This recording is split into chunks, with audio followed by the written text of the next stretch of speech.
has been right or correct.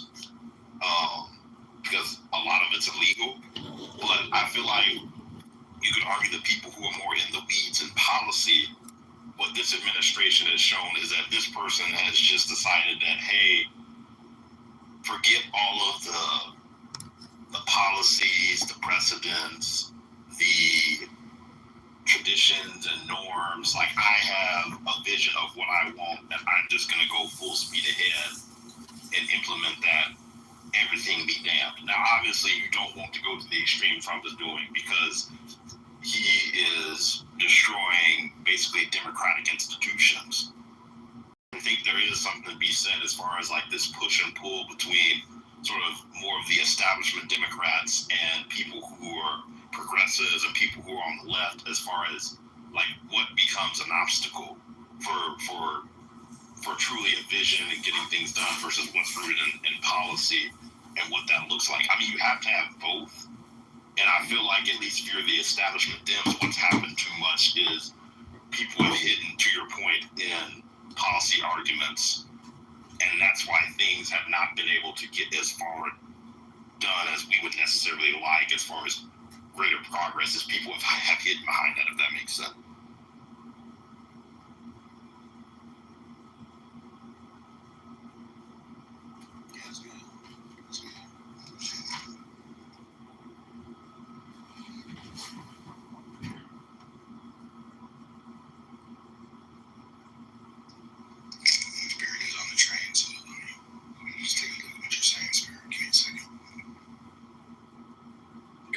I'm also fucking up the words. Keep getting auto-corrected. You're on the stage. I didn't even see you. My bad. Yeah. I'm right here. Sorry, but I'm just looking shitty spotty on Amtrak. Amtrak Wi-Fi is still trash, yo. Yeah. What is going on? On Wi-Fi, I'm just going like Spider-Man from cell tower to cell tower over here. But yeah, I think what's always forgotten in the discussion of all of this is thinking, and this is often by the left, I don't think the right cares about fucking anything. They want Israel to do whatever the fuck they want because they fucking hate Arabs and they hate Muslims. That's a side issue.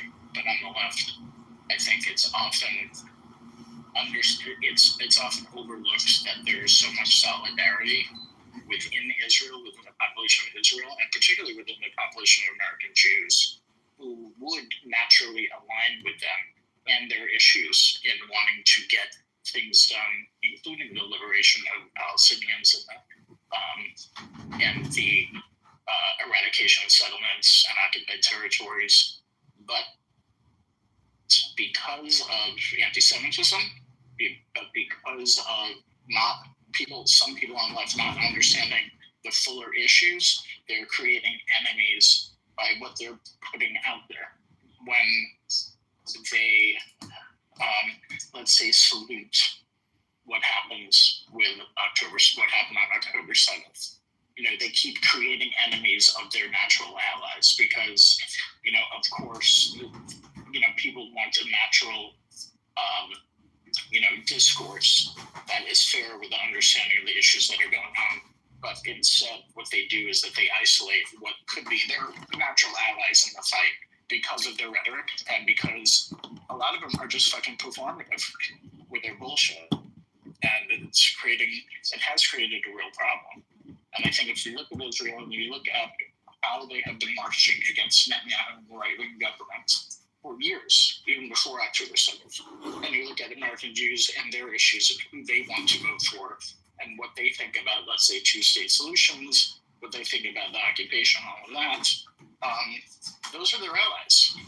But the way they've been acting, they have been isolating and not including them in the discussion. So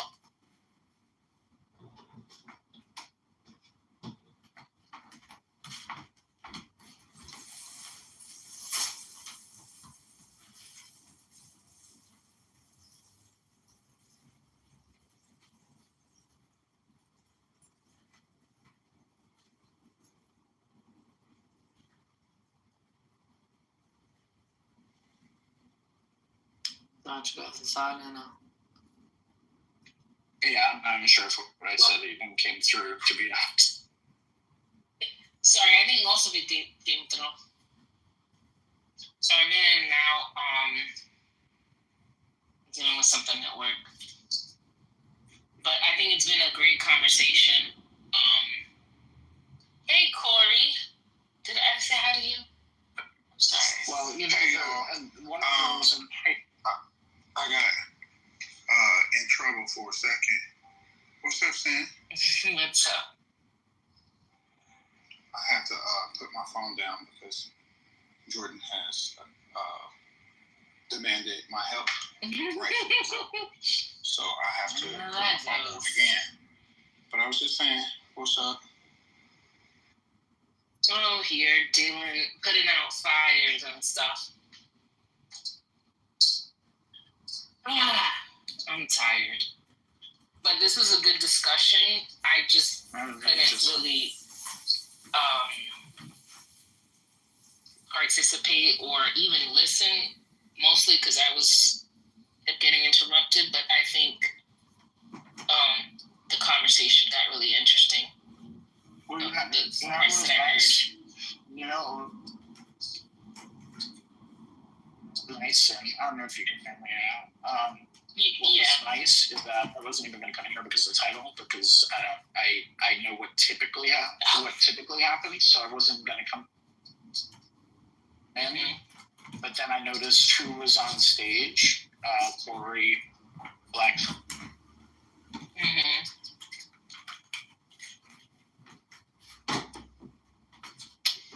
Two different Affected. from a few different sides. The Amtrak got him. You're one of the Sorry, did you hear me?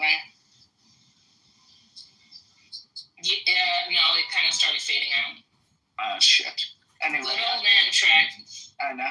Anyway, the point is, I wasn't going to come here because of the title, but then I saw who was on stage and what the conversation was actually about, and the different perspectives from the people on stage. They're saying thoughts of people. I don't like to come onto stage with fucking shit. I appreciate the people who are on stage. Yeah, I don't really want to engage in any more conversation when it comes to Gaza because I've been told I don't know shit. So I take that feedback seriously. So you would not hear that. I don't really comment because I don't know, you know? And I do feel like, I don't know, certain people can speak and say certain things, but when another person says certain things, you kind of don't, you know, it might not come across. So I really don't engage because I know people it's a very sensitive topic. It's a very emotional topic. I feel very strongly about certain things, and maybe I don't have the knowledge to back it up. So I honestly, like, I stay out of it. I just fucking stay out of it and listen to that person who basically told me to shut the fuck up in a nicer way. And so guess what? I'm not even gonna fucking argue. I just shut the fuck up. Lots of things I can talk about. Tariffs, taxes, levies, big, beautiful. I mean, I'm knowledgeable on a lot of shit, but I'm not a fucking expert, and I guess, I don't know. So I just, be quiet. Yeah, but I don't think anybody in this room is an expert on Israel. And No, we all know the basics. You know what I'm saying? well, some of us. Yeah. I think most of the mods do. You know, outside of the Jewish people that may come in and out, I think most of the mods have hold on the basics. Like, Right. did Israel have a right? Yes. Is Hamas the enemy as well? Yes. Like, I think we all have an agreement. And then I think we also have an agreement when it comes to fucking, they're going too far. Yep. Right? And then I think we have an agreement, but I think we've had conversations where we're saying Qatar is full of shit. I don't give a fuck about jet skiing. These motherfuckers could have did something a long time ago. Y'all can keep your fucking jet skis and your goddamn slides on tall buildings and your fucking mall that has the little fucking rowboats in it, because you guys are full of shit too, because you're fucking housing fucking the enemy, the people that cause issues. And Vivi is milking the shit out of it.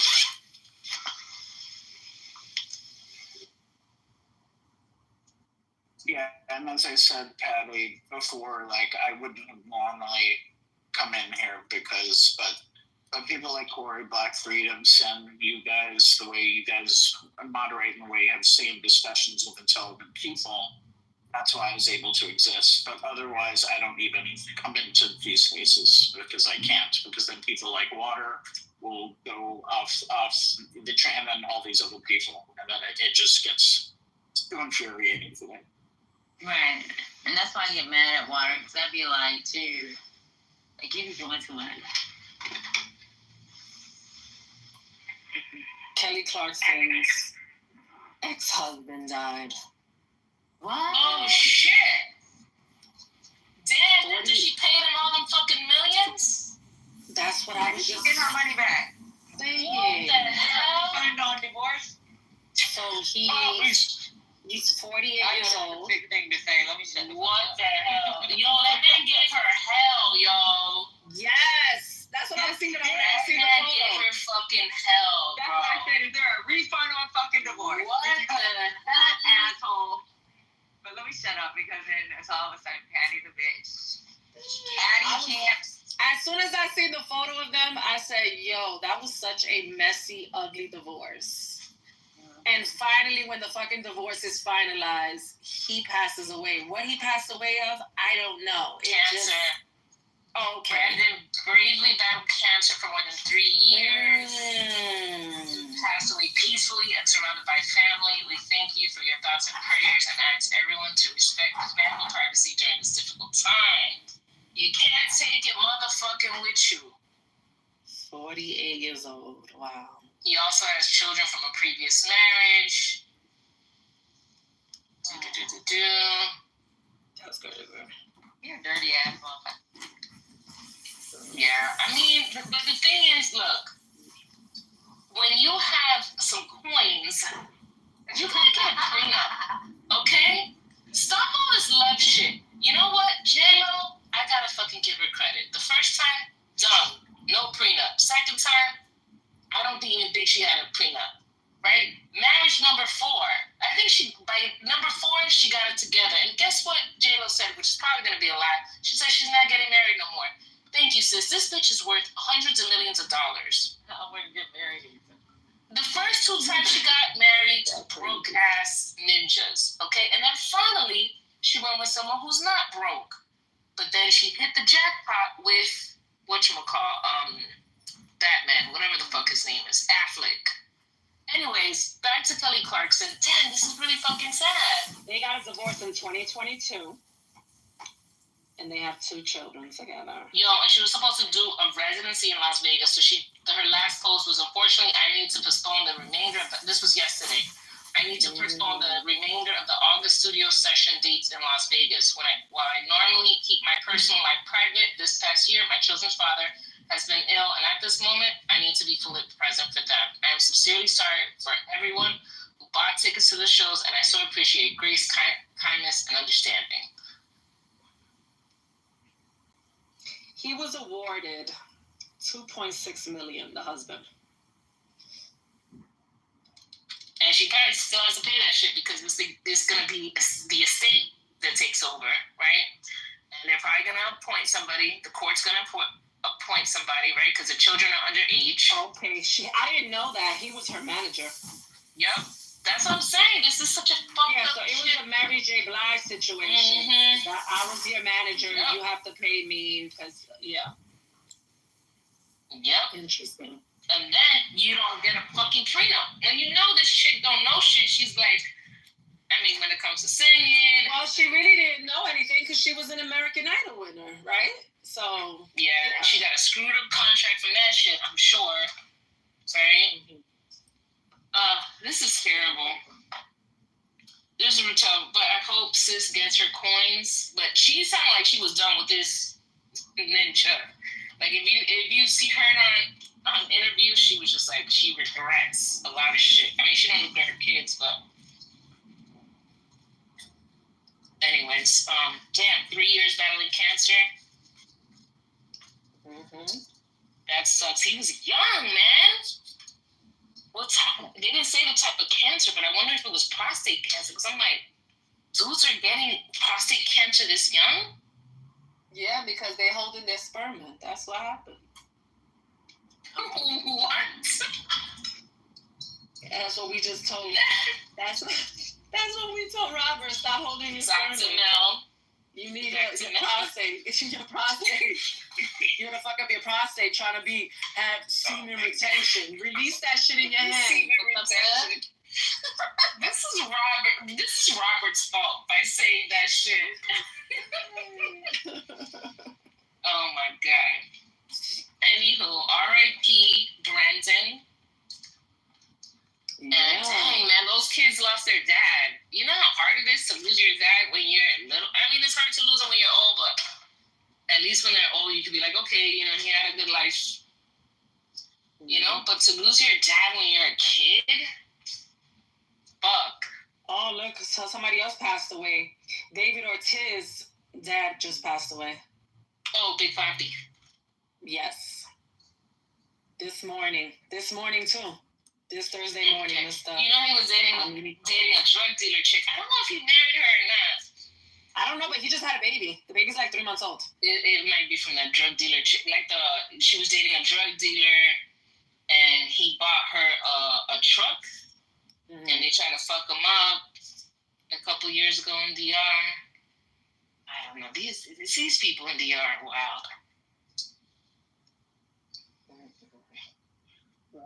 I hate Boston Red Sox, so. But I like Big Papi. He always. Jussie Smollett makes a TV comeback on Fox Special Forces season 4. What do you guys think about that? Yikes! I'm surprised. Is he still saying that when people robbed it? Like, what is he? Like, did he admit that he fucking lied? Or? Yeah, I believe he was lying, but yeah. Like, did he admit it? Like, I don't know. Yeah, I feel like he did kind of admit it, but he was saying, "Oh, those people were in." Like, I don't know what happened with him, but I mean, good for him, I guess. It's not like he's gonna go work at Walmart. I mean, he don't probably know how to do nothing else. People want to watch it; they watch it. I don't know. I don't watch Empire, so I'm not. I don't know if he was a good actor or not. Which one? Jussie Smollett. Jussie Smollett. It was good. I watched the first 2 seasons. It was good. Yeah. It was very soap opera-y. Oh yeah, totally. You know, but I'm here for gay storylines. You know what I mean? Oh yeah, the gay Dallas real estate executive killed by a buffalo during hunting trip in South Africa. Oh wow. He was 53 years old. Oh wait, I think the headline should be different. Oh, you seen Eve corrected everybody. She said her husband is not a billionaire. He has some money, so does she, but he is not a billionaire.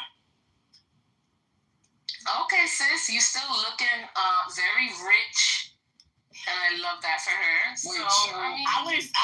He was a millionaire because that was his name, Maximilian Cooper. Maximilian. Yeah, so I don't know why everybody was saying billionaire. I guess I don't know. People just want to make shit more than what it is. Or to the buffalo thing. The buffalo thing or something. Yeah, so I mentioned the buffalo. Why isn't the headline Buffalo, South African Buffalo acts in self-defense against human being? No, it just says Dallas real estate executive killed by a buffalo during hunting trip in South Africa. Okay, so Buffalo is Asher Watkins. so Buffalo exercises its standard ground law. You don't know. So I used to know a guy who was from South Africa and used to take, these fucking billionaires and shit to Africa to hunt. And you have to pay a lot of money per animal you shoot. Like, it might be 80 grand to shoot a buffalo. Like, you can't just shoot a buffalo. Yeah. Like, you gotta pay big money. I didn't fucking know that shit.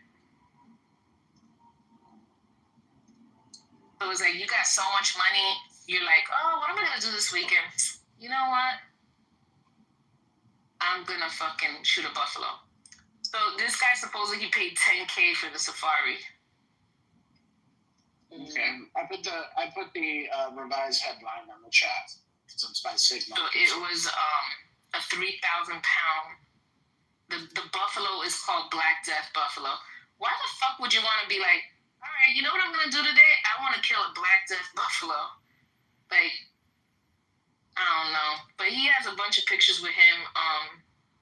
This is killing or next to like an antelope. Whatever this thing is. The hunt organized by Conrad Vermont Safaris was a staggering 10,000. That's nothing. I've heard people pay 100,000, and this was like 10 years ago. I can't imagine what the fuck they're paying now. This was a cheap safari, as far as I'm concerned. 10,000 for a safari. Yeah, He ran. People get to hunt like fucking lions and elephants and shit. It gets crazy. Yeah. So maybe buffalo is cheap. But other stuff is like, Yeah, buffalo is cheap at $10,000. well, shit, a fucking, all that, a lion and all that other stuff is gonna, cost you. Like I told you, I know a guy who did this stuff, and he would take like the CEO of Walgreens and shit, like people like that, hunting. Oh, wow. Mm-hmm. Off-duty Houston cop placed on death duty after pulling a gun on her sister's baby daddy for snatching her phone during an argument. Now, is that you? No, I'm not in Houston. Now, I'm did not you a see that police video? officer.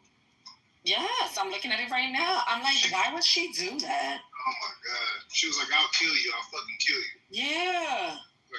Like over a phone? Over a phone. Like, are we really doing that right now? Some motherfuckers get real protective about their phone. Let me tell you, I would have been like, take the phone. I would have went onto iCloud and wiped that bitch out and keep your motherfucking phone because you think you're going to find some shit on it. I deleted everything, motherfucker. How old were these people? They older.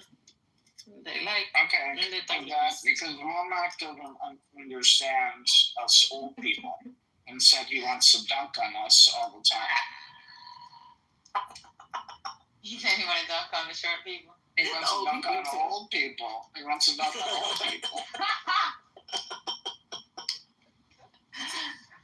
Don't block him, Gotti, please. Don't worry, I'm not a mob.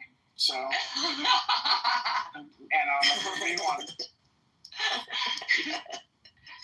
Shit, we make you blind late at night with nobody. Guys, and his blacklist is extensive. It is extensive and far-reaching. Y'all gonna have to send me your blacklist in my back channel. I want to see who on your blacklist. No, but it's Yeah, only you need to it's see who not you might need to block. no, it's not so much for it's not for punishment. So I remember some of the creeps that come into some of these spaces. It's not for anything else, because I'm not a mod. It doesn't really matter. Look at this one. Mom beats daughter, 6 years old, right? With a hammer. Yells, "Let me finish her," as son pulls her off. Oh my fucking God. What? Yeah, mom beats daughter, she's 6 years old. Right next to it says 6. With a hammer. Oh my Yells, God. "Let me finish her," as her son pulls her off. Oh no. This was on TMZ 1 minute ago. That bitch need to be out of the jail. They gotta put that needle in the arm. That's crazy.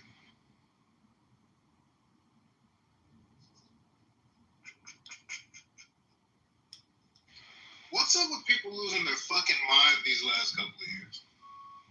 So I was in a room yesterday listening to a room, and they played a video of a woman saying, "I'm leaving my husband and my kids. I'm moving to another state, and I found a new job, and I found an apartment."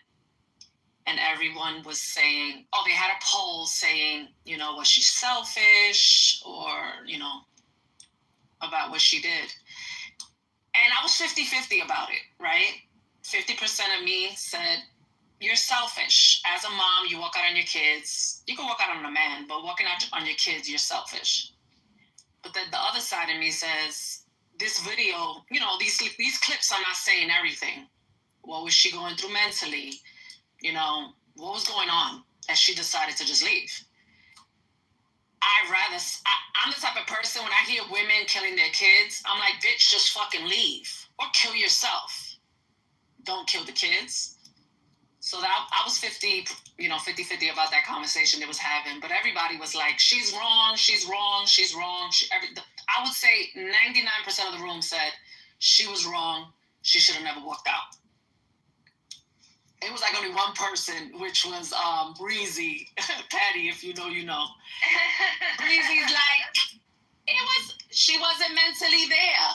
You men say that you guys are better fathers when there's no woman in the house, so the kids should be better. I was laughing. She lying though. That's what they said on Clubhouse. Men, they said two male households are better parents than a single mother. Oh my That's God. what they have said. And, yup. Yeah, you desire. That's Yup. damn sure. So they said 2 men households are better fathers, and even a single father is better than a single mother. They run better households. So basically, men do it better. Well, I would say 2 people are better than one. I don't think that's kind of a weird. But even when they said a single father, they said a single father is better than a single mom. Oh, okay. Yeah. So they just basically, that's why I said they're just saying the men do it better than the women. Mm-hmm. They said that's statistics. No, That's the numbers. That's out there. Absolute truths. I'm They're like, not absolute truths with any. so Breezy's like, so you guys said he should be fine now. The woman is out. He should be able to take care of his 5 kids. There's 5 kids. I forgot to tell you, there's 5 kids. She left 5 kids. Oh, well, I get that. Well, shit, I'm on board with that. Give me that. Well, on board with her leaving? I'm done, Scotty. Scotty said 5 kids. Yeah. I don't want to leave, but I gotta go right now. Like, what type of support does she have? Does she have like parents?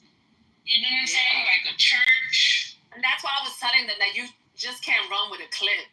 You have to listen to everything. So it was like one of those clips that the man is commenting on the woman's clip. So it's not the whole, the whole thing. Yeah. I think, I don't know. My mom had 5. That's a lot of kids, bro. This is a single mom? Let me tell y'all something. I had there was one of the docs we got in the military. What's up, Dad? She left. She was getting her divorce, and she let her husband keep the kids because she's in the military. She didn't want to keep fighting, and she pretty much was like, you know what? Right now, this is the best option. Yeah. Because I'm constantly fucking deploying. They're like, oh, you guys give women a pass. If this was a man, you guys will be in uproar. Men leave households every day, B. They abandon kids every day, B. Like, what are we talking about? And we don't say shit. As women, we figure that shit out. They don't want to pay their little raggedy $400 a month child support. I don't even know what child support is, but whatever it is, they don't want to fucking pay that shit. You know what I've heard as an ongoing argument on here? If I didn't want the kid, should I have to pay child support? Yeah. I heard that too. Bust a nut. Yeah. I wanted to bust a nut, so you need to Oh, but I didn't want her to continue the pregnancy. Why do I gotta pay child support? I told her not to continue the pregnancy. Yeah. Yeah, you busted a nut. That's it. You lost your power right there once you released. So I'm like, these men don't get it. That's when you had power. You had a power to drop it in a condom. You had a power to drop it in your hand, drop it on her back, drop it on her face. You chose to ejaculate. You chose to ejaculate inside her. What you thought was gonna happen? Sis already had a bunch of kids. And you thought, my pull-out game is strong or whatever. Come on, get out of here. She's fertile myrtle, but you are surprised that she coming to you with a positive test. I'm like, that's crazy. And then they want to post for Father's Day on Instagram. Oh, Lord, don't get me started. I'm a good father. Want to wish my son a happy birthday. Excuse me? When's the last time you spoke to him? Pull up there on the jumbo tree. What pole you want? Hey, Pastor. Hey, Pastor. We're gonna need you to come up here and give some stage and some prayers. Oh, no, he on the stage already. Hey, good morning, y'all. Good morning. Good afternoon. What's up, Dad? As well, too. We really appreciate you. Hey, Jack. Yeah. Happy work. I think he working. What up, Brooke? I'm trying. No, I'm at reception. Oh, okay. Oh, yeah. We can't hear you. You on the Amtrak too? What's up, Brooklyn? You behaving? I'm shopping. Brooklyn's like, this is not that serious. You don't have to block people. I'm going to bed. Good night. You see me in the chat last night. I was like, this wasn't that serious. Yeah, I was, I was streaming the room. I could not. Brooklyn, be honest. Do you think Brooklyn, be I honest. was upset about some goddamn Charlamagne the God? No, I know it wasn't about that. What is she talking about? I got more. There is no scenario where you're upset. That's right, talk to her ass. I was like, yo, you're not going to tell me why I was upset. You're fucking crazy. I could not believe That's why I said I don't think it was from that. I think it stemmed from the situation and it just built up. Yeah, it's like my name didn't it, bitch. I ain't in it. I'm out of this shit. I be having my own drum on Clubhouse tab. That's all. If you keep being in the middle of dumb shit, it can't always be the other person. It's gotta be you. That's true. That's what I said. I said, yo, this is not the first room that you got drama in. Thank you. We're just up next on the ticket, on the fucking docket. Well, look, it's very easy for me to see this clearly. When somebody mentions Womack as a problem because he yawns, he does a yawn emoji, then I know it's not Womack. Yeah, I was really shocked about I was like, no. I saw you. You was like, and it's the second time. Yeah, she told the girl, Womack to put gifts in the, I feel like I heard him speak once. He always just put gigs and I'm like, you want to go back to it? Yeah. I didn't know he didn't really talk. He just be putting gifts and he'd be trolling in the chat. Yeah, he wouldn't even be saying nothing. But won't back and say a little smart ass shit, or he be making comments. I'm like, get your ass up here. He may come up with me be like, what I do there. But I think the point is, Yes, because y'all biracials be acting up. oh, You shit. biracials, Oh, man. God, You what be the fuck welcome you to the biracial? biracial squad. Oh shit. And the light skin, the biracial and light skin, I mean, it's Hold on, let me just pause my I'm DNA. a brown skin. I'm a brown skin biracial. How about that? No, they said something biracial. It was yeah, good. and then supposedly he Yeah, Patty, what you biracial. Whatever. Okay. All right. Sure. Just stand up 10. Just say you got a problem with biracials, or I don't know. Whatever. And they try to make it seem that we had a problem with her because she wasn't biracial. I'm like, you better cut it. Yeah, I was like, how long she's been modding here? Come on, stop. Y'all weird. Yeah, that's why I'm labeled like stop It's a in that area. And I was cool with her, so I was just like, yo, why are you blocking somebody? Like, you know what it is. Like, come on, stop. Yo, the feed that you were doing from the other room now, I mean, that was content. It was also, That's what I was just, I think it's like, I was like, if you're gonna say what it is, I was like, oh, the recordings is on. Fuck that. I'll listen to that shit tomorrow. So did you really tell her to suck a dick, or what was the thing you said? Oh no, She went. no. We went over it. Yes, I listened to the whole recording. If you go to, I'm gonna tell you right now. It took her 20. What was it? How many minutes? Hold on. It took me 26 minutes before I dropped her. Mel comes in. Get in the room. She gooed her in 15 minutes, right? Okay. At 16:38, you can listen to what Mel said. Right. I'm not gonna lie to you. When she said, "Oh, Mel told me to go suck a dick," I'm like, "Well, that kind of does sound like her." You said that sound like a Mel? Oh no, but that's what she. No, she came out and said, "Oh, I didn't hear." That's why she came out and was like, "I didn't hear Mel say that," but if she did, I will believe that because she said that to Lavon. I was like, yeah, I did say that to Lavon. Like, what are you bringing that up for? I did say that to Lavon. And I'd rather me tell you to go suck some dick than for you to suck my dick, right? So you guys claim that every New Yorker say suck my dick. Well, I'm telling you to suck some dick. So you could be happy, like me. But, yeah, they just weird. They just crazy. Let me stop. Yeah, I heard Money. She's like, "Send got people blocked."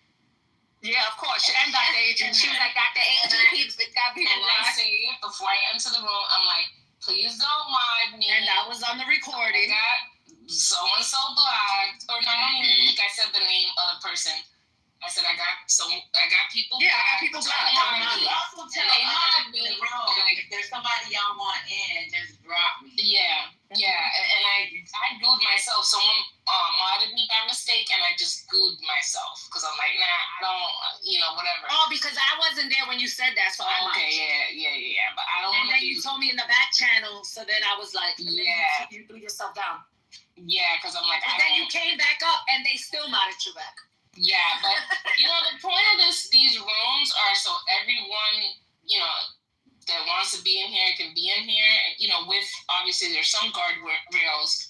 So I can understand it. You know what? This is not my room. If you want certain people in here, happy to go to the goo or happy to, unblock them and then I'm gonna go reblock them or whatever.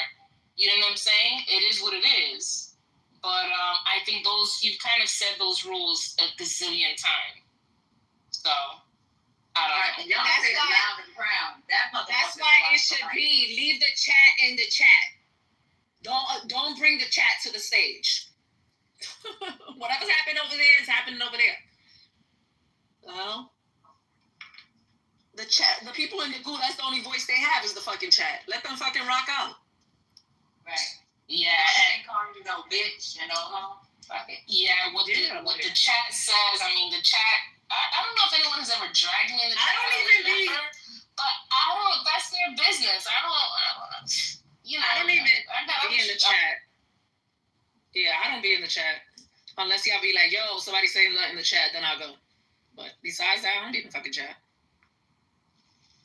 You got some fans.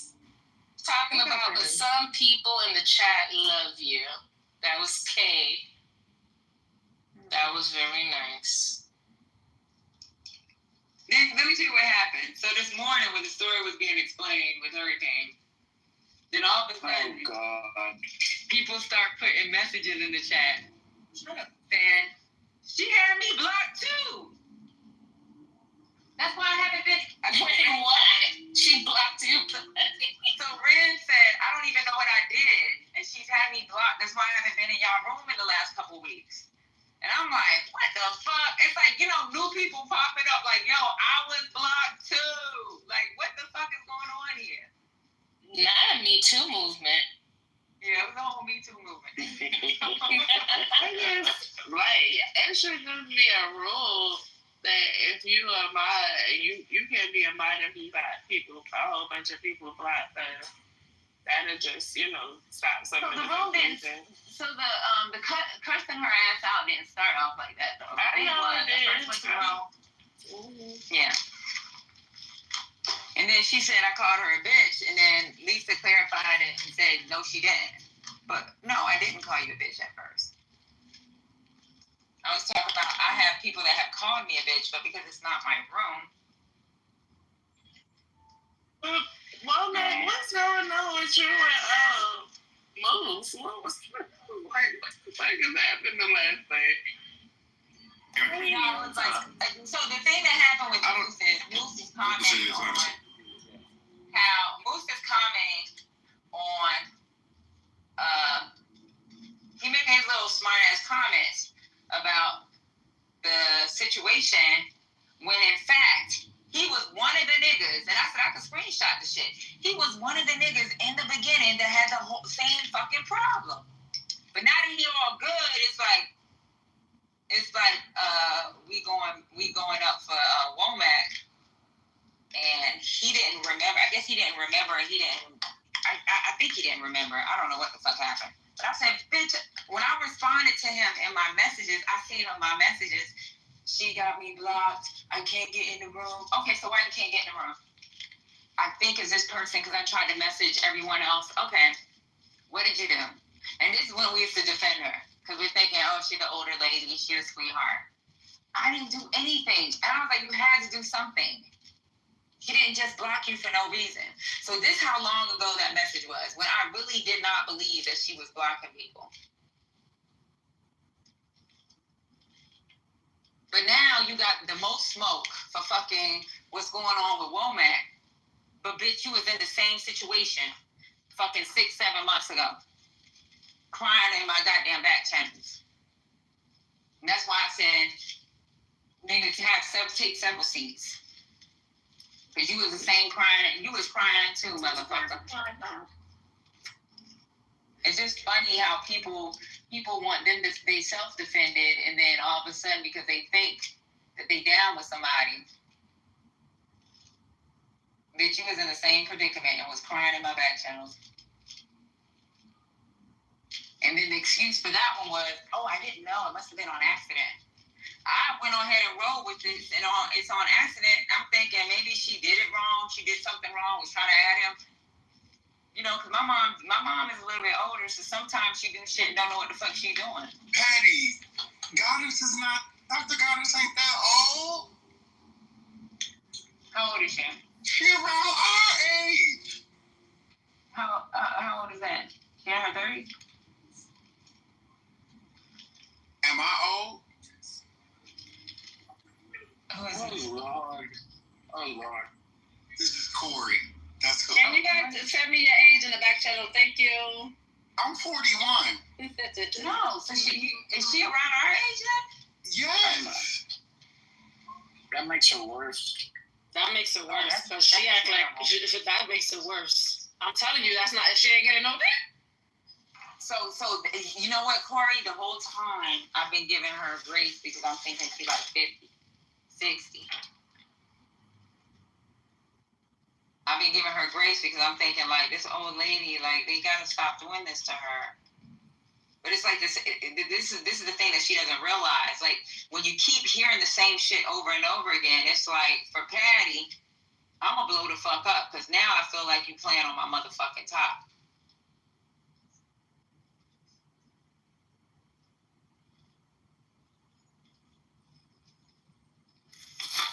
So when they said, "Oh, you always felt this way," no, I didn't. At one time, I felt bad for her, but now it's like, stop lying. I've never heard of anybody caring about. It's a fucking social media app. People troll all the time. Like, don't be so fucking sensitive. What the fuck? I'm Gen X. You want to dunk on my age? Dunk on my fucking age. I mean, I'm not young either, though. That's the thing, and I always emphasize that. Like, I'm old as shit. Y'all motherfuckers. Like, I'm old. I'm a fucking reptile. You can do carbon 14 dating on me. Like this ain't. I ain't in my 20s no more. I'm past that. I was born in the 70s. Come at me. Well, we could tell people's age from the conversation yesterday. Who knew what about the facts of life? Okay? So yeah, some of y'all remember episodes, and so I know some people old based on their TV. What happened now? Now we're talking about the facts of life. What about the The fact? tape is good. The tape is You bad. remember that song? The facts of life. Some people knew the plot, the episode names. Yeah. I'm just saying. It was a great show. A different strokes. Great show. I mean, I used to watch the Carol Burnett show. You know, I seen that show. Still, I ain't gonna lie. it was funny. She's I from seen that show. Texas. That She's shit, from I Texas. don't That know shit was how fun. long that shit was in syndication. A But long I know time. it's the Carol Burnett when it starts off with her having like a cartoon like figure. yeah. Yeah, that show been out for a while. Yeah, that I show don't was know, but 3 funny. months. I don't know. I remember as a little kid. This is the song right here.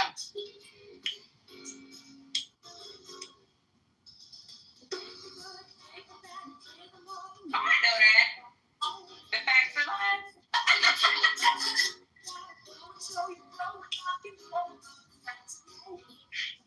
You see, we old. When that song came out. I don't freaking know. 84? 83? Yeah, I wasn't born when it came out, but I know it came out. How about that? I know the song. No, but they had, what's her name? Kim Fields, who was Tootie. I know Kim Right? It was Fields. Tootie. Yeah, Tootie. Tootie. Yeah, Tootie. I know. Yeah, if you remember Kim Fields from Living Single and Not Facts of Life, you're definitely She used to be on or the other way. not Watch Gen out. X. Watch out. The other way. You remember her from No, I Back to really Life. am. Yeah, that's what I'm saying. You're not Kim Gen X. Fields first. Yes. Kim Fields. Okay, so The Facts of Life aired in 1979. No. No, see, I didn't see it. Sorry. I thought I seen it. The original, Yeah, I know you yes, ain't seen it. that original aired on NBC for 9 seasons from 79 to 88. Kim Fields was on Good Times. She was Wait, on. no. Did they show Went it? to No, Good I think Time. they're about to go to It time. was They after show the it on Facts Good of Night Life. Now? Huh? Sure they did. I know that song. I'm telling y'all, I know That's that what song. I'm telling you. So it was 88. They got off at 88. So you probably heard it in the background, Patty. Huh? No, but Nick and Night used to show those old shows, so it's possible. Yeah. Yeah, You I know know it that from song Nick and from Night. something. And I'm going to tell y'all the truth. I know that song. I ain't lying. Look, I ain't got to make up a story. old guy. Ask the old guy.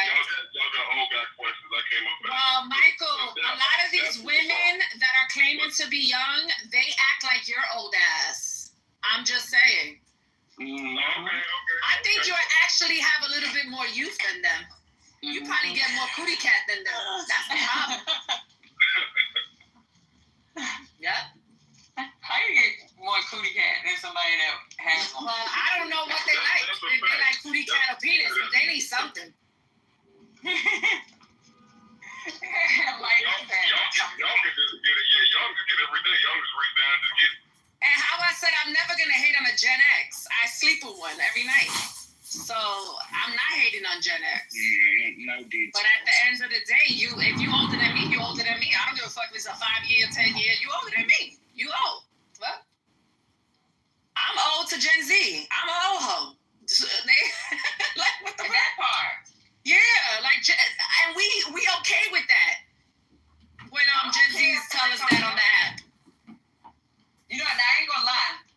When I hit 30 years old and somebody called me old, I was like, oh no. Well, the other day somebody called you I ma'am. was like, I know I'm getting old. I don't want to hear it. Did you hear when Ashton called you ma'am? Yeah, I don't like that. I know. I didn't like man. I was like, you real stuff. But that's a text. When somebody says auntie. So I haven't got the auntie yet, but I know it's coming. Yeah. It's coming. Listen. To be a auntie, one man come out, I know that side out was wicked. I almost punched that little boy in his face. So I was out at Soul Summit or something a couple weeks ago, and this little 21-year-old gonna tell me, "Oh, you're in your Silver Fox era." I said, "Wait." Ooh. I said, "Silver Fox." He was like, "Yeah, look at the green in your hair." Little boy, go get some Legos and go play, cause I'm about to hurt you.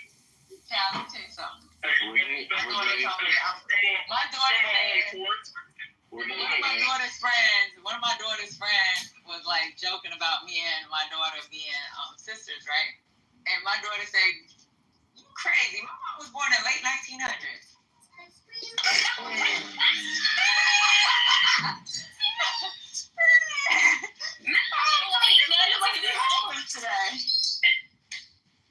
Yeah, Patty, that was a fucking. She dragged you, Patty. Girl, she was serious too.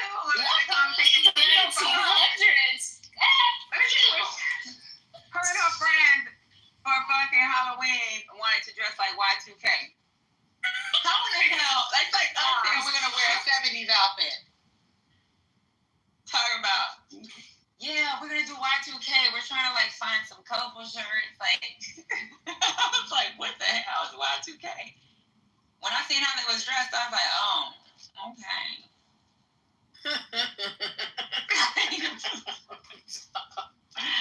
Yo, my twin told me that, I would have been on the floor. Y2K? I still got some jeans from Y2K. My mama was born in the late 1900s. And I was, daughter. Not the late night. That shit's all in the 1800s. 1900s. That shit made me feel like, God damn. I'm old as a motherfucker. That little girl would never be back to my house again. I like to put ass out. If it wasn't for the government, her ass would Yeah, she needs to be on the streets for a while. The 1900s. Hey, I got a question. Did you tell a lie? You gonna get that? but I didn't like it. You getting your discount from the letters yet? Yeah. Oh my God, I like AA and RP. Yeah, I just like it. It's so funny because I got mine. You can get yours one day. Corey, you need to let that break come through. You need to come on home and let that break come. I'm not fighting it because my mama done already told me. She said by the time I turn 50, it will be Snow White, like all the men on my grandfather's side of the family. So I can't fight it, and I ain't about to be dying and shit, walking around with Beijing looking crazy. It's so funny because obviously we used to look at our parents, right? And they were in their 30s and 40s, and we used to be like, "You're old." But now we're that age, right? It used to be the thing I would So say that's to my how mother. our kids look at us that way. I used to tell my mother, "Oh my God, when I turn 20, you gonna be 40, and that's old." Because I could not fathom like being 20 as a kid. Like the fuck, baby. I'm 41. That girl, she's 61, and I'm just hitting my little prime. Now, since we're talking about this, I'm gonna put a link. I just read this very interesting study about aging, like last week.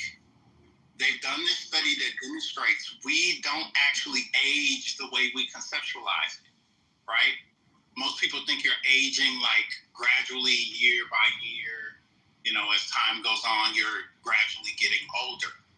But physiologically, this study shows that there are 3 points of rapid acceleration of aging on the like molecular and cellular level.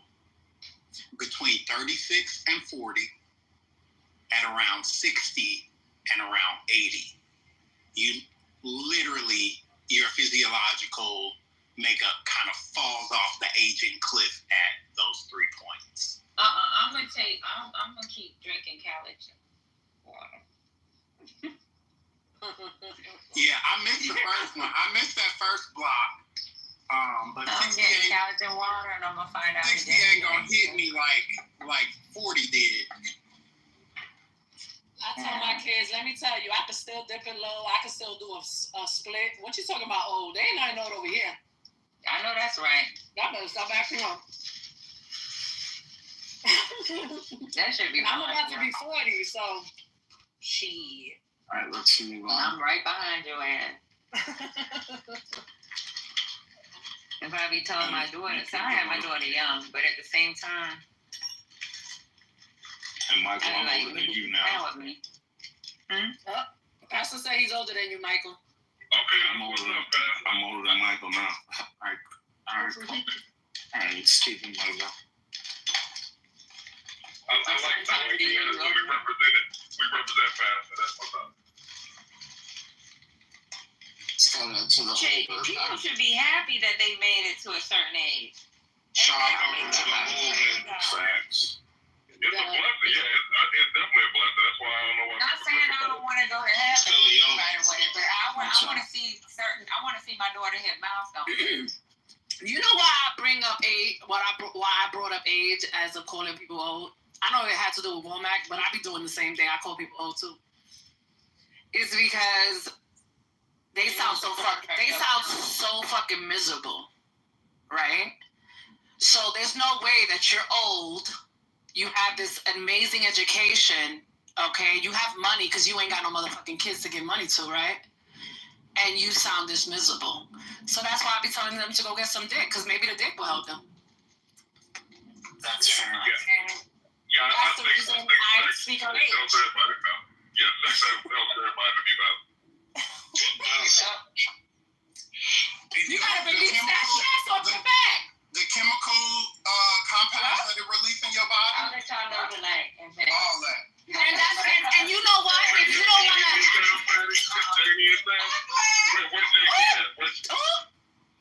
Go on mute, Penny.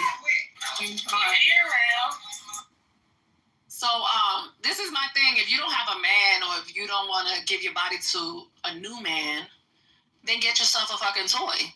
But you need to release that. Or some people, that's just their personality.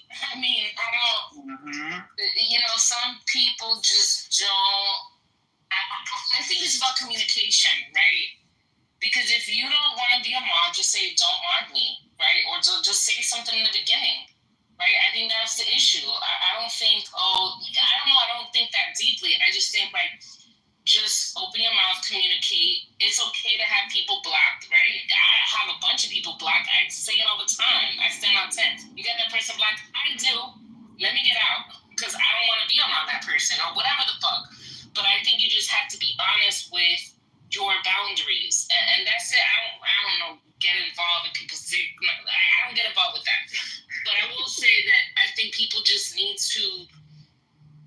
do a better job at communicating, and so that everybody can enjoy the room, or 99% of people could enjoy the room. But I get it. Like, people, you get irritated sometimes and you want to block people. I mean, those certain people that were complaining about being blocked, I don't even see them here. Like, do they want to be here? Like, I've never heard Big Sister. Like, I've never heard her in the room, I don't think. So I'm like, I don't even know who she is. But she's always in the room. She just quiet. Okay, well, I'm like, yeah. I'm like, I didn't know she could not get in this room. And I didn't know a lot of people could get in this room for really, it doesn't sound like a personal issue. I get it. I dislike a lot of people in this app. My block list is, whew. You know, I lost count about how many people I got blocked. I get it, but, it's not, I think we're doing something good here as far as, like, educating people, educating ourselves, really. Having these good discussions. Earlier, we had a good discussion about Gaza. But, it's pretty productive. But yeah. What's it said in her loving voice? But I'm not that person.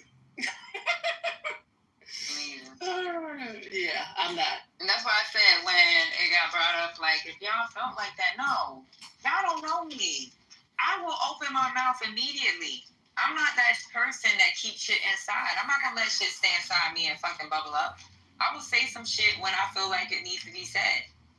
I don't hide no shit from nobody. If I got a problem with you, I'm going to say it. I will say it loud. Y'all have never, if I kick somebody, I tell their ass before their ass get kicked. Guess what, motherfucker? Figure it out. I'm about to let your ass go in a minute, right before I block you. I tell people, I don't keep shit no secret. I don't know why people think, I don't know where they get this shit from. I'm not that chick. You know what's crazy? Mm-hmm. We've been doing this room for a year, or almost a year. Mm-hmm. And this is the first time we have an issue with a mod. Right. First time. And we got multiple mods. Mm-hmm. Yeah. And that's why we have multiple mods. So that if nobody is fucking, you don't gotta fucking stay here. Ain't nobody paying you to stay up in this bitch. And there's always gonna be somebody else to continue the room. Right.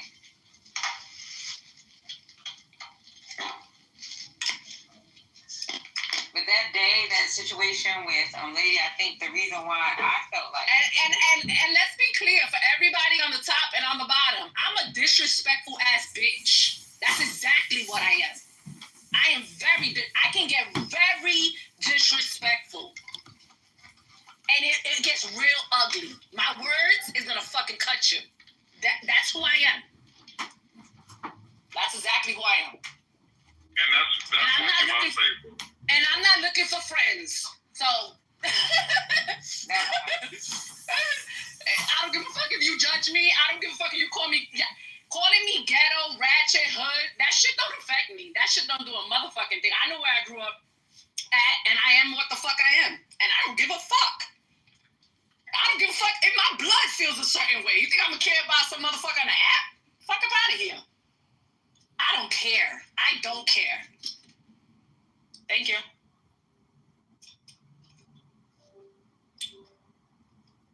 Yeah, that's the shit that kills me the most. And if y'all can see, Patty and the First Lady we are very similar. And that's why we could hang out, move around each other, speak to each other. And when one is upset, we know how to back off. When I'm upset, they know how to back off. And that's why we move the way we move. Yeah, we like outspoken. Y'all haven't learned that, right? Yeah. This is a New York own room. I'm just saying. Y'all didn't check the D? The fuck? Yeah, this room is a New York own room. Ladies from New York, you from New York, like, Yeah.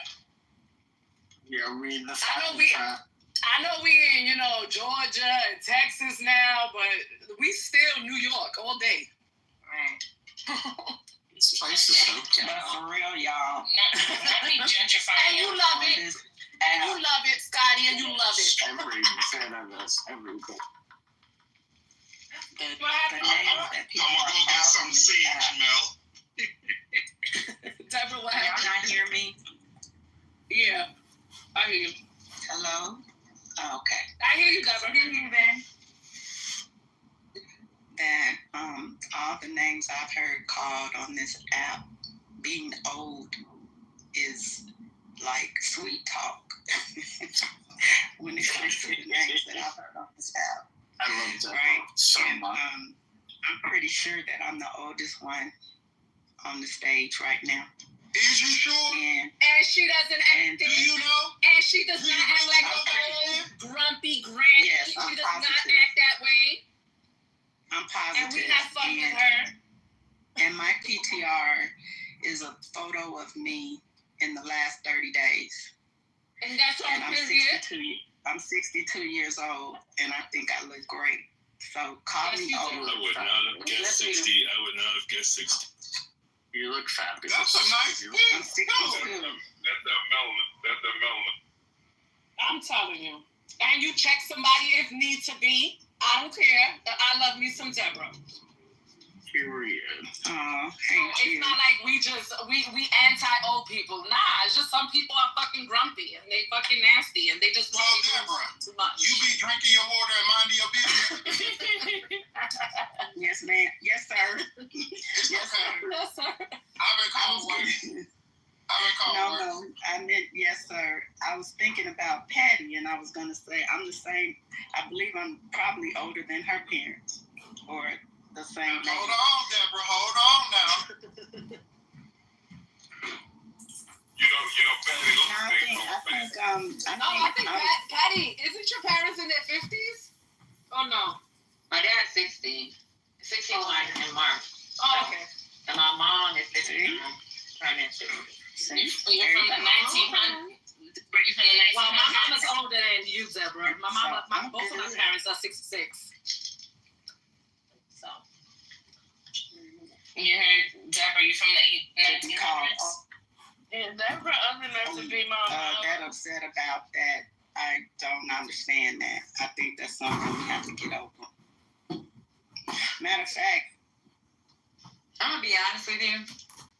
because Right now, I got let something me for go ahead and own him. my shit. When what's her name said, when Mel said sometimes she said just to dig under some people's skin. Oh, yeah.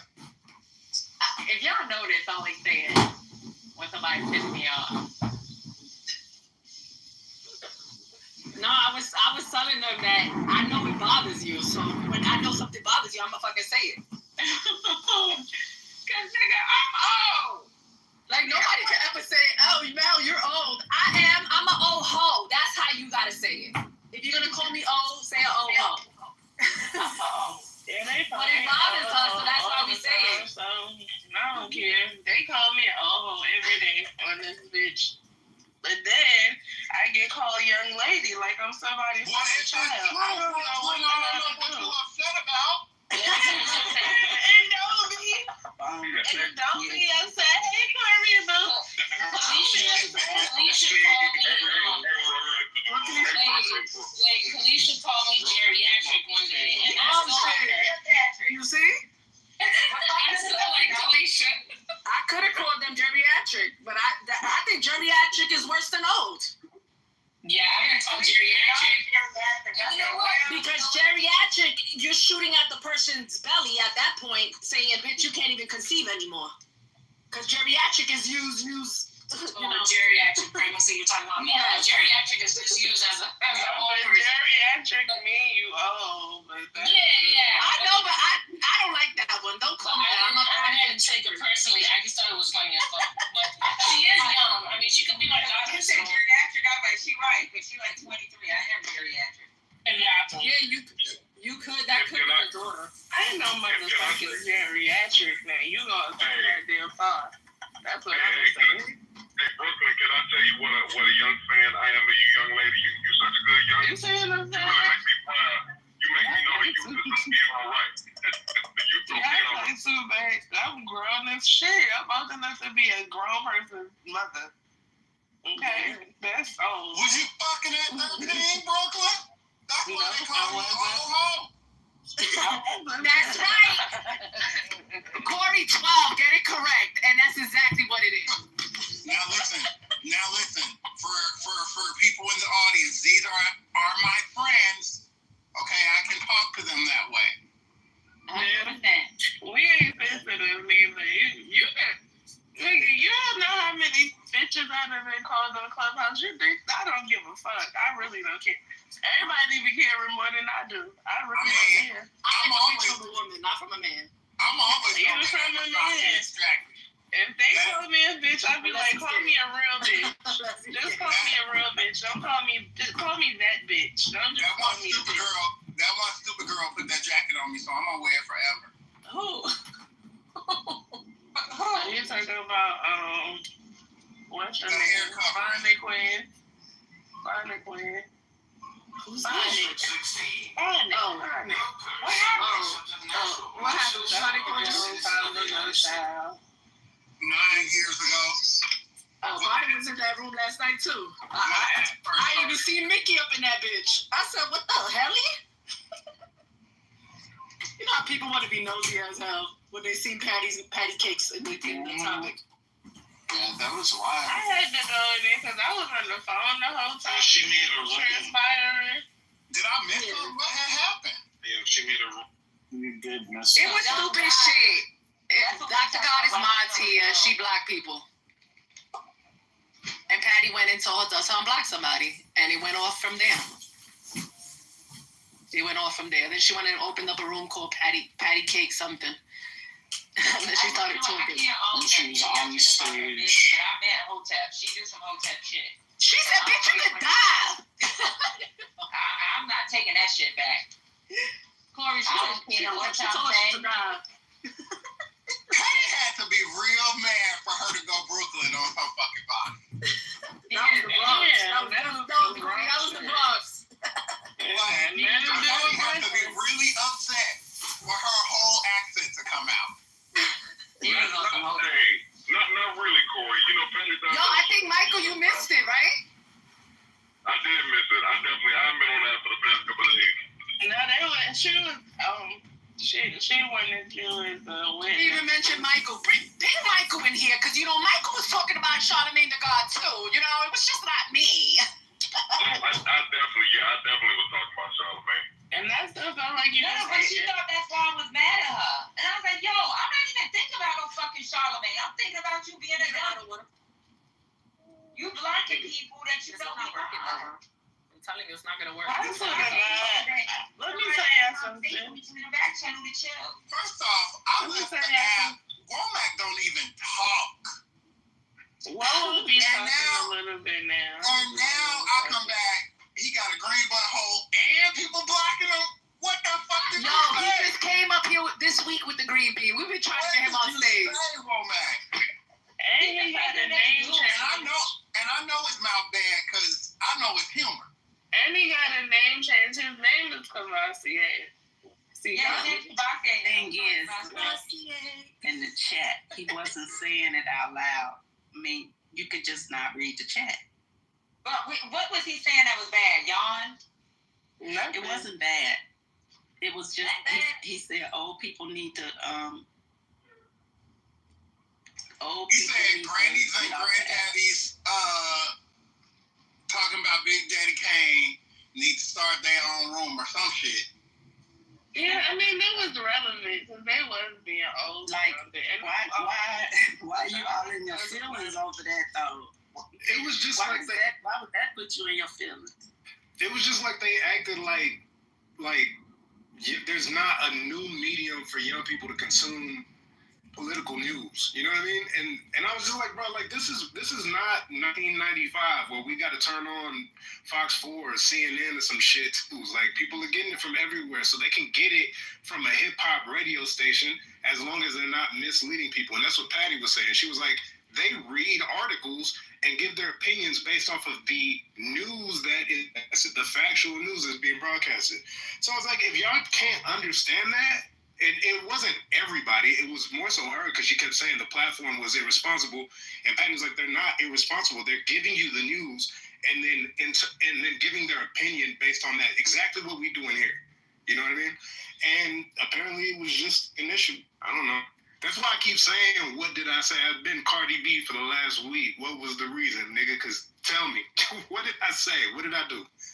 She can't articulate it. I'm still not used to. That's what it was. I'm still not used to Womack talking. I'm sorry. Like, Let him speak. who's this? Let him speak. Yeah, I'm sorry. What was the reason? But What was the reason? this is like the second time I hear you speak, so I'm just kind of. But you know what's Okay, carry on. unique? You know what's unique about Scotty and I as boomers? Excuse me? I'm not an Xer born in the 70s. We understand from both sides. Like, we're old school and we've lived navigate as well. And that's actually, I don't know, is she a boomer? Is Goddess a boomer? Or is she? No. Y'all know? No, God, it's not. That's what I keep telling y'all. Okay, then why is she upset? If she not a boomer, she ain't old. So why is she? She Why ain't was nowhere that? near What a is it? boomer.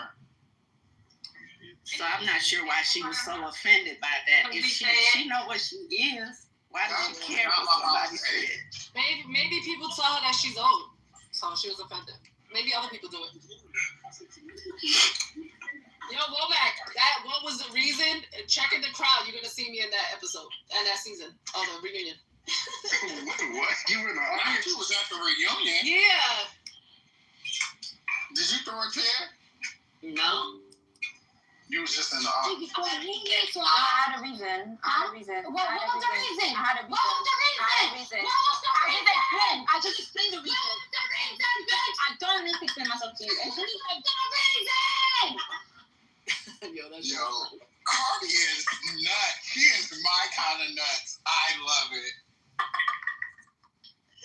Oh, I'm telling you, that Libra energy. That Libra energy. Just Okay, but what was the reason behind that whole shit? Because I never watched the season with her. It's like when we be asking them what is the reason or what is the like what is it? Stop fucking going around the conversation and just answer this simple question. So she asked. No, but it was because Charlamagne. Oh, you know what Charlamagne did this, and Charlamagne is not qualified. This is her explanation. She said she got multiple clips of him giving misinformation or saying something that's not that doesn't help the Black community. You know what? She said she was gonna open up a room. But it's not like we don't know that he has said certain things that we don't agree with. Yeah, but even when he has said misinformation, the next day when the show airs, he corrects it. Yeah. But see, even this conversation though is taken away from what the initial conversation was. It started with Breakfast Club being an irresponsible platform. And my whole point was, listen, sometimes people get shit wrong, but that platform has placed a bunch of, especially Black political figures in the forefront where people would have never heard of these fucking people. There's people from other places who would have never heard about Jasmine Crockett or any of the other people that they've had on that show to go over political topics. And so once Patty kind of dealt it out, like, where else are you going to get this fucking news from? Where else are you going to get 13, 14, 15 to 25-year-olds to listen to political news in this fashion? And she kind of conceded that point and then moved it to Charlamagne. That's how we got here. And that's when I was like, yeah, we can say he's done bad shit or said incorrect given incorrect talking points forever. A whole bunch of commentators have. He's not a fucking journalist. He's not in a news desk. He's just a guy. He's a radio DJ. And He's not even a real political pundit. Exactly. Why? So this shit just went off of nothing, and then that's why everybody is also kind of like, we don't know, because there was no actual origin of the, like, we didn't stay on the origin of the conversation. She pivoted to Charlemagne, and then it went to hell from there. And nobody's defending Charlemagne wholeheartedly. Like, nobody is. So do you want, do you want the counter format? Because I understand what she was saying. I don't agree. So here's the thing. I agree with y'all about the Breakfast Club. So back in the olden days when we was listening to radio, like on the back of stage coaches with on boom boxes, So like it's like it was a Russ Parr morning show. There was like Tom Joyner morning show. There's always been morning shows where they would do this. It's like it's the way that black people get news or whatever, right? So it's like so that's back in the day. Okay. Oh, who you got? The white analog. No, the white analog.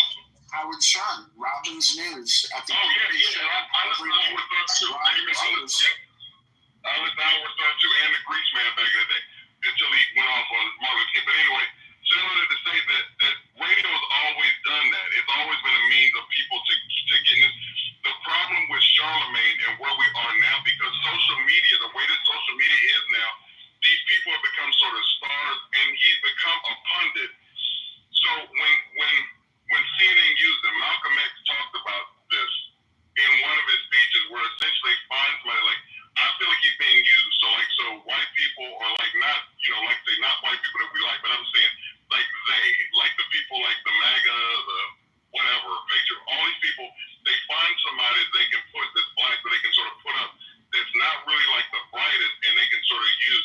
I just feel like Charlemagne the Breakfast Club is fine. It's a great place for people to get, like, to learn about people they may not know about. I do believe, and I mentioned the three things, the thing with Joe Biden saying, if you're not black, you're not voting for me, that happened on the Breakfast Club. And then you get Kamala with the weed smoking, where she's laughing about she smoked weed. That came off the Breakfast Club. And then you get the thing about the trans getting surgery in prison. All three of those things came off the Breakfast Club, and they were manipulated and used to divide the black community. Again, Charlemagne is fine. It's just when they pull him on CNN and pull him out of his element, I wish that they'd pull Angela Rye or like the other brother, Lamont Hill. What's the brother's name? I'm just saying, I wish they'd pull somebody else. But I'm saying, I get it. Like, but I don't know if that made sense. But I'm saying, Breakfast Club is fine when they take him off Breakfast Club. That's all.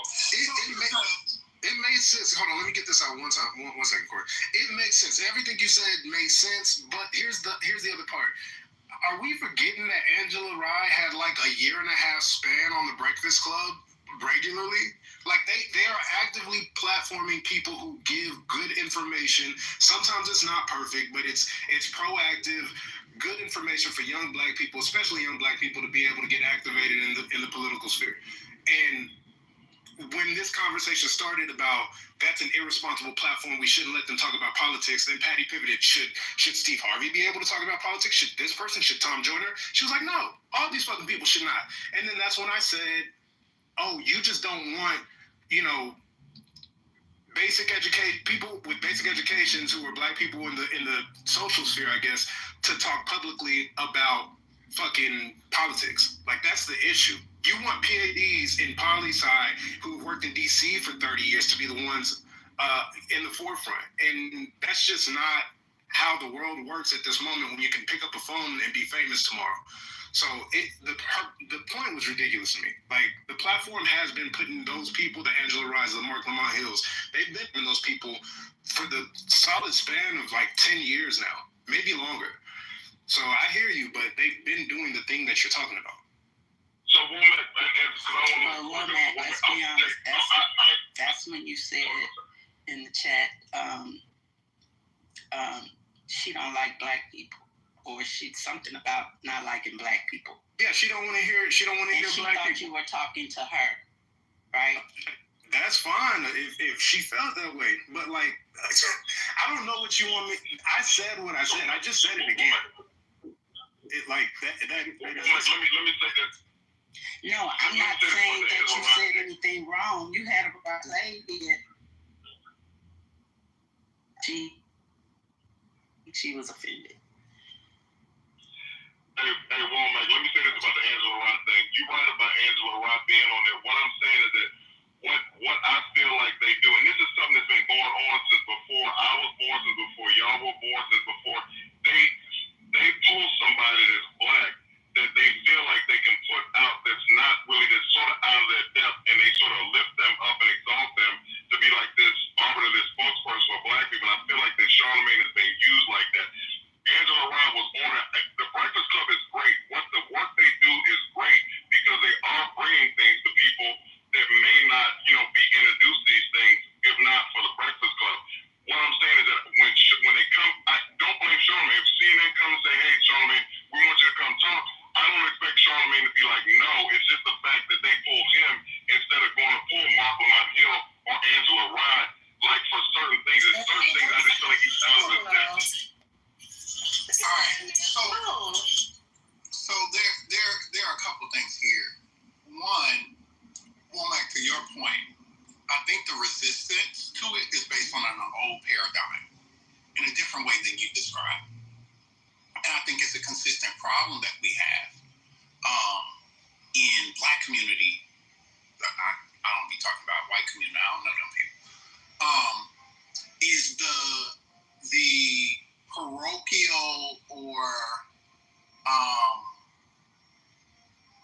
parental tone that we have taken on as it relates to who we elevate and who we get information from in the community, right? It's very paternalistic, right? That we hoist these responsibilities onto people, that we exalt to these parental, paternal type positions, whether they have the expertise or not, right?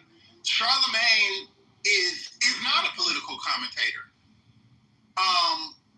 Charlamagne, in my own estimation, ain't the brightest crayon in the box. He'd say that too. Right? But the way that we exalt people and try to pick singular figures to be spokespersons, to be the sources of information, and the way that Michael was saying in the past, that was the Michael Bathan and the Tom Joyner morning. That's the fucking problem.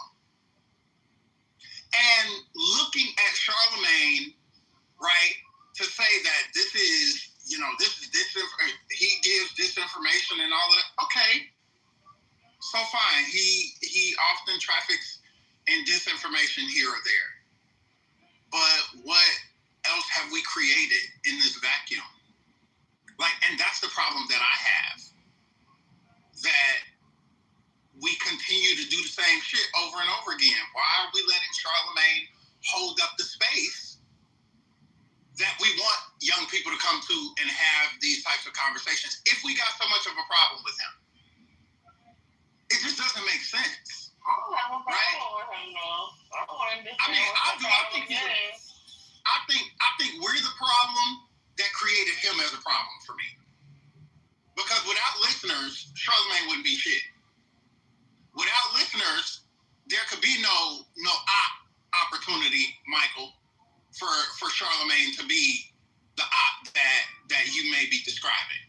Right? I don't understand this idea that he's just this bad person when it comes to politics. Like, to me, he represents the everyday person that's sitting around the barbershop or whatever, or at a kickback and talk about what's going on in politics right now. And to me, because I be in those type of spaces, I see it as everyday regular shit, and I think that's why a lot of people resonate with him, in particular when it comes to politics, because the everyday person, they're not thinking of it in terms of all of the big words that I be using and everything. We just speaking the shit, talk about the bullshit that's going on in politics, and that's what he does. And I think that's what I was trying to convey when I was expressing that.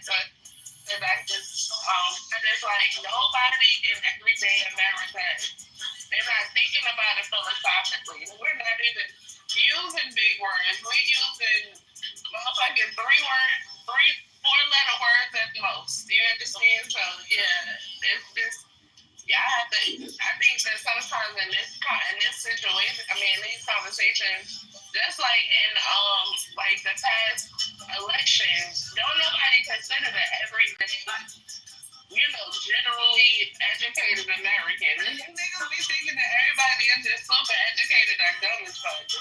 Some of us is in the middle, but we just like everyday shit. Like we like using everyday terms, keeping it real simple, letting everything be in layman, so we don't have to, think too hard. That's what he knows. So let me get in on this for Brooklyn, because we talked about this night. So my problem with what you just said, I get what you're saying, and that's why I say I'm old sometimes, right? Because the way I see stuff, I don't see things the way that y'all did. And when I was younger, like my parents or the older people didn't see things the way that we did. So that's what I'm saying, because I'm off kilter with y'all right now. So the thing is, like black excellence, right? Like Corey was in here one night and he was talking to somebody on stage, and he mentioned something about a colloquy. Talk about, and I didn't even know the word at that point. So it's like, okay, like I know this guy don't know, but it's like Corey talked about when he was a teacher, that he would like throw words out, and so his students could learn or like get information on the word. We had, in my estimation, again, I'm 57, so I turned 20 in 1988. The 80s to me was like a black excellence explosion. With the Cosby Show, I hate that Bill Cosby was raping people, but the stuff that Bill Cosby did over his career that we could see, like the public facing stuff, did a lot. But like HBCUs with a different word, all this stuff that was going on, even the music with like BDP, Public Enemy, Poor Righteous Teachers, X-Clan, just all these people that were doing things that were more positive about the community, moving the community forward. To what you said, like about like the simplistic, that we don't want to hear that now, like we don't want big words. We as black people, the diaspora, we are in a race to the bottom. I feel like this Charlemagne, I feel like Tyler Perry and the stuff that he writes and all these crappy shows he has on BET, this is my opinion. It's a race to the bottom. Like we as black people have just like, we like, fuck it, we just gonna be stupid. We don't care about being like smart. We don't care about uplifting. And you know what? For those who are trying to uplift, fuck y'all. We just want to be down here and be stupid. Like we ain't trying to keep that other. I'm not saying that, Brooklyn. Just let me finish out. But I'm not saying this about you because you're intelligent. I'm just saying it's me, and it's like I say. That's why I say I'm old, because when I was younger, I just looked at it in a different way. Like as far as when I came up from, like the Black Panther Party and like all that, like Snick and just Kwame Ture, all the people that I came up like sort of seeing when I was younger, the older heads. And then when we had our time, like we sort of did what we did in our sort of our revolutionary time, sounded to say that now it just seems like we have given up. And I know that's not true across the board, but to me, Charlemagne, it's like paying to the lowest common denominator. And Alan, hopefully that made sense. It did, because like even in the 90s and 80s, the people, it was always people that wanted shit in layman's terms. That's why a lot of people didn't get involved in politics. As now, you got more people who normally talk about the things that's going on. I'm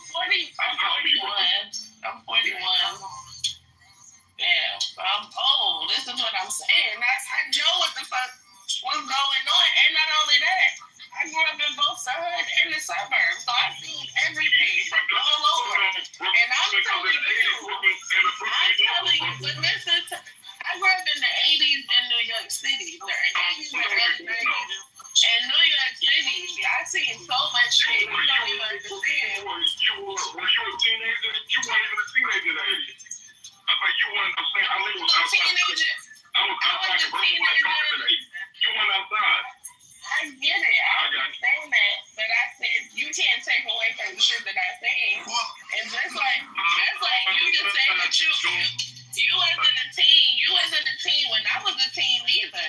And you wasn't doing the shit that I was doing either when I was growing up. And what I'm saying is that I can speak from the everyday person, everyday black person in LA. I have the privilege to speak from that arena because I actually not only grew up with them, I see them. Like, even though I grew up in the fucking suburbs, so I see them. And a lot of people don't see them. They're not represented in politics at all. And now they're getting a chance to even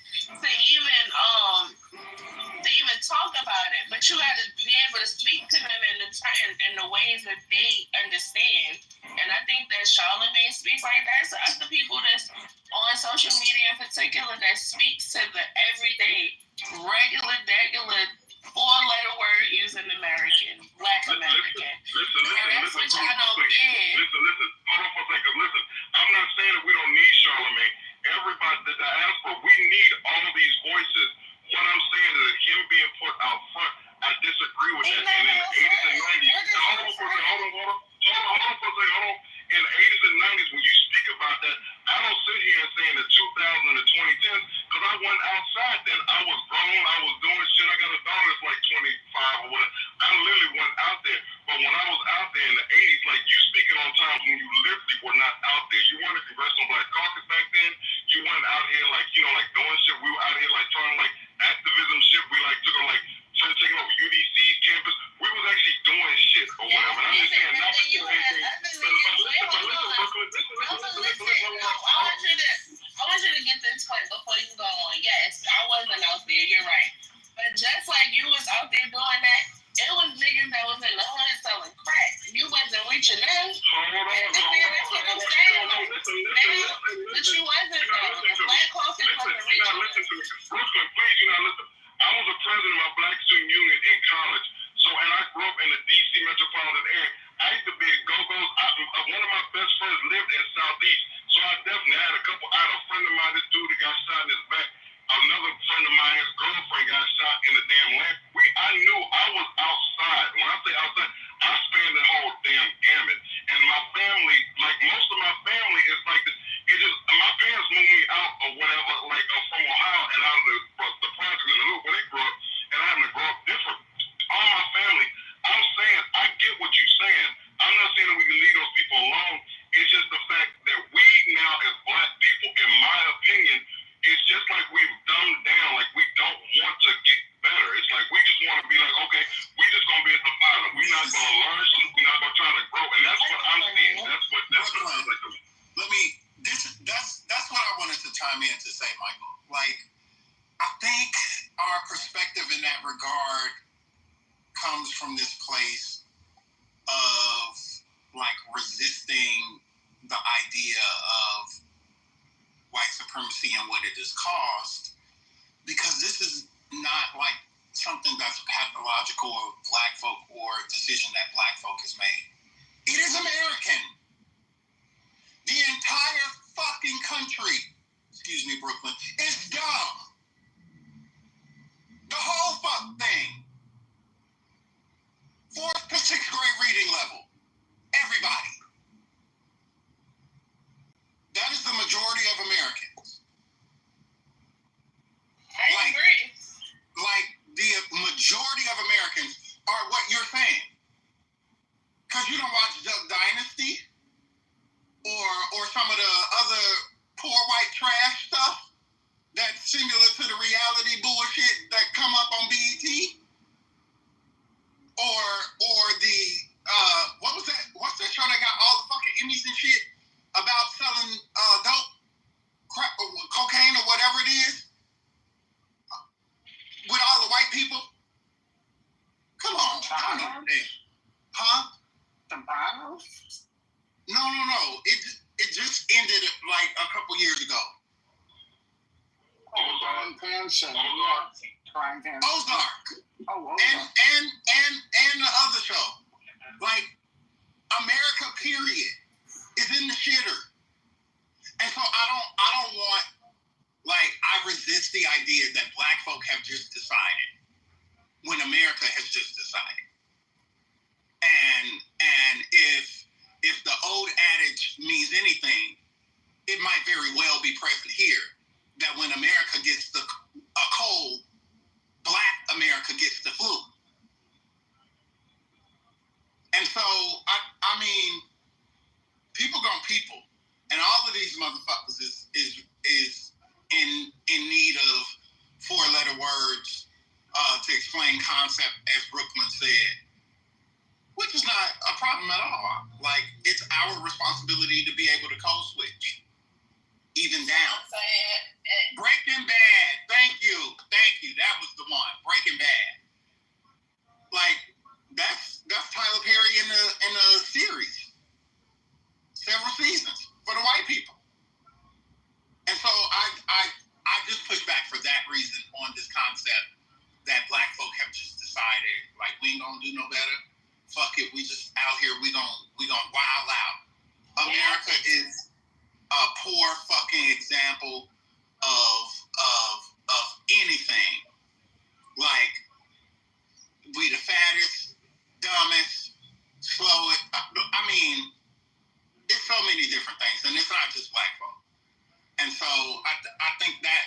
part of the problem. Now, what I will say, to the point that Brooklyn is trying to make, or that Womack might have been making in the greater conversation, is an inability to speak to people in a way that they can understand, might very well create some of the problems that we in right now. It does. It is. That's the problem. That's the problem. That to me, this is what I've seen as a non-Trump supporter, right? I've seen during the election in particular, a lot of people going that way because they didn't. It was too intellectual on the Democrat side. It was Kamala represented all of the black elites and intellects, and they didn't find any common ground with you all because I was talking too big. I seen the bigger picture because I look at things from the outside looking in, but they didn't resonate. There's a lot of people that didn't resonate with you, and so they was just like, I'm gonna go with who I resonate with because they're speaking my language. We had to, I was trying to speak the language of the ghetto Democrats for the ghetto people so they could understand, and I reached some people in that way, but, every day on Clubhouse we was talking, and all of the intellectuals was on here using all of these big, fancy-ass words, and everybody was looking like, oh, okay, and didn't resonate with them, so they, they started supporting the enemy. That's how that shit goes. I think that's the other thing. Like, that can certainly be the truth. But you just got to do better than what resonates, what feel good. Because, goddamn, like, we over the barrel now. I'm still on my break with the 92%. I ain't getting upset about much. But I don't think that it was about resonating, or maybe I am missing it, Brooklyn. That the idiot who talks to people on a fourth grade level appealed to black folk too. Maybe I'm missing it. Maybe that was a dynamic. But I think some of the silliness goes back to what I was saying earlier about that patronistic way of operating, that the little childish things like putting your name on a check would get people to believe you gave them money, when in fact they would have gotten more money and faster if you hadn't insisted the way that you had, right? So I think that, there's a balance. We got to find something.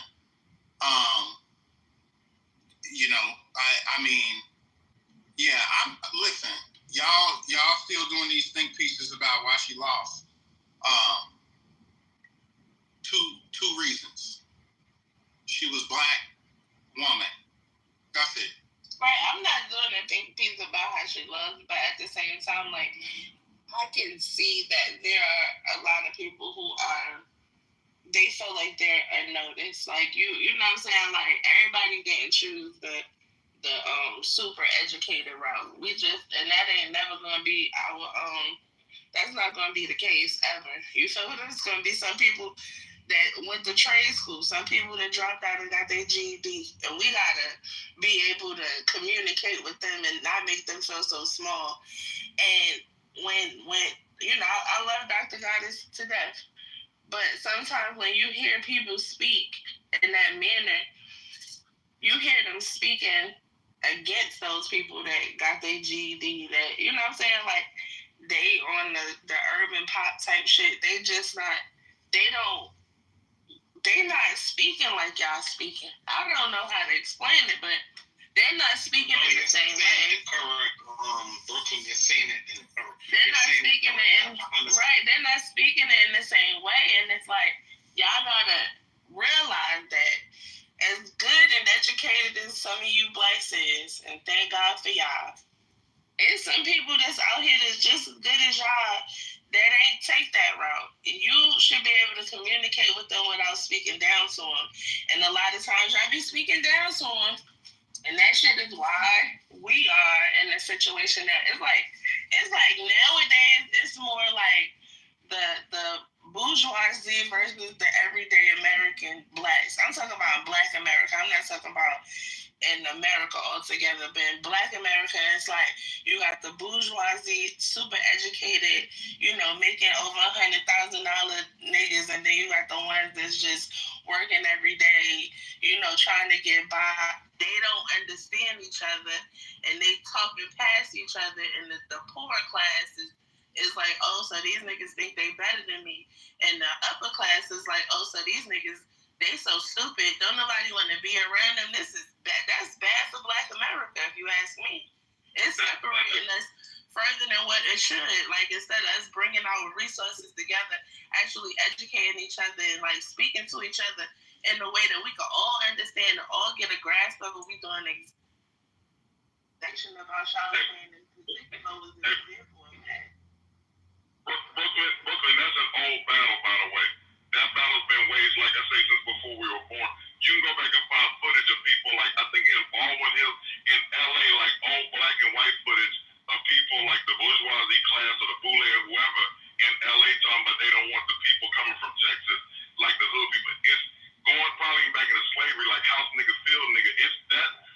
We are our own worst enemy, but what you saying, that's something that's literally been going on. You're in the Matrix. I'm in a bad spot. Yep.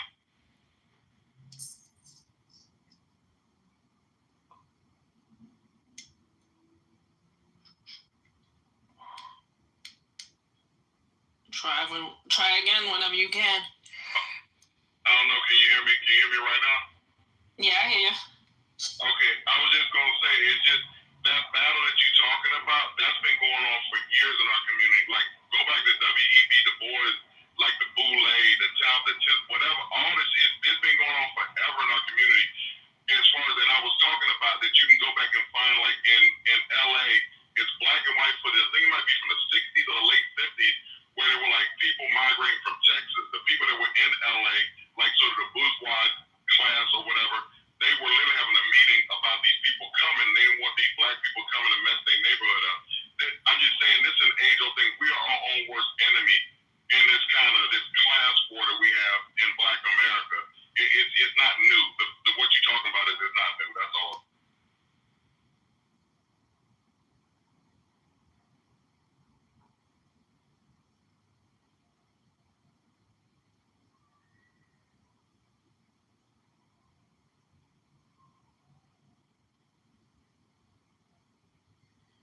I should just thank God for niggas like me, because I keep everybody humble on both sides. I'm in the middle. We need everybody's voice. That's why I say the diaspora. I love, like, everybody need to be on, but we just don't need all of one thing. We're just not a monolith. We just need everybody's voices. What I get concerned about, only reason, and again, I am getting old. That's why I say that, is that when somebody like Charlamagne, to get back to that, I just wish that they would, if they're going to have Charlamagne to give equal time like Mark Lamont Hill or something, I don't know. It's just a problem that I don't know if it's a fix to it. But, again, I'm looking at it from my perspective.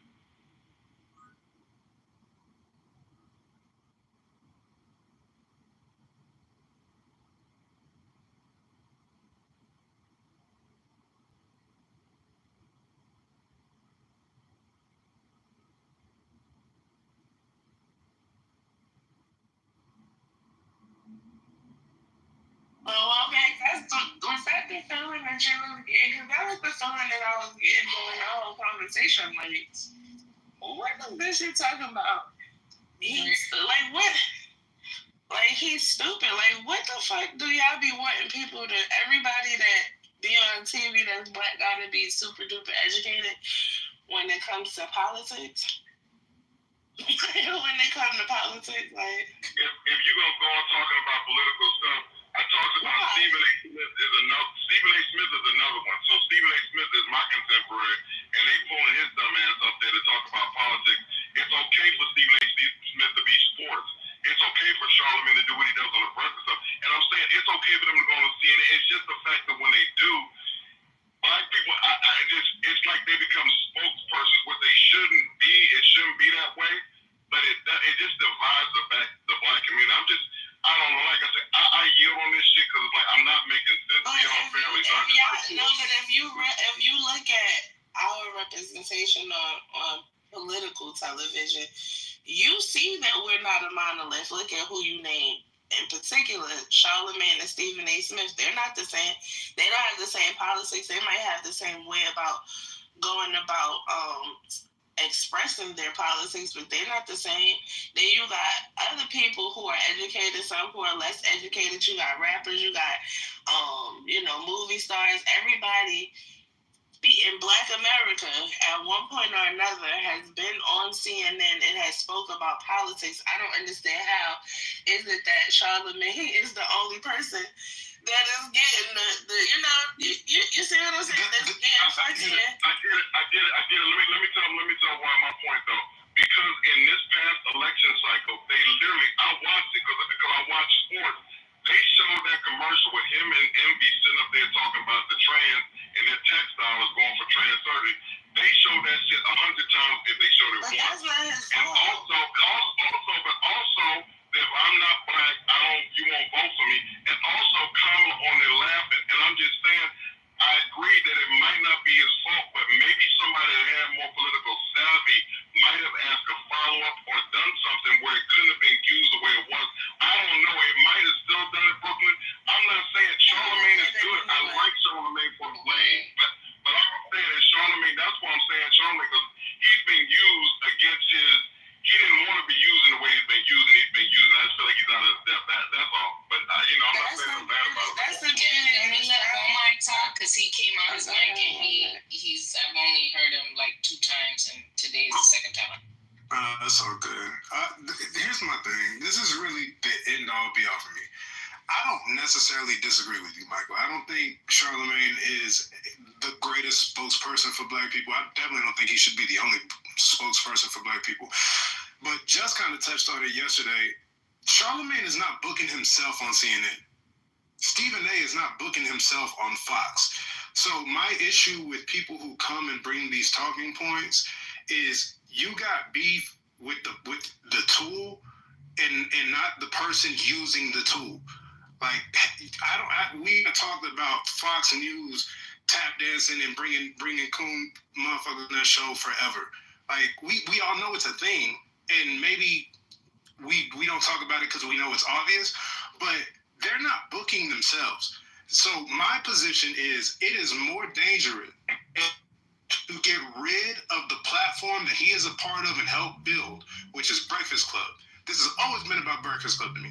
More dangerous to get rid of that platform for black people than it is to deal with the nonsense Charlamagne spews on an occasional basis. Yeah. And when we talk about maybe he should have done a follow-up, maybe he should have. Look, he had the vice presidential candidate on a show, and she said his position to correct her or make a off comment and spin it into something else. He is a radio host. His job in that moment is to get a viral clip in the world that we live in. So we're applying things to these people that we've never applied to anybody else. Y'all didn't apply this shit to Tom Joyner. For one, I'll tell you why. You didn't know if the information was factual or not. When Tom Joyner or Rush Limbaugh or any of these other old motherfuckers that were on the radio out now about political talking points, no fact check. Y'all didn't have Google. And we wasn't listening. Exactly. So, and to your point, and I do want to get, before we get too far away, so I want back to what you said. We don't disagree. I want Charlamagne. I want the Breakfast Club. We need that. I was saying that earlier, that it's important, like Brooklyn said and like you're saying, for people that don't get this information any other place, we need that. We need other things too. To the point about him not being politically savvy, I feel like if he would have had Angela Rye or Mark Lamont, he would have been on there for that interview. Because they are political pundits, they might have caught that, hey, this is something that could be used, and just came with a problem. I don't expect Charlamagne to have that knowledge. Another thing, too, that you said, as far as I definitely, because I said it earlier, CNN, Fox, white people are definitely, they misuse us. Malcolm X talked about that. He literally talked about that when something happens in the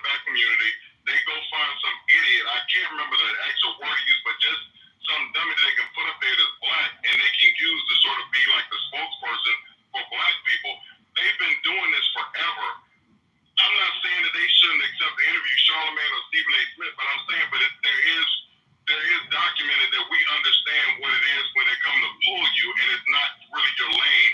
So I'm not saying it's Charlamagne, because you gotta everybody gotta build their brand, but I wish that they would say, you know what, I'm not really cut out for this or whatever. But I know ain't nobody gonna do that. I'm just saying, we can just strike an accord that we just not gonna really see this the same way or whatever. I do understand where y'all coming from.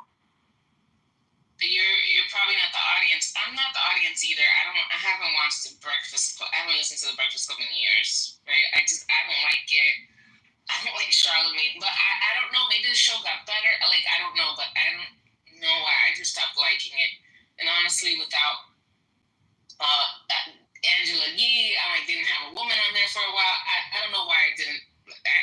I don't know why I stopped watching it. But I stopped watching it because there's so many options nowadays. So I'm not the audience, but I understand it's a huge platform. So Michael, is your problem that maybe Charlamagne needs to educate himself more? He's not you feel like he's not prepared? I don't understand what your issue is with it.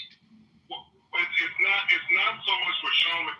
Charlamagne is good for his lane. I guess what I'm saying is that it's like the what Womack was saying. I have a problem with people going to get black people and using them. That's why I go back to this Malcolm X thing. I feel like Charlamagne, against his will or against his knowledge, is being used. Because okay, Charlamagne, you got this huge platform. You had Kamala in there. You had Joe Biden. You get all these good stuff. Hey, let's bring you on CNN or whatever. Now, yeah, he should, but it's if he's not ready to do that, that's fine. It's not. This is a condition. It is what it is. It happened before I was born. Like I say, Malcolm X was having his speech before I was born. The man was assassinated before I was born. So all I'm saying is this is not anything new. They just use black people. They use black people that are popular to deliver the message that they want to deliver. And when they get them, they manipulate them. They sort of talk to them in a way or get them to say something that's divisive. The things that I mentioned, the Joe Biden, if you're not black, you don't vote for me. The Kamala with the laughing about weed smoking, and the trans surgery thing that was talked about in the president stuff, it divided black folks. It divided black people. I heard people on these stages arguing back and forth about that.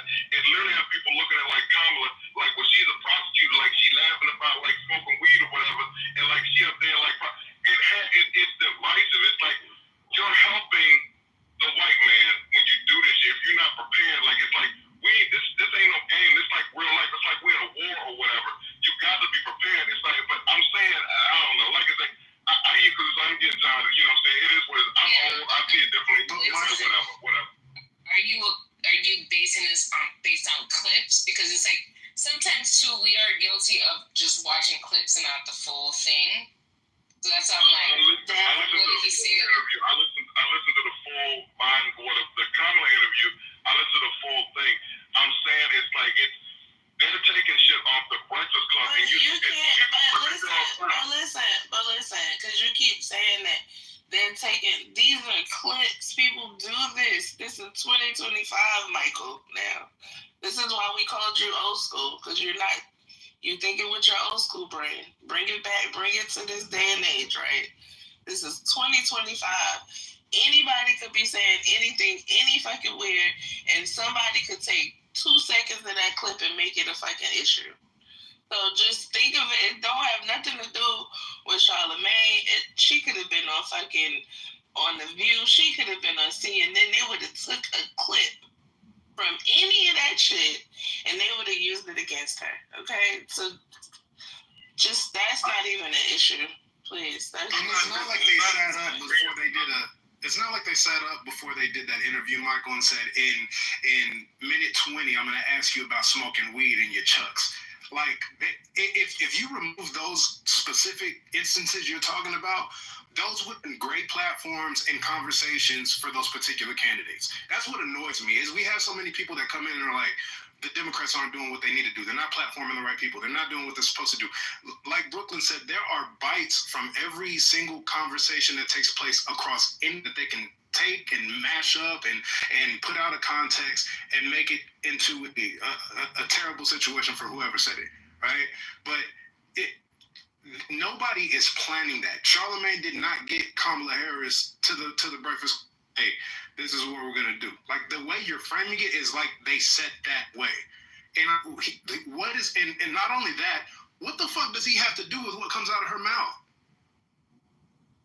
She said it. Joe Biden said that. She had his eyebrows raised in that room when he said it. Like, everybody's like, oh shit. If the president comes and do anything on urban radio or TV, they ask him about weed. So shit, that's regular shit to me. I don't see what the big deal was. It's not, and like I said, that's why I say we literally, we gonna see this in a different way. But that's why, and again, I'm getting older, so like when I'm doing whatever I'm gonna be doing in my future, I'm definitely gonna make sure I got like voices around me that I can get different. It's good that we doing this because you understand it one way, y'all understand it one way, I see it another way, and if we can like share these opinions, because I can move closer to where you are, and maybe I can move you to where I'm. But I'm just saying this is we're good. I'm good on this because, and we're gonna sort of keep going back and forth about the same thing because I listened to the whole Kamala interview. I just feel like I'm more experienced. So if somebody like Angela Yee or like Mark Lamont Hill would have like taken and been like, okay, like this is something in their mind, damn, like so let me ask a follow to sort of like to bring this back or to make it something where it makes more sense in context. But again, no, they can't control what's coming out of nobody's mouth. And I'm saying that I love the fact that the Breakfast Club exists. I love the fact that it's there. Like back in the day, Russ Parr Morning Show was there, Tom Joyner, Steve Harvey, whoever, Donnie Simpson. I love that it's Frank Ski. I love that morning show is there. I'm not saying anything bad about Charlamagne in that respect. It's just I feel like that CNN will use people. White people have always used people that have big platforms that are black to be like the spokesperson for black people. And a lot of times when they do it, they manipulate them where they end up saying shit that's harmful for the black community. And that's just where I'm at with that. You know what I'm saying? So that's I can't believe y'all think Charlamagne is a good interviewer.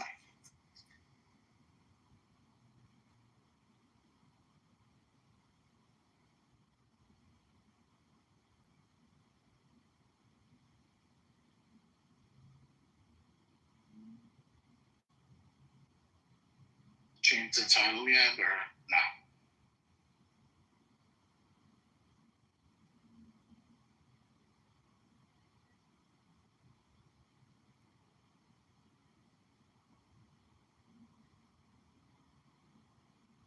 No, sorry, shut the fuck up. Because you know what I mean by he cheated.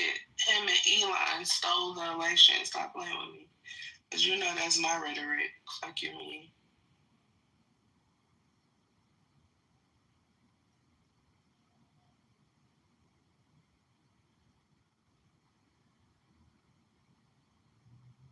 I still feel like people should just have a little bit more room for those that are undereducated, because there's a lot of them, and it's going to be a lot more, child. It's going to be a lot more. You're going to have a lot of patience, baby. You're going to be answering a lot of questions, but you got to take it, bring it down to layman's terms. Them dictionary words are beautiful. I love them. When I don't recognize one, I look them up, but everybody ain't like me. So you got to be real, like everyday nigga in the hood type shit when you talking to these people. I'm telling you, that's how it's gonna be. And yes, it's getting worse. It's gonna get worse. We're headed backwards. Okay, it's no longer the glory days of the '90s and the early 2000s. Niggas is motherfucking stupider and stupider. Brooklyn. So when I do it, I'm not doing it now because I'm in school and I'm like working a job now. I have time for it now. But what I like to do and what I will be doing is I'm gonna be mentoring like 12 to 18 year olds. Like I've done stuff where I work with like big brothers before. I'm saying like I'm trying to be outside. I'm outside. I coach football. Like I coach kids or whatever because I'm trying to get. So I'm with you on like it's not. I want to reach people where they are, right? But I just want us as a people to be better. I just feel like we were getting better at one point,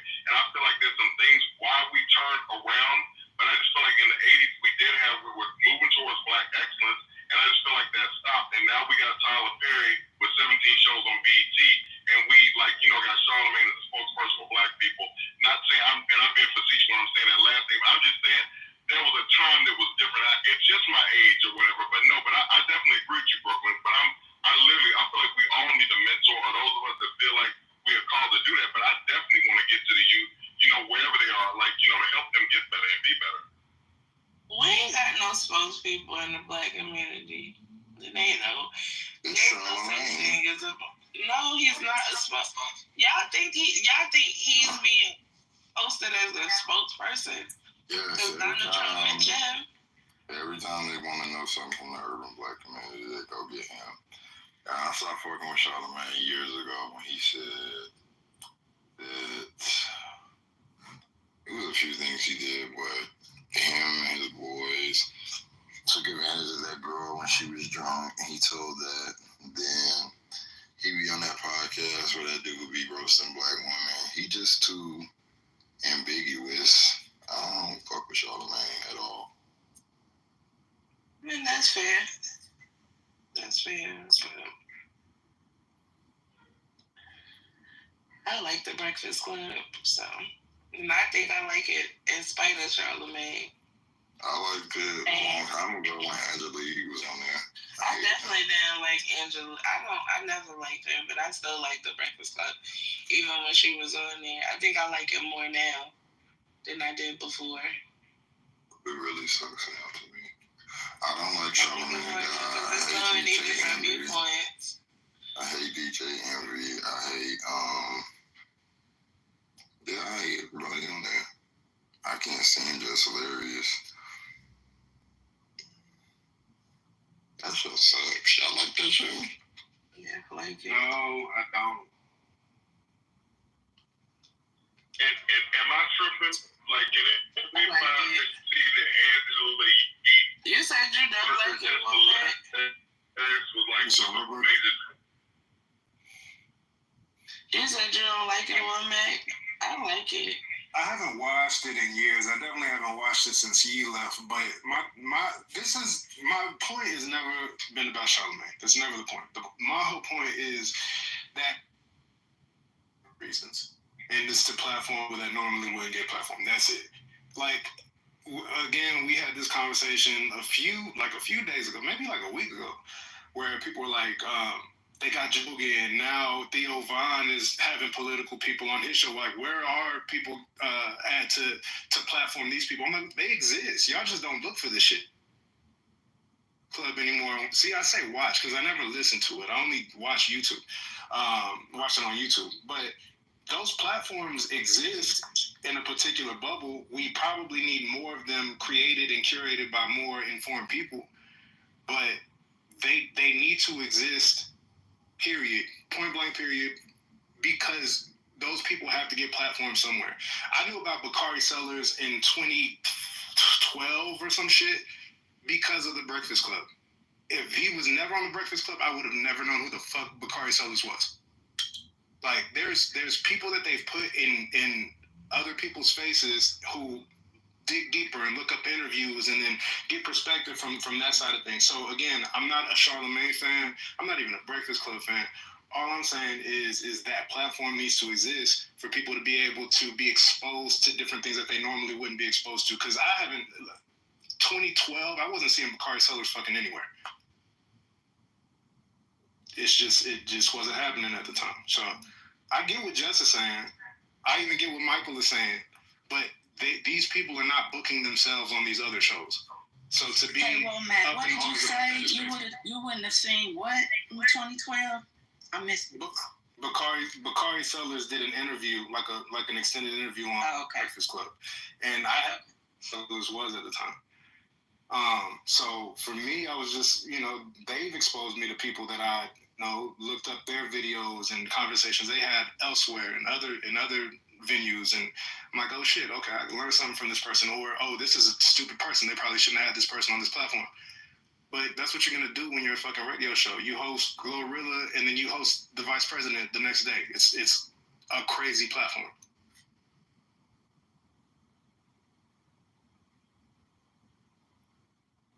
But it needs to exist. That's my only point.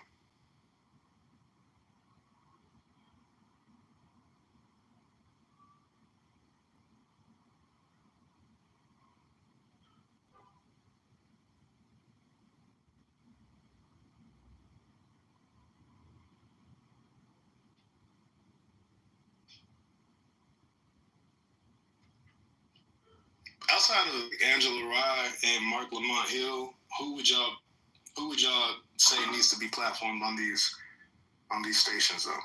Because the other handful that I can name are hosts of their own actual fucking shows.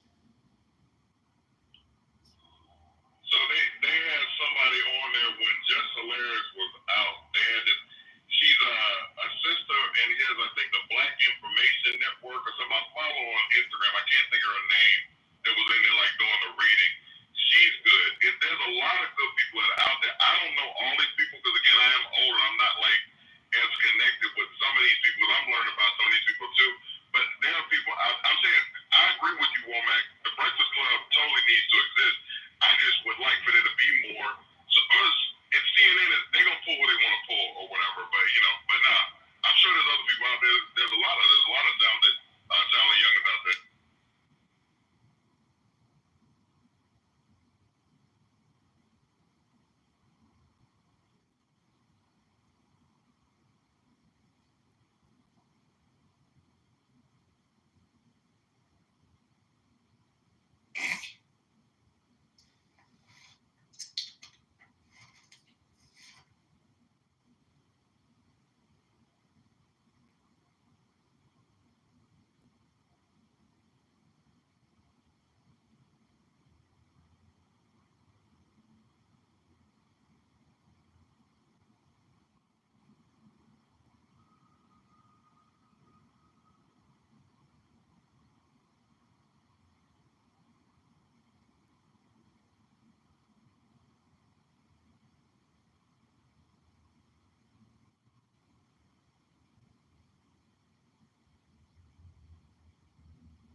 Welcome to the stage, Charm. Did you have something you wanted to say?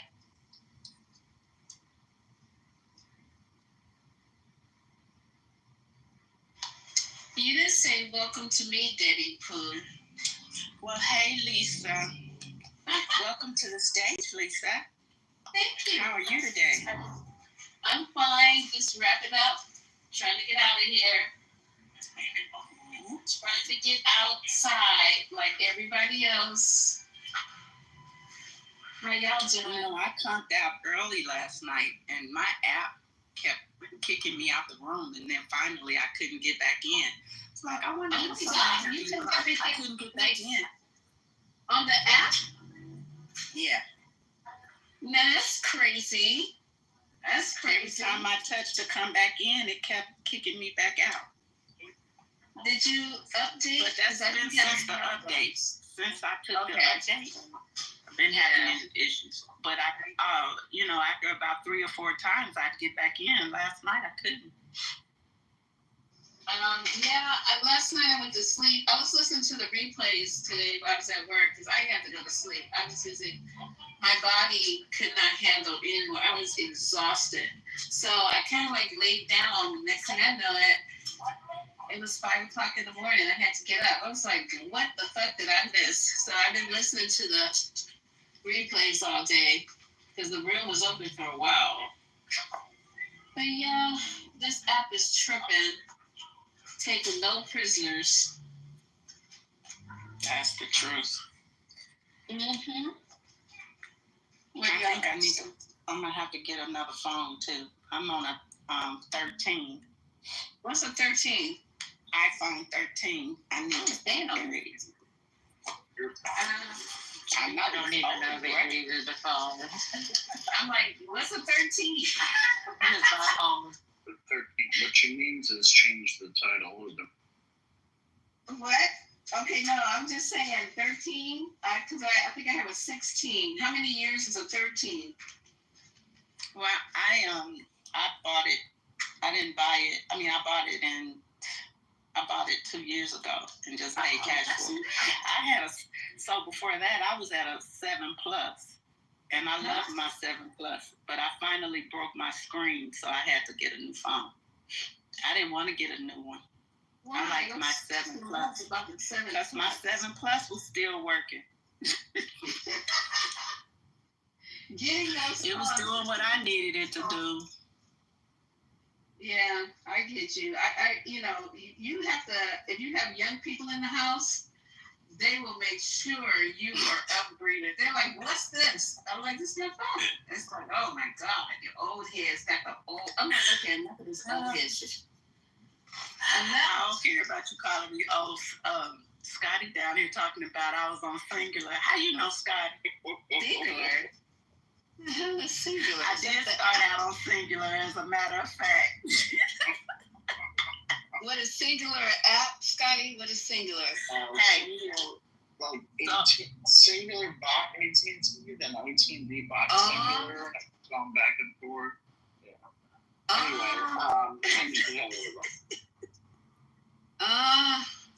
Anyway, That's hilarious. Oh, I see the title. Okay, I just came in. I just followed. So I have you guys know that it had to be one of the original car phones, the one that came in the bag with a bag. What kind Y'all of bag? don't know nothing about that, do you? Wait, what kind of You bag? know about that? Designer bag? Yeah, I had one of those. I was an original. What you talking? I'm asking you a bag to carry the phone, or a designer bag? A bag to carry the phone, or like a designer? You carried it in a bag. Yeah.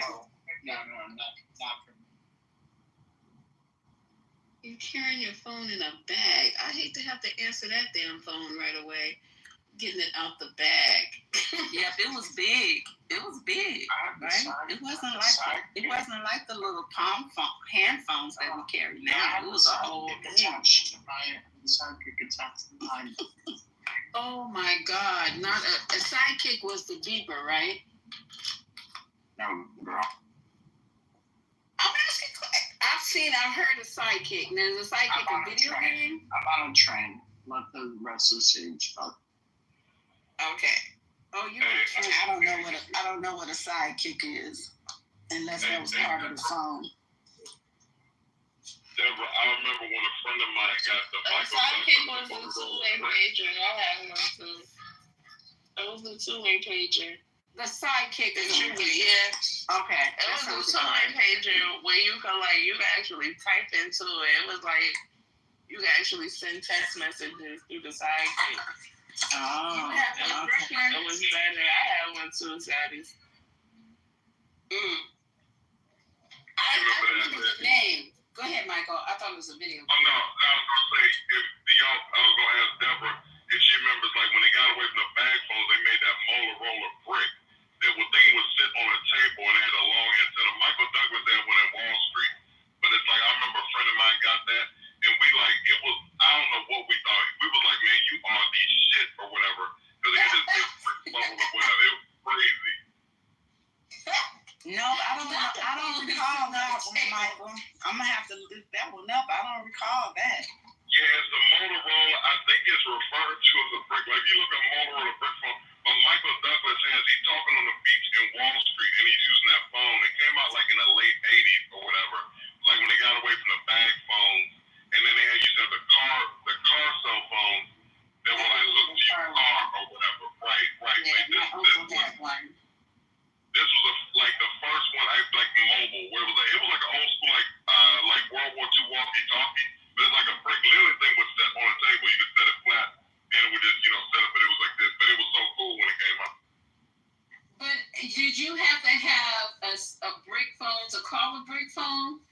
you can call a brick phone from your regular house phone.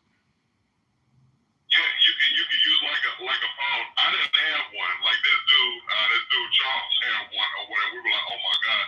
Like, but yeah, you could just call. It's like, but the minute I don't know, like the plans used to be so crazy or whatever. But it's like I don't know like how like $20 a minute. I can't even. It's like something crazy for the service. It was. I have to go back and look at the numbers, but service used to be like crazy on those phones. $10 a minute, y'all. Shit, hell no. Y'all $10 a minute. I don't know nothing about that. That's too. It's not even my mama. I'm calling for $20 a minute. Back in those days, I was a kid, broke, could barely get me a Happy Meal with my friends. Hell no. $20 a minute. What else is going on, y'all?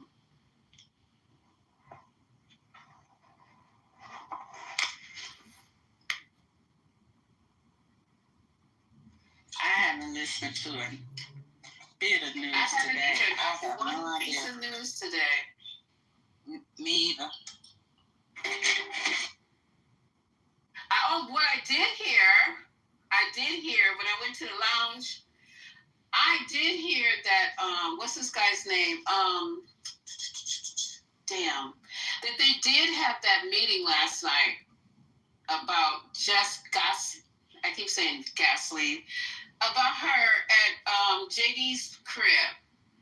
They said they were going to have that meeting, that it was all fake news. And now all of a sudden this morning it popped up again that they actually did have the meeting. So I guess they laid it out. Yeah, that JD up to something. He up to something. It is. Something's not right. It feels creepy right now.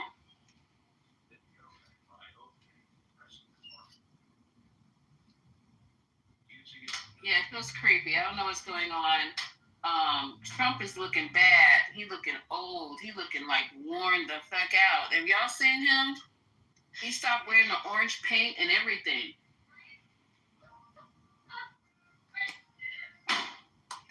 No, I haven't. Did you see where he's talking about he's pushing forward his plans on taking over DC, or talking about taking over DC? Yeah, I saw that. I was trying to ask Haitian last night, what does that mean to federalize DC? And he's like, well, they won't have a mayor or nothing like that. I was like, what? So Bill Clinton did it. Bill Clinton did it like in the 90s, like they're coming out of the crack era, like with Mayor Beto. So it's like they have a board where the DC city government loses their ability to basically rule or whatever, like the home rule thing, and they have to go to a board to get anything passed. The federal government can do this at any time, but he's talking about deploying the National Guard because one thing, and why I'm concerned about kids, and especially in that area, is that these kids were going around before Trump became president. They were like, you see little crews, it'd be like a girl and like two boys with like ski masks on or like a couple. They were going around like the gentrification in DC, so they were robbing people. They were like carjacking or like going and sticking up people.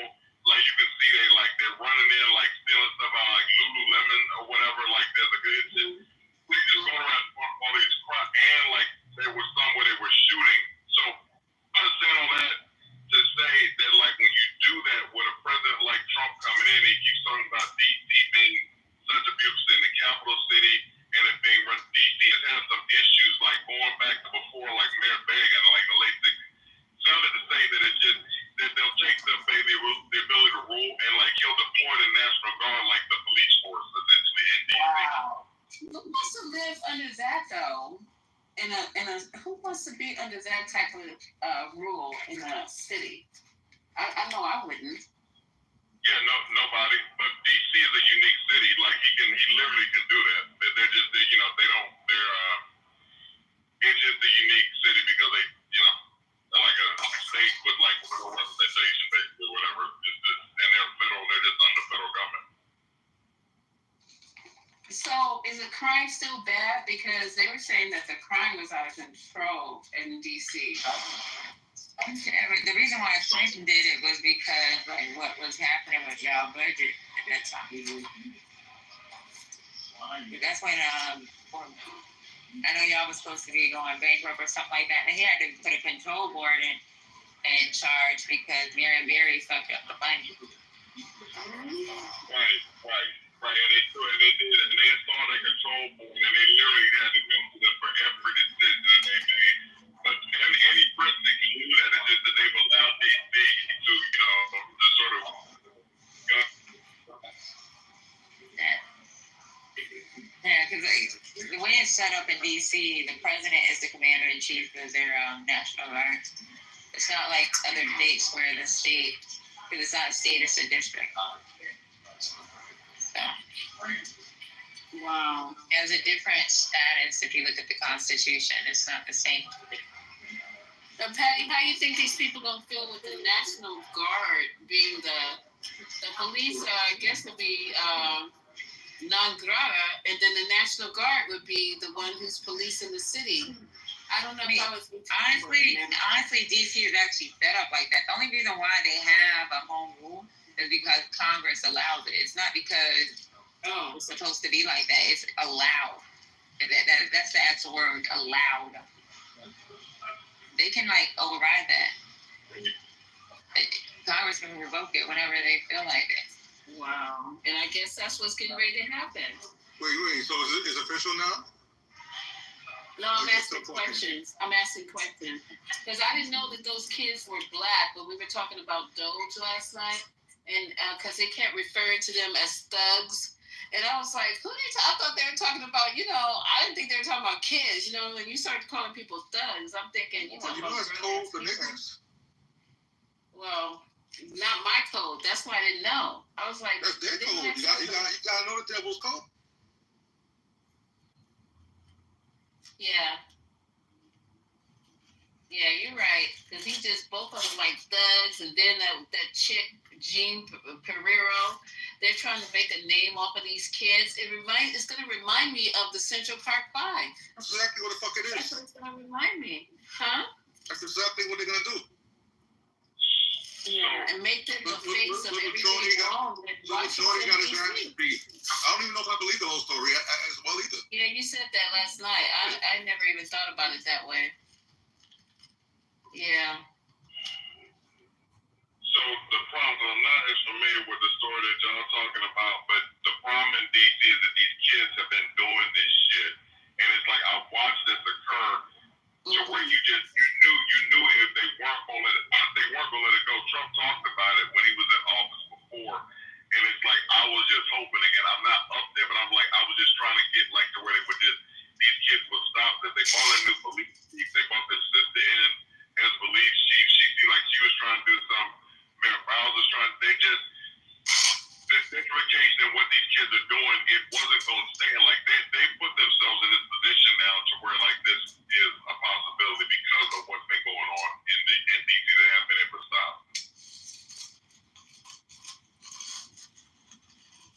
Wow. But so hold on. So crime is up in DC. What about the rest of the country? Because I'm seeing them say major crime is down throughout the country. So what is it? So the problem with DC is that that Trump talked about it before. He's like, it's such a beautiful thing. It's like it's something that he can do, and it's something where he can also roll out the National Guard. Also, he wants to put military on the streets and police people, and I just feel like DC is giving him the opportunity to do what he wants to do. But no, I don't think it's not like DC is the only problem. It's just that it's DC and he's there, and it's like something he's got to run on and gives him a chance because the city he can control. Yeah. So, and it's the Democrat run city that he can control it now. Yeah. Wow.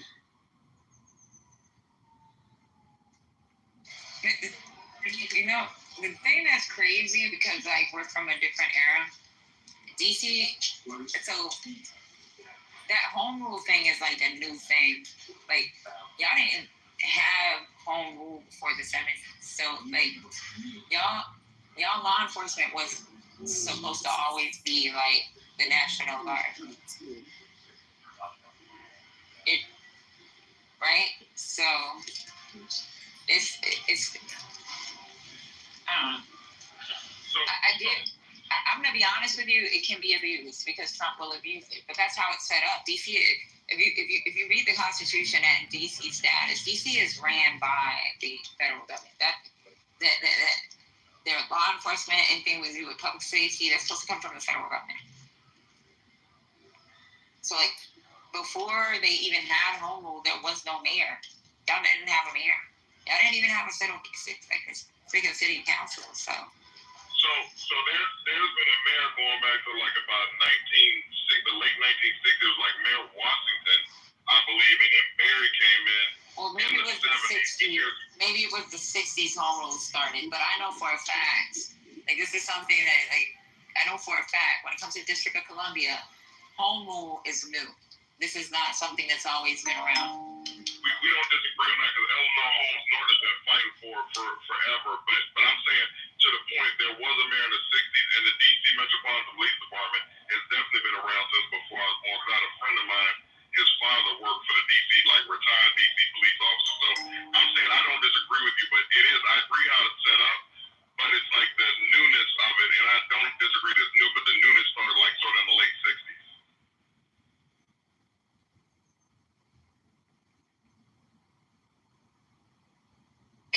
Yo, Patty, check back to now to see when home rule started because I know y'all first mayor home rule. Central president of the back. Okay. So y'all first election was in 1974. Walter E. Washington. There you go, He was elected mayor under the District Columbia Home Rule Act of 1973. So I put first mayor home rule. Put that in Google. And it said first elected mayor Walter E. Washington. He was elected in 1974. Took office January 2nd, 1975. He became DC's first elected mayor under the District of Columbia's Home Rule Act of 1973. He was the first black. That's what I was saying. Like, this is like brand new. Like before, it's always been the federal government. So, but Patty, but the DC Metropolitan Police Department has been, and again, I moved up there. I was 5. I was 1973 when I moved up. When we moved up there.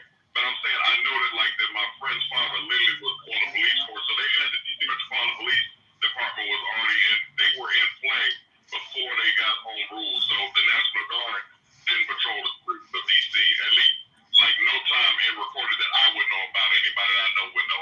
No. So I'm not saying that they didn't have but the National Guard was actually part of their law enforcement.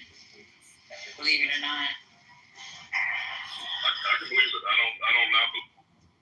Yeah, it's just really fucked up how it is. And being that we have this type of president, how can he abuse that power, right?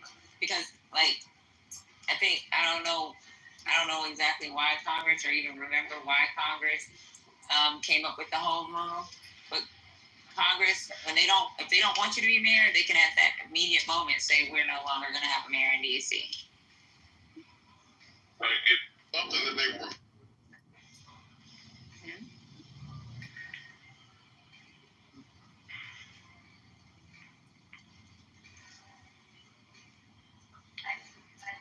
It's just you have a bunch of people there that like the taxes and sort of don't have rights. DC is just a funky city because they can literally be they're under sort of government, like you said, they can be taken over anytime.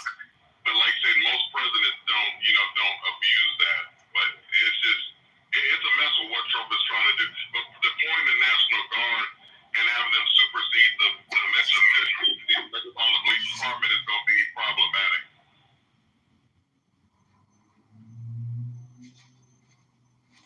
I'm reading it here. Why they came up with it. It was after the Civil Rights Act, Lyndon B. Johnson. Nixon signed the D.C. Delegate Act in 1970.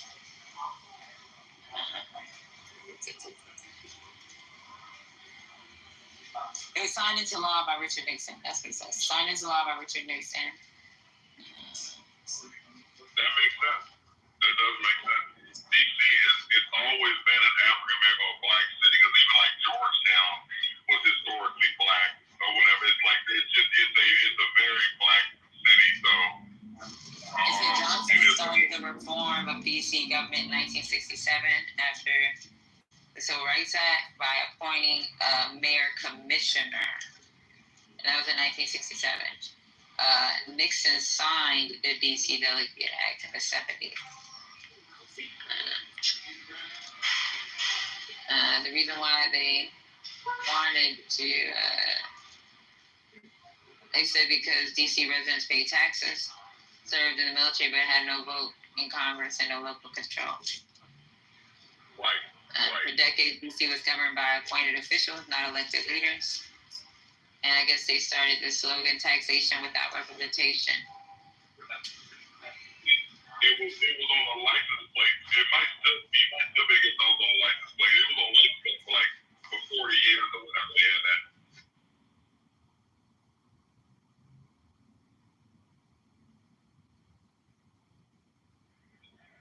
But they've been fighting for statehood, and they got statehood, and that just would have, they just have never been able to get statehood.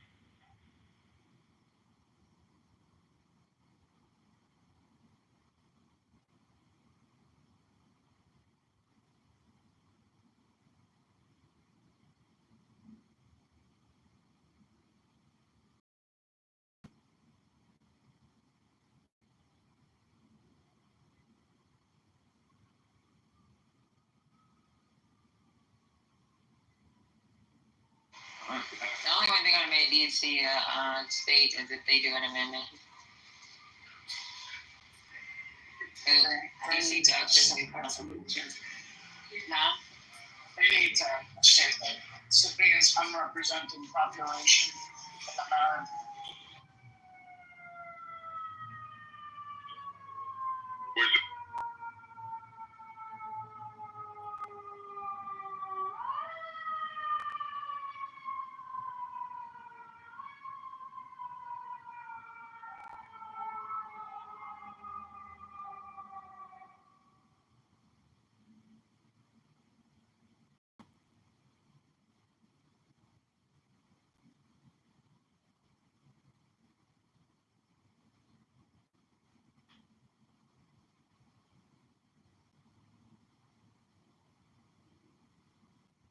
On another news front, did you all see the Apple CEO, the announcement? I think it was yesterday, where they're gonna manufacture iPhones in the U.S.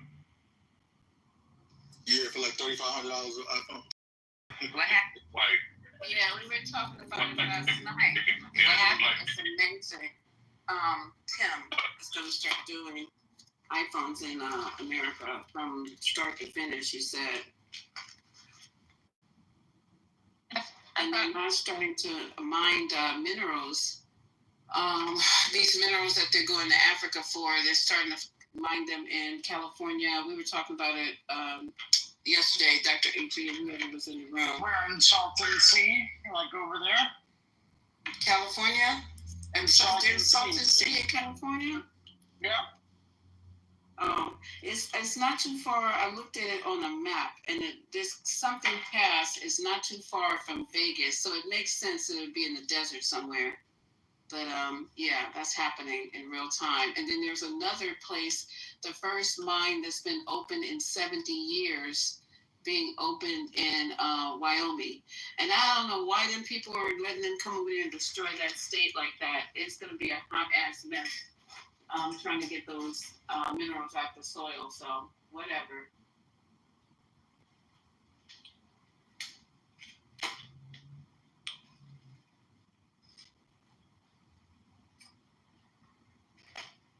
I thought Wyoming was one of those states that really like nature. And they want to keep their state pristine, no?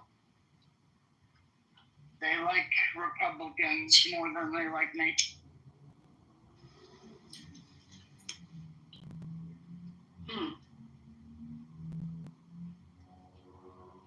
And Texas is going to be lit with jobs because everybody's going to Texas. All the companies that Tim was talking about he was working with most of them are located in Texas.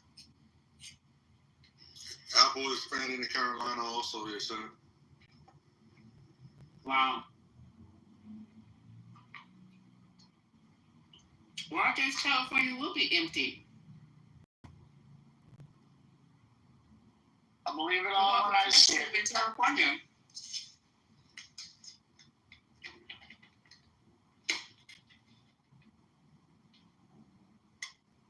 You have little faith, Scotty. And you just believe whatever they tell you. I sure do. I sure do. Hey, if all that shit happens, Scotty, we need to pack and move to California because it's gonna be empty. I'll move to California anyway. Yeah. I'm definitely not moving to Texas. That's for sure. North Carolina, maybe. Yeah, But I like New York. New York is doing well. So I'm fine here. We're projected to have 1 million people move to the Twin Cities by 2030. In the words of my fellow Texans, we don't want no California and New Yorkers over here. Wait, no. You ain't in Texas. I said my fellow Texans. You don't see my fellow Texans on stage? I'm just saying.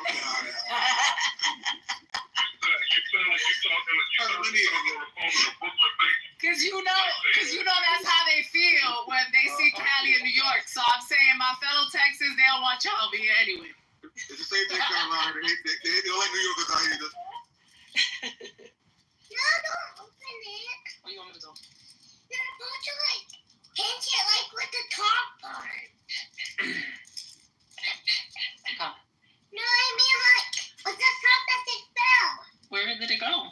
It's a brain drain for me, y'all. I mean, I don't have to go near Texas, but it's the brain drain. They got to be able to drain these other states for these people.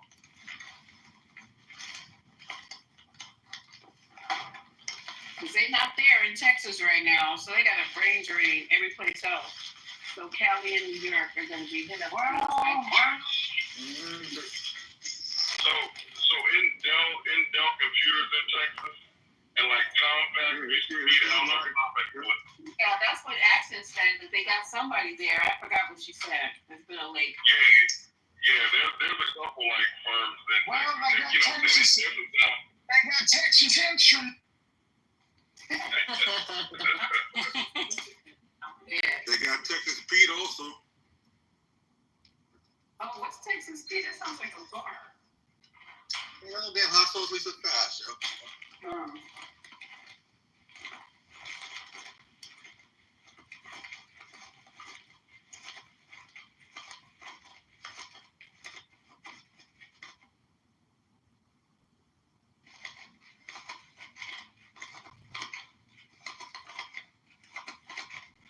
I fucking care. They can say or do whatever they're talking about, and awesome, more jobs to Americans. That's fantastic.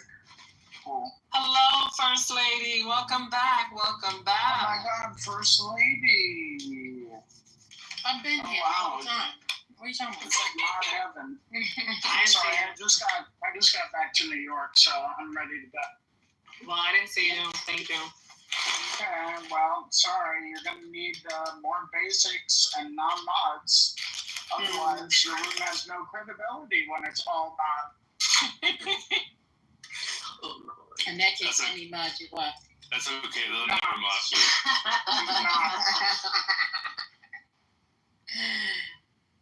If you mod him, he's gonna be doing surveys left and right.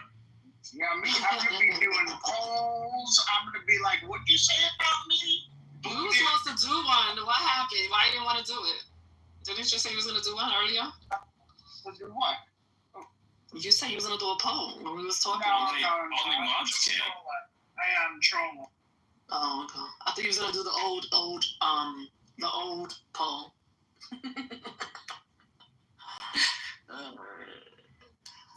You're crazy.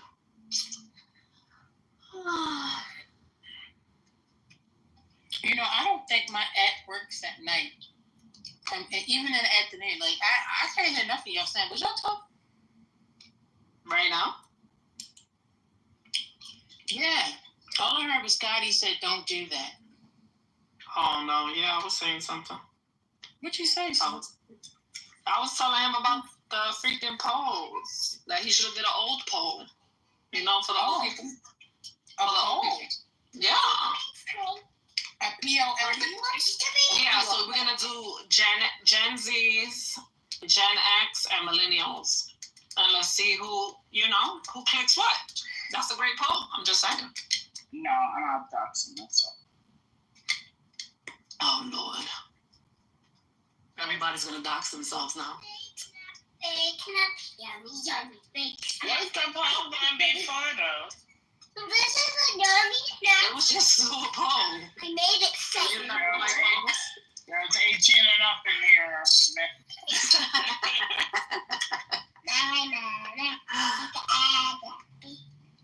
Oh my God.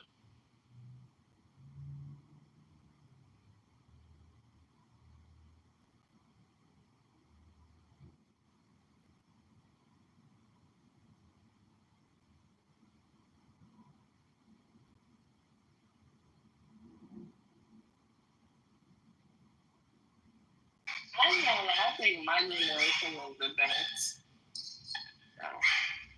Stand back. What happened? I think my generation is the best. Okay. The millennials. Yeah, that's true. And nobody's taking that thing. That's a typical. You see?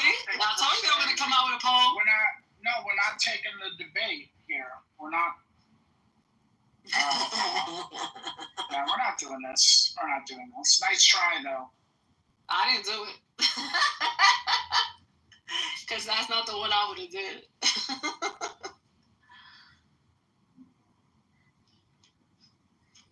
You know what's the crazy thing? Every 15 years is a new generation. But you can dox me, and I'm giving you millennial, Gen X, and Gen Z. There's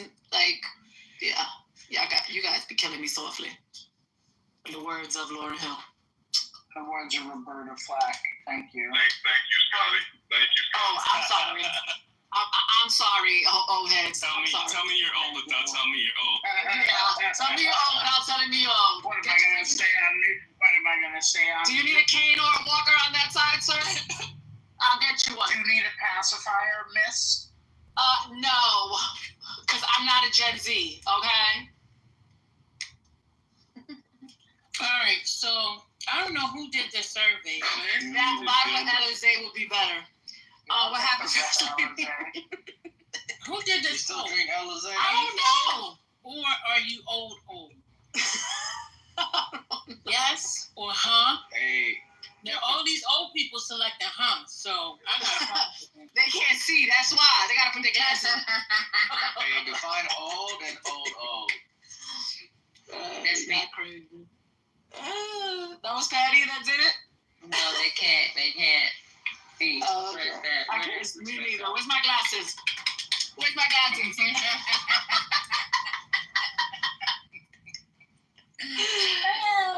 Oh, God. You ain't right. I swear, I don't know why y'all be letting me. I am so. I think I'm gonna change my name to Mel the Petty Queen. Patty? Yes, Petty. Mel Petty. Mel Petty. I like that. You know, my old house used to be Get Real with Mel. Yeah. Some people may call it real. Some people call it petty. Oh my God. Why do you call it Mel, Texas? Show me, girl. Because I'm not a Texan.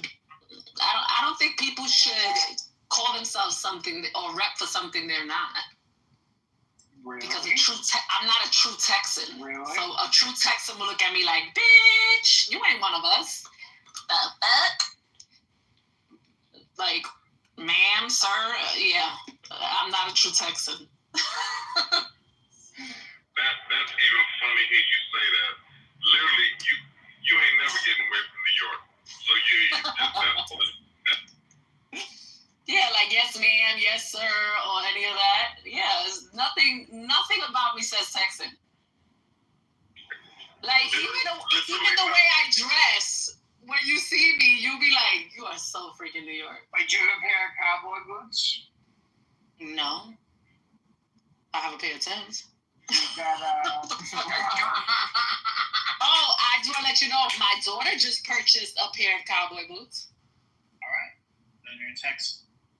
But she believes that she's going to Houston and she's going to college and she got to look cute with her cowboy boots and her shorts. So that's for her. Did you pay for it? Of course I did. So you did buy cowboy boots. Thank you. Okay. You want me to be Texan so bad. Well, after a certain amount of years, you are. So. I guess. Hey, Mel. Hey, Mel, you said that thing go bang? Yep, that thing go bang. Look, sound like something I'm about to get stuck up in the Yeah, wall. why we talking about Texas? Let's stop talking about Texas. Because everybody loves they love they love Texas. People talk about Texas the way people talk about New York. So it's like I went from one state to be talked about to another state to get talked about. This I crazy. don't know nobody talk about Texas. Texas is irrelevant in the motherfucker. No, they talk about it because they be like, I hate Texas. So it's more like, I hate Texas. I don't fuck with Texas. You heard Lisa, she said, I don't even want to fly over Texas, knowing that damn well the plane does go over Texas. She goes to Cali. Plane goes over Texas. Girl, look at the Mel. Look at You the guys tracker. You go around, your plane goes around Texas. Once they fly from New York, it don't even need to go near Texas. From Right, New it York. goes through the middle of the country, Mel. Look at the flight tracker, because I'm Yeah, you see, she said she don't even want to go over Texas. And you guys know I have family in Robertson County, Abilene. And she hasn't seen them since 1955. 65. Get it right. 65. 65. Look at that. I'm telling you. You can't even point to Abilene on the map.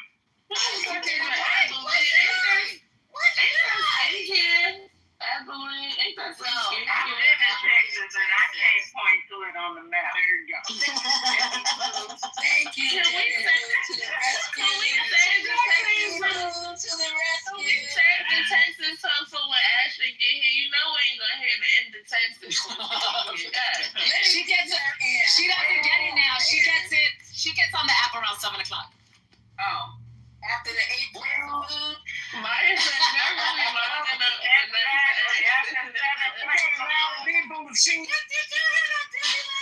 was like, yeah, I heard that. 8 plates of food at one sitting? When Ashley talk about get sick, when she talk about food, it just make me sick automatically. It's too much. I be like, I'm trying to see a woman sitting down with 8 plates of food. And she said 2 drinks. And she paid $70. That shit would piss me off. Child, I wouldn't order a damn thing. And then she said she tipped them. Man, you know.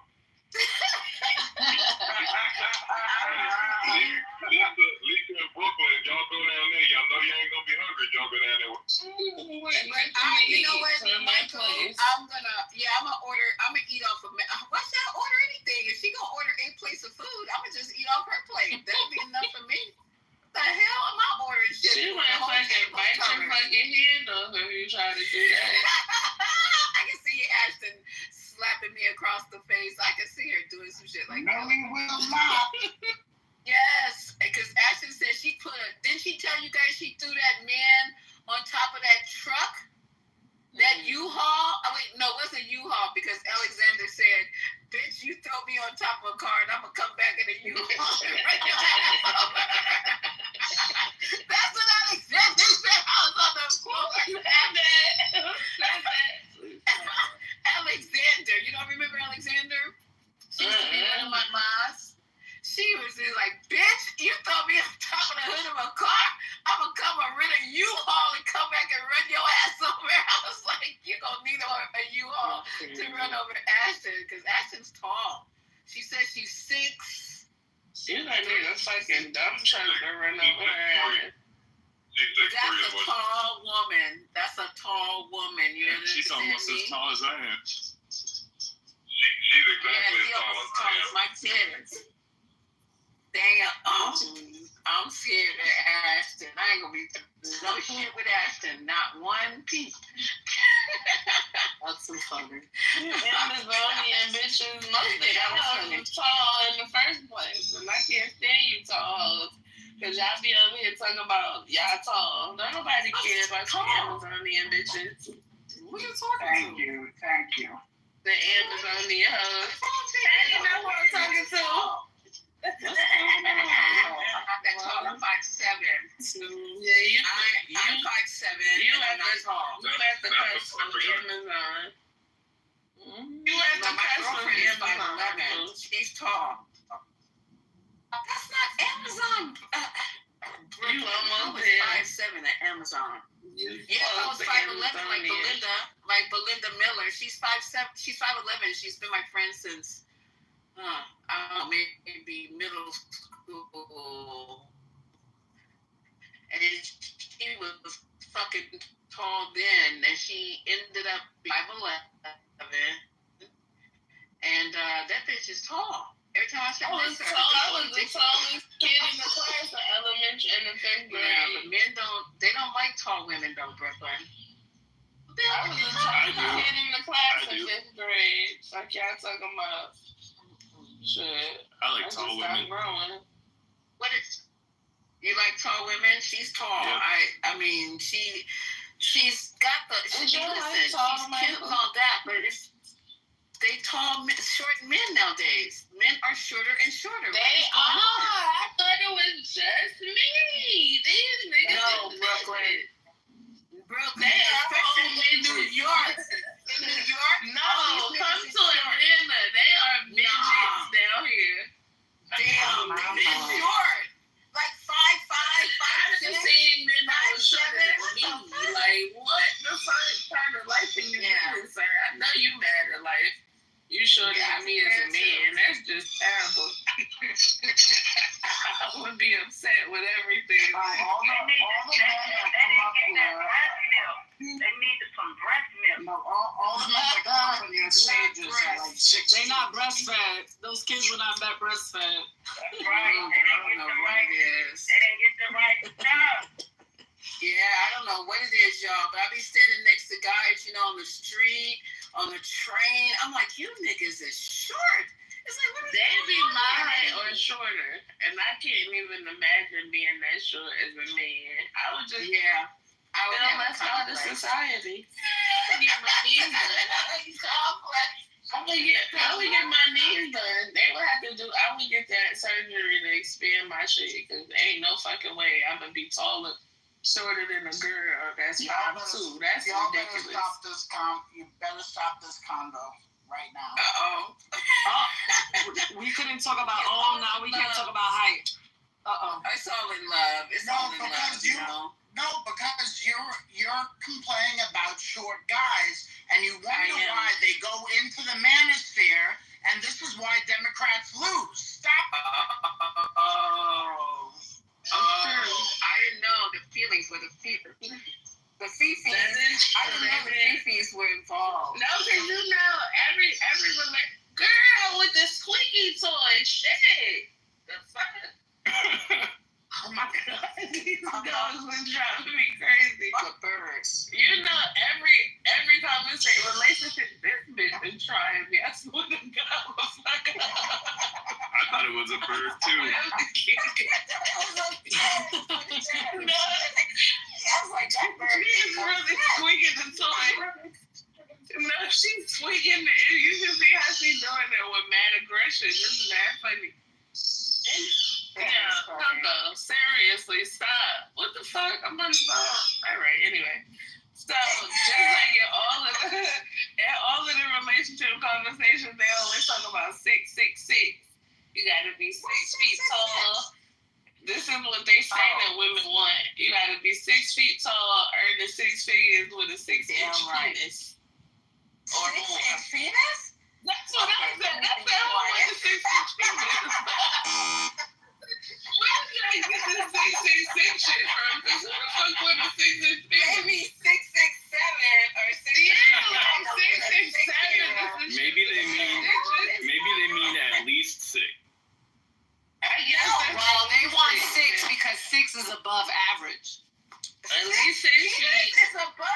Yeah, the average is 5. Lying. Yeah. Lying bitches in the Look at it online. It's the average penis is 5 inches. I didn't fuck with all. Don't catch a heart attack in here. 666 is a devil's number, so I don't want nothing on 666. Wait a minute. Point of order. This is crazy. Stop rebuking y'all in here. So y'all telling me What'd you say, lady? First lady? no. You in the Matrix, first lady. What you said? I said, so y'all being pounded by greater than 6 inches of me. Praise the Lord. That's all I gotta say. You're talking about some 5-inch penis. I don't need that. Y'all ain't getting no 6-inch dick. Stop, lady. I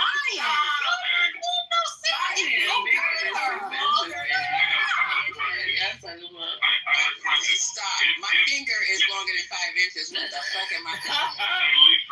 Lisa, Your fingers that long. What the heck? in y'all's depth, only like 7 inches or something? Oh. It depends on the person. Michael, they like it to pound their stomachs and their uterus and their ovaries. I want my fingers in my stomach. Y'all, it's not like y'all like an endless like tube or whatever. Like y'all, But that has nothing to do with that. They like to get, I get it, beat it up. Right. It should be in your goddamn throat by the time that shit's over. What the But that's what the men is being saying that the ladies want. They just know everything in the world about what women are. But then when you ask them why women have an attitude, they don't know. It's so crazy to me. I just don't understand these conversations. That's why I want the ministry to go to hell with gasoline drugs. Also, they lump everyone together and say they all want this, but they don't like to be lumped together. Exactly. Facts. They don't like to be lumped together. Like, you men should be doing this. Well, what?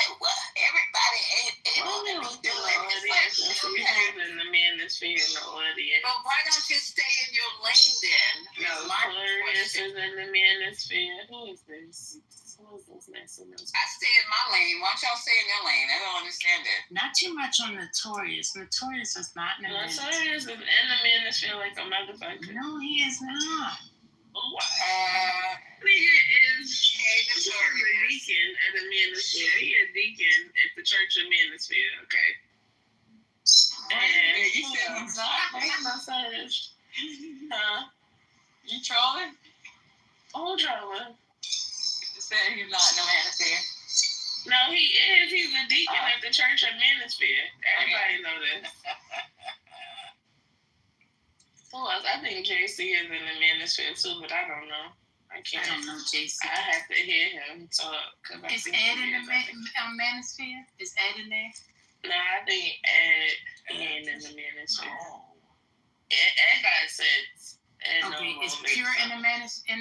Pure, what? He's not only in the manosphere. He's a million on top of that. He in the manosphere delusional club. I'm bitch. Leave my Pure alone. It's like an archbishop. Pure is my friend. Oh, wait a minute. What about Royal? Is Royal in the manosphere? Royal is make noise, too much noise background. Background noise. Doing long. What about IM? IM? You know IM? You don't know IM. Okay. Okay. Is Dan at Manosphere? Damn, I don't know what the fuck Dan be on. Well, they don't accept people wearing Speedos in the Manosphere.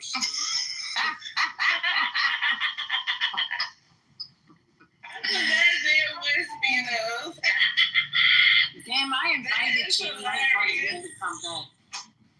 Damn, we invited. I think Eduardo is in the Manosphere too. No, not Eduardo. No. Eduardo is not. Damn, you don't have to leave and come back. Come back. Leave and come back, because I've invited you. Damn you, damn. Eldorado said, me what? No.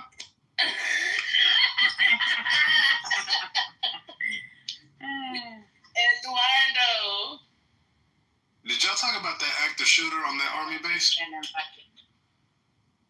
What happened to the shooter? Did anybody touch on that? The active shooter in Georgia on the army base? You're late. We've been talking about that for 2 days. Where you been? Gotcha. Well, wait a minute. When you say that, is there something updated today? Oh, is that what?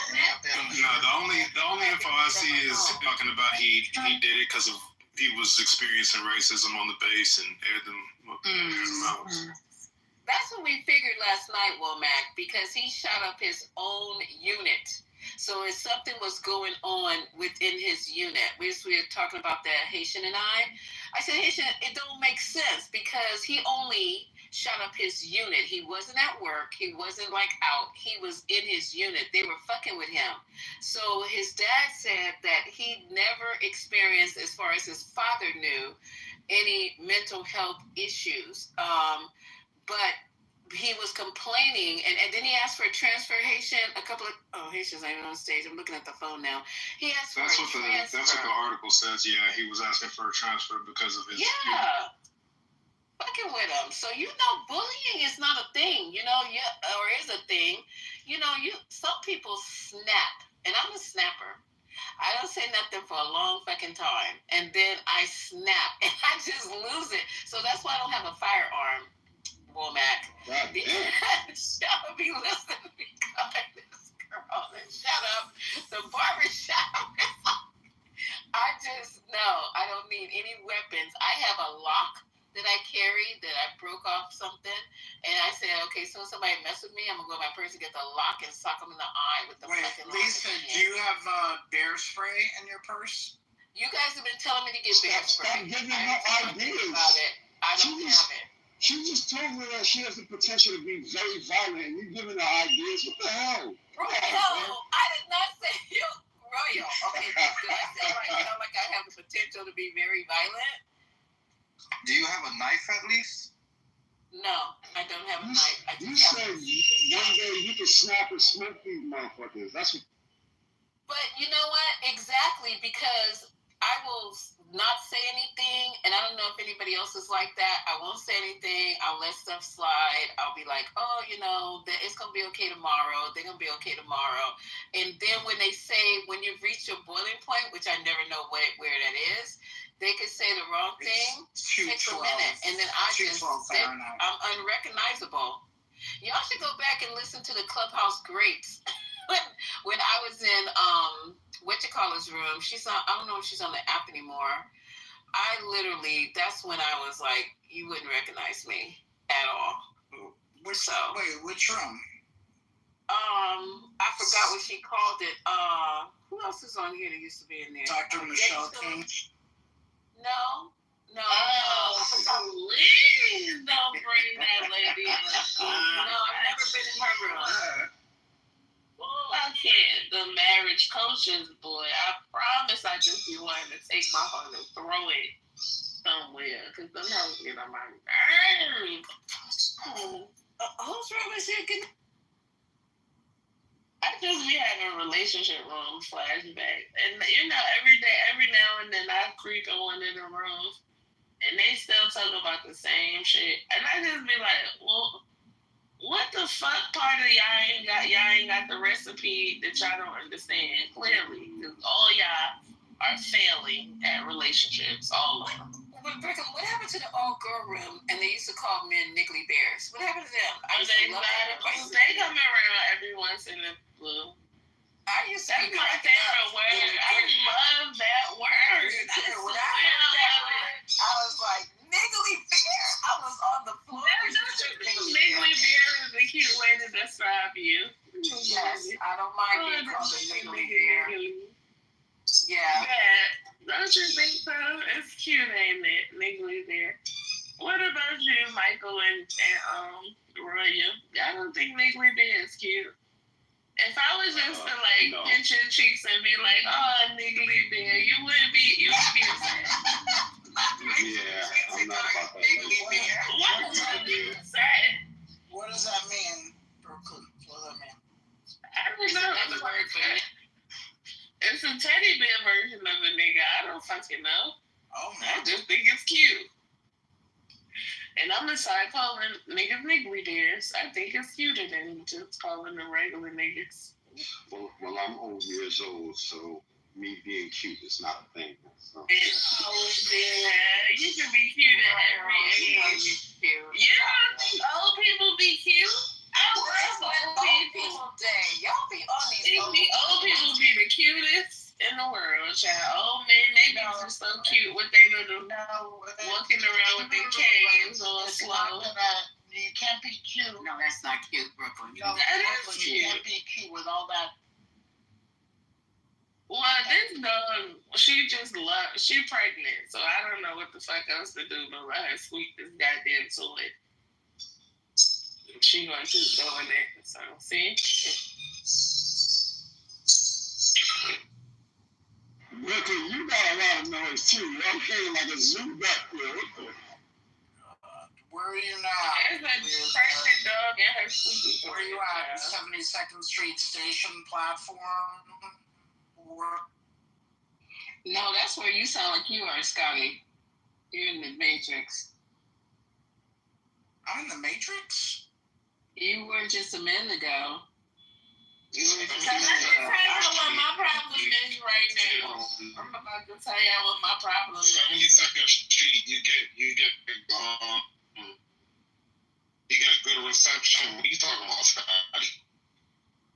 You got bad reception now too. Yeah. But let me tell you about what my problem is, guys. Why these crackers keep coming for fucking Beyonce? Like, we won't blow this bitch up. What the fuck is wrong with these people? I told them that last night. Yeah, Beyonce. Here's Morgan talking about Beyonce culturally appropriate Marilyn Monroe. Marilyn Monroe culturally appropriated Dorothy Dandridge, bitch. Beyonce ain't doing nothing but fucking doing what black women did. The fuck? And then, that bitch Kelly, whatever her name, Megan Kelly, talking about something about the Sweeney bitch. Why y'all keep coming? Brooklyn, I'm so mad at you for even acknowledging Morgan. Like fuck him. Why are you here? Yeah. This is fine, that dumbass motherfucker. Fuck him. But how the fuck they gonna say she culturally appropriate and Marilyn bitch ass Monroe? When I saw the post, I just ignored it because he ain't worth it. Well, they didn't know that Marilyn Monroe was doing news. Beyonce didn't do news. There's tons of news out on Marilyn Monroe. She was trying to make a quarter out of 15 cents. She was struggling. She was not even blonde at that time. I think she was a redhead. She was a redhead. That bitch is fucking red. Talk about something. And then her mother, I think her mother abandoned her. There's a whole bunch of stuff that I didn't even know about her. Abandoned her. But she was looking for her appearance. Yeah, so what are we doing here? What's going on? I don't really listen to these crackers. I'm outside.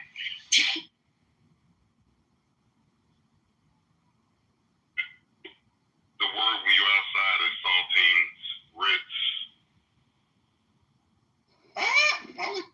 I call them crackers. I really are honky. I take it back to the old school.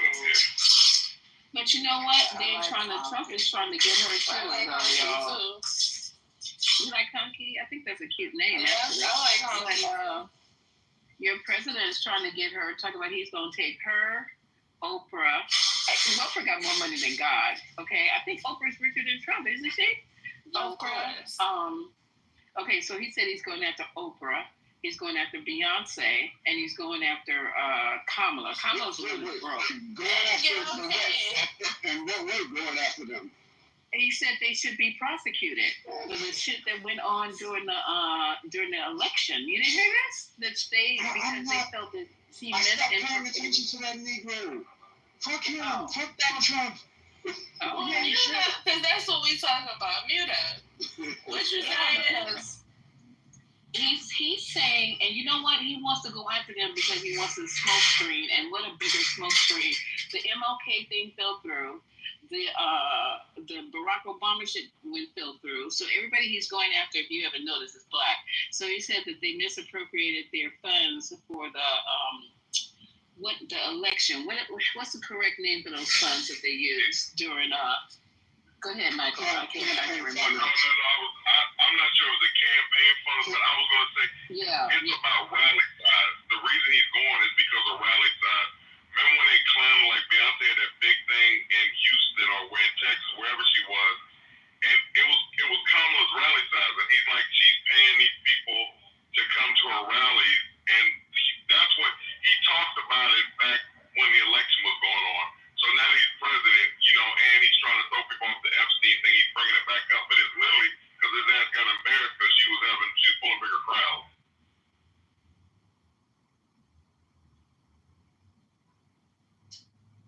He ought to be embarrassed that he didn't win by a landslide. He only barely got through, and Kamala only had 107 days, and he had 4.5 years. Okay, well, actually, he campaigned while he was still president. So, and then during Joe Biden's presidency, and then he campaigned some more. So, he should have beat the shit out of her. Well, I hate to.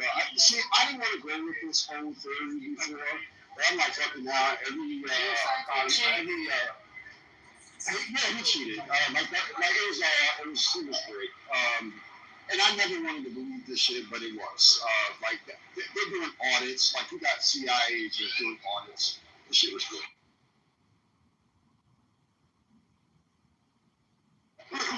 Remember when we talked about how they found ballot boxes thrown in the river, burning, all kind of shit like that?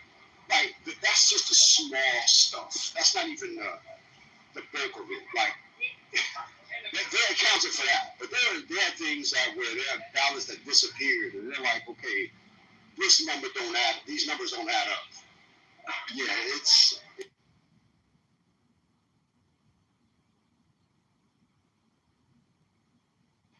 So why nobody talking about that? I haven't heard that stuff right here, right now. Because we're talking about all the other distractions. See what happened? One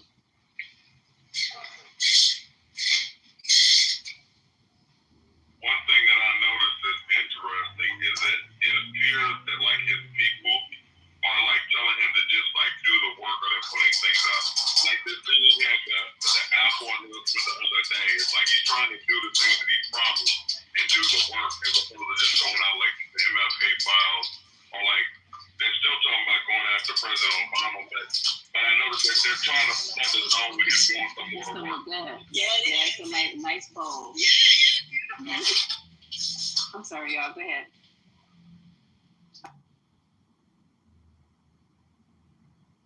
No, you good. I was just saying that he's doing some of the stuff that he talked about doing. It's all just trying to stay away from this Epstein, man. In my stuff. But Mike, this Epstein stuff ain't going nowhere. I was trying to tell that to CEO. Yeah, it ain't going nowhere. It's like they thought it was going to fizzle out. And they thought, oh, how much can they talk about this? You know what I mean? And I thought that the Dems were going to get tired of talking about it. But now they picked up the mantle and they started running with it. Is the MAGAs don't want to hear about this shit no more. They don't want to hear nothing about it. And not at all. But it's not going away. When Elon first dropped that or whatever, I was like, okay, I felt like it was a good one because it's a threat that is just like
sit up there and not say shit as long as the Dems are there.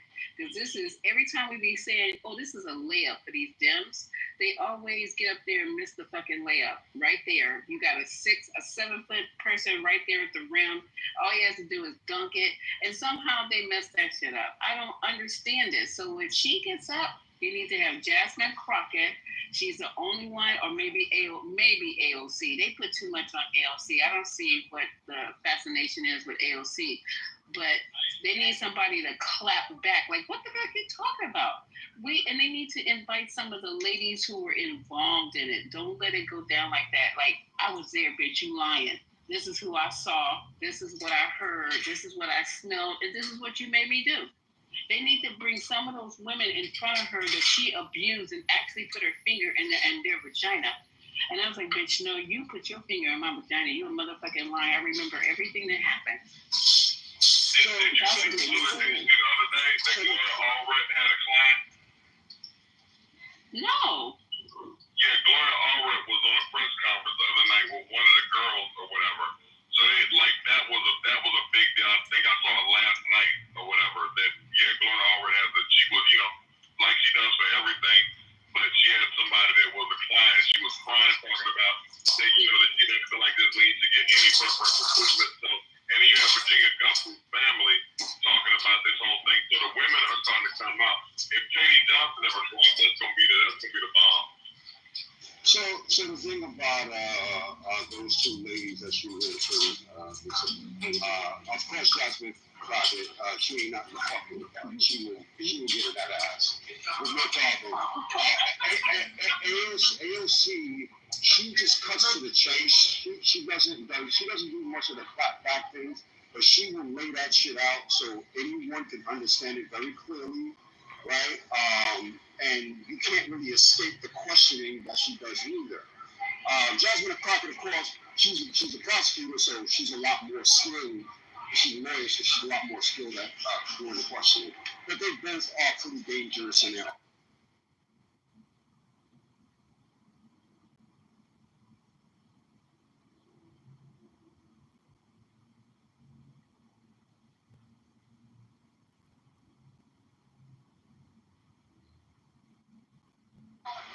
did y'all hear the thing about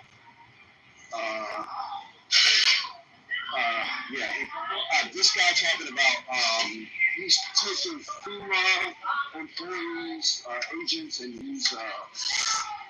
have to be reassigned as ICE agents, and if they don't, they're going to be terminated. I don't know if you heard that. This is something I'm catching wind of, like, within the last hour. I'm trying to look at the full details to see how true it is, and it probably is true.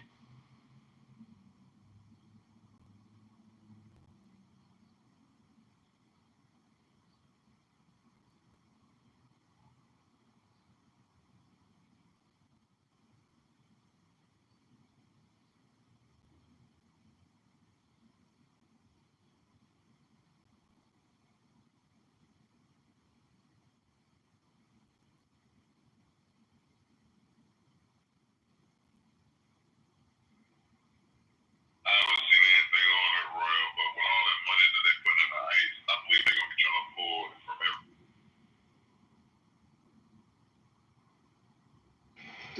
They're not getting many people.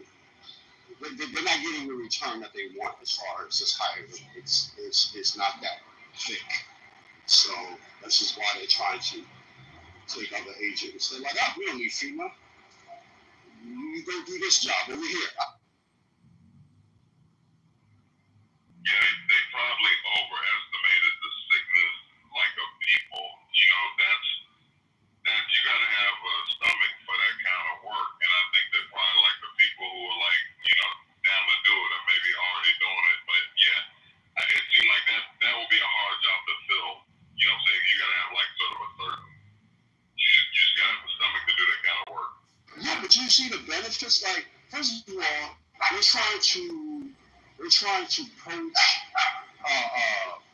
local law enforcement personnel to do this job. We're offering student loan forgiveness. Ain't that some bitch? also student loan forgiveness to people who jerk off their shit. Alright, so they're giving them like these high bonuses. I can't get the number straight. Some people say 15. I heard 50, but it's probably more like 15. I can't imagine it. K as a bonus, signing bonus. That's kind of crazy. But yeah, they're offering these high bonuses, student loan forgiveness, and a couple of other benefits in order to join I.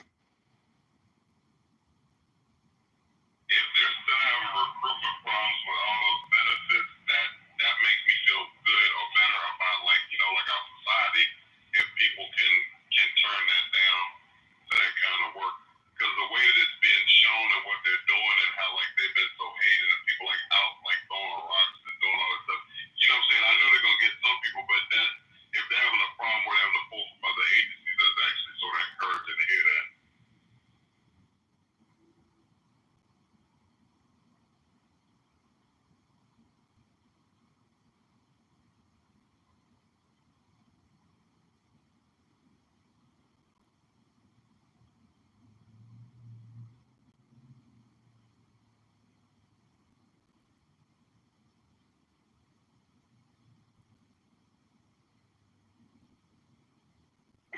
So you guys heard last night, we were talking about how J.D. Vance.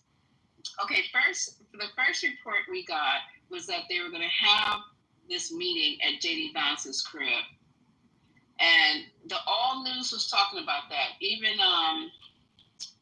Lawrence McDonald, I was playing his monologue last night, was really good. His last two monologues on Just Lean, y'all need to go and listen to them back to back. Start with the one, I think, on Monday. And what's the day? Thursday? Today Thursday? I don't know what day it is. I have no idea. Okay, so if you listen to, he's brilliant. He is surgically laser focused on the shit. So anyway, he was talking about it as well, that they're going to have this. He was talking about it Monday. Lo and behold, so it was Wednesday, I guess. This Lion Negro came out last night, him and, I don't know if it was him and Trump or whoever, saying they don't know nothing about no meeting. What are you talking about? That's fake news. And then Lawrence O'Donnell was saying, how is it fake news when we got it from Fox? That y'all was having some fucking meeting at your crib about Just Lean. So I wake up this morning, and what happened? They're talking about the freaking meeting that they had. I don't know if it was at JD's crib, but they had a meeting. Now, what could they possibly... See, this is too much focused on her. This is too much. You got to have separate little meetings at your crib. You got to have a congressional hearing. She got to be subpoenaed. She's moved. Trump don't know nothing about it. He said he didn't know that bitch was moved. Come on now.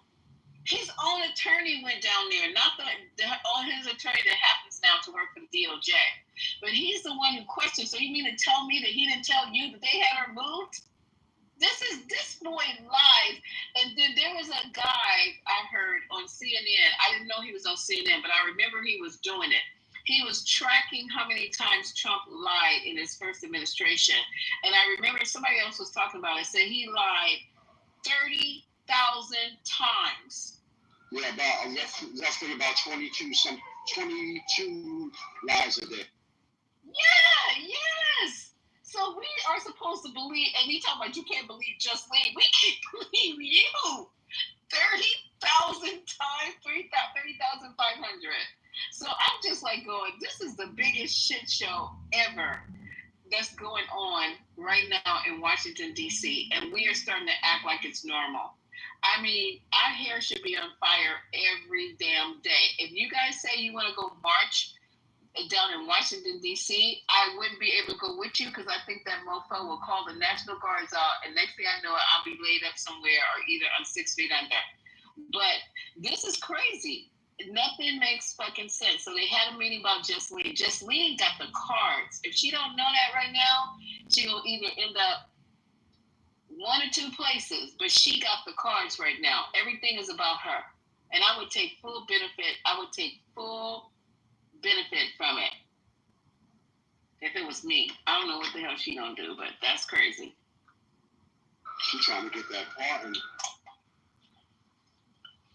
But she's on the news every day, all day. What if your ass was on the news every day, all day, and you don't play them cards right? You a fool. What you and Royal were talking about with all the lies, that's how desensitization works, right? So, like, you know what I'm saying? You get used to it. Like you said, the hair should be on fire, but nobody can live in a state like where your hair is on fire, like 24/7, 365. And he puts out so much stuff that it will force you to do. People have limits. Like, your mentality has limits. Like, people got kids, people got spouses, people got family members, people got aging parents.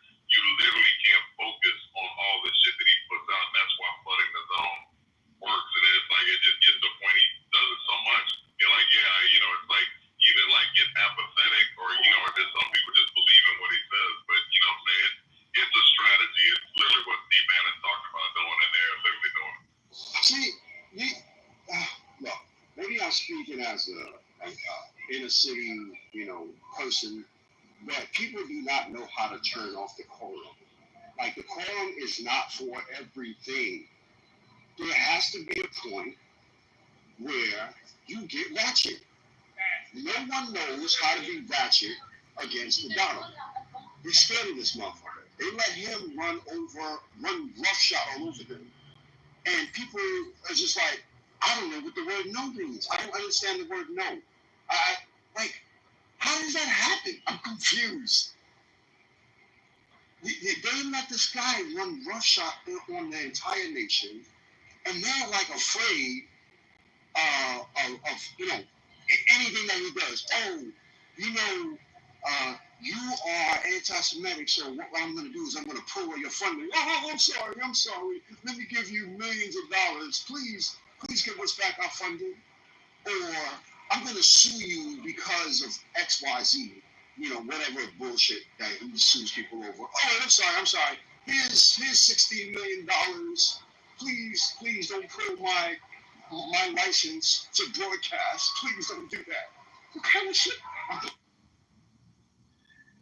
And to your point, Roy, that's why I feel like I talk about Gavin Newsom, whether he's a good candidate, bad candidate, but that's why I feel like he has a chance. Gavin Newsom is showing you he's actually being like professionally ratchet against like Donald Trump, like with his Instagram where he posts videos of Donald Trump said something when he was directly attacking him. Gavin Newsom was going at his neck. But I do agree, like with like these schools or whatever, definitely like, you know, the way that they're caving or acquiescing. I don't know. We in a time he's got the 6-3 majority on the Supreme Court. He's got like, you know, both houses, and he's an executive branch. You know what I'm saying? It's just I agree with you. I just think that people just don't know how to fight this. It's something they've never had to do. You know, you could always presidents, however bad they were, were at least trustworthy, where they weren't just like breaking the way that democracy works. So we're just gonna be a nation of punks. We're just gonna acquiesce to one individual who ain't got much time on the earth, as if one individual can have power all along. This is what we're gonna do. This is amazing. I agree with you. I totally agree with you, but that's what they're doing now. That because we're not. If you and I, or at least the people on the stage, were in like the house, we would definitely be raising hell. But you know what I'm saying? We're not. But the people that are there, they just overall, they're not really doing it. Like, you know, and I don't think there's like there's anything they can do unless if we do get elections in the midterms, and if we get majority back, if the Democrats get the majority back, then we'll see like, you know, what they're about. You know, because they'll have the ability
Not y'all quiet.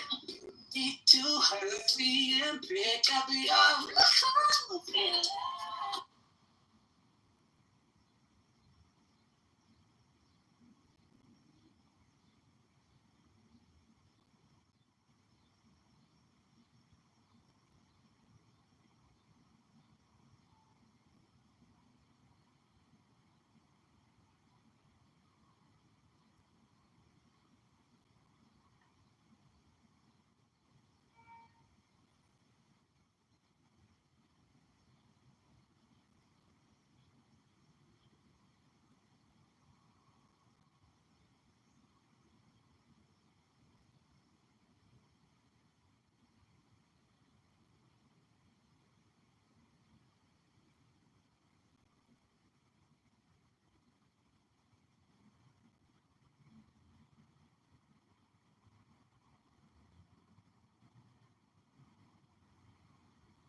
Hello.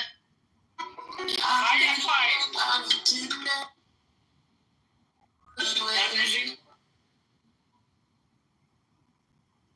We should prove time to stand about you. No more.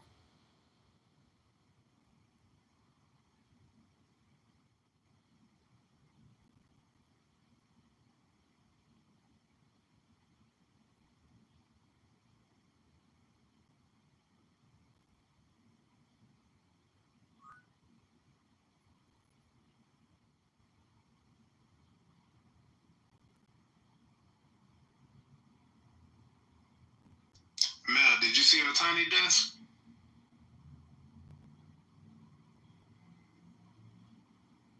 What you said? Did you see Jasmine Sullivan's tiny desk? Yes. When she brought her out? Yes. Yes. That's my song right there. She's dope.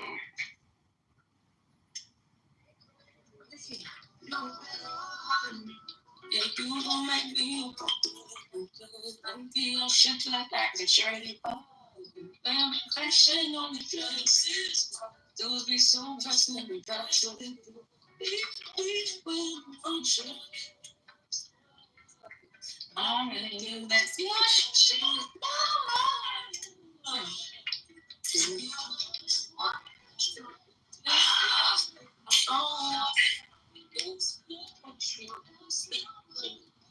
Damn, come up here. Who else is on now?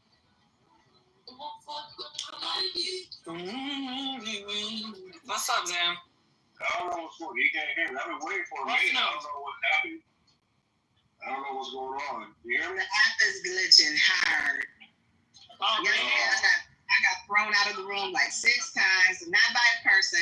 I just could not get back in. I would come back and it'd be empty. I'd be gone, and I'd have to get back in like 6 times last night. Yeah, I guess they do too many people using the polls, and the app is crashing out.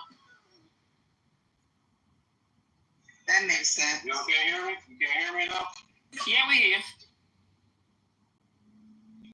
Yeah, so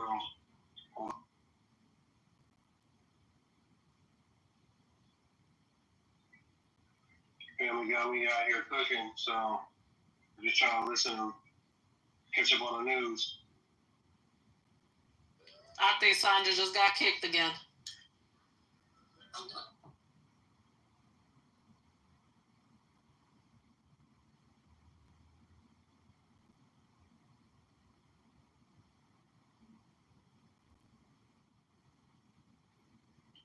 Hey y'all, I had the best experience here. I just met a guy from Yemen. Young man was helping me. He looked just like my boys. I was like, where are you from? He said, I'm from Yemen. I'm like, no, you're not from Yemen looking like this. But is Yemen in Africa or not? Saudi, it's in the Middle East. It's not Africa. It's not Africa?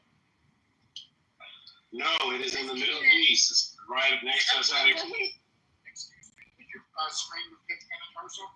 No, my whole ankle is broken. I wish it was just my 5th metatarsal. Yeah, mine was 7 months. And I'll be there a year. Oh, I just got out. Thank you for asking. Thank you. Oh, thank you, sweetie.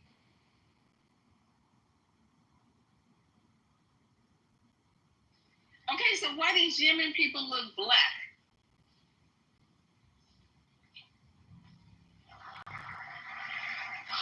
There's a lot of cross-pollination in between the cultures, so I mean, I'm not surprised. It happens like that. At least he might be mixed with something else more like in the Arab Spring. Yeah, he don't want to admit to it, but I told him you look just like my boys. The same hair, everything. That's because, I'm asking what product you use on your hair. And he's like, nothing. So I'm giving him all these black products. He looks, you would think, if you saw this dude, you would think he's just a regular fair-skinned black guy with coils, not even curls. They're coils, like black coils. I'm like, what the hell is going on here? He says, I'm from Yemen. I said, no, you're from Africa. Where the hell is Yemen? Well, he asked about his parents. Like, the parents might reveal something, because I know, like, it's sometimes, like, a lot of Middle Eastern people will prefer black women, and they'll have kids with, black women. So that might be the situation. Yeah, because he said he's going back next month, and he goes, you want to go with me? Because my uncles will love you. I'm like, what? Your uncle? He goes, no, they all trying to get a green card. They would love you. We have a big wedding and stuff. I was like, boy, stop. Your uncles in Yemen? I said, no, babe, because in this Middle East, they chop my fucking head off. No, if you go, you're not coming back. Yeah. I have to look this place up. Next time I go in, I'll take a picture of him and be like, Hey, and Lisa, look how close on a map. I just looked it up, but look how close it sits to Ethiopia and Somalia and like that, like on the East Africa. It's literally like a stone's throw across the water. So I'm saying, like, the cross pollination. Like, I didn't see who was saying that, but definitely that region. Like, you look at the people in that region. I didn't see this kid, but it's like, he probably looks like that, East African. yeah, because when he said it, I'm not familiar with Yemen, but if he allows me the next time I go in there, it's just a corner bodega here in SF. If he allows me, I'll take a picture, y'all. I mean, because he totally threw me off because he had this real strange accent I couldn't pick up. So I just said, where are you from? And he goes, Yemen. I said, there's no way you're from Yemen. It's like, you look like Tyrell from the block. He goes, no. And then we started talking about, hair care products for his hair. And yeah, so Yemen is not Africa, huh? It's literally across the river, or the ocean, whatever you want to call it. It's the ocean.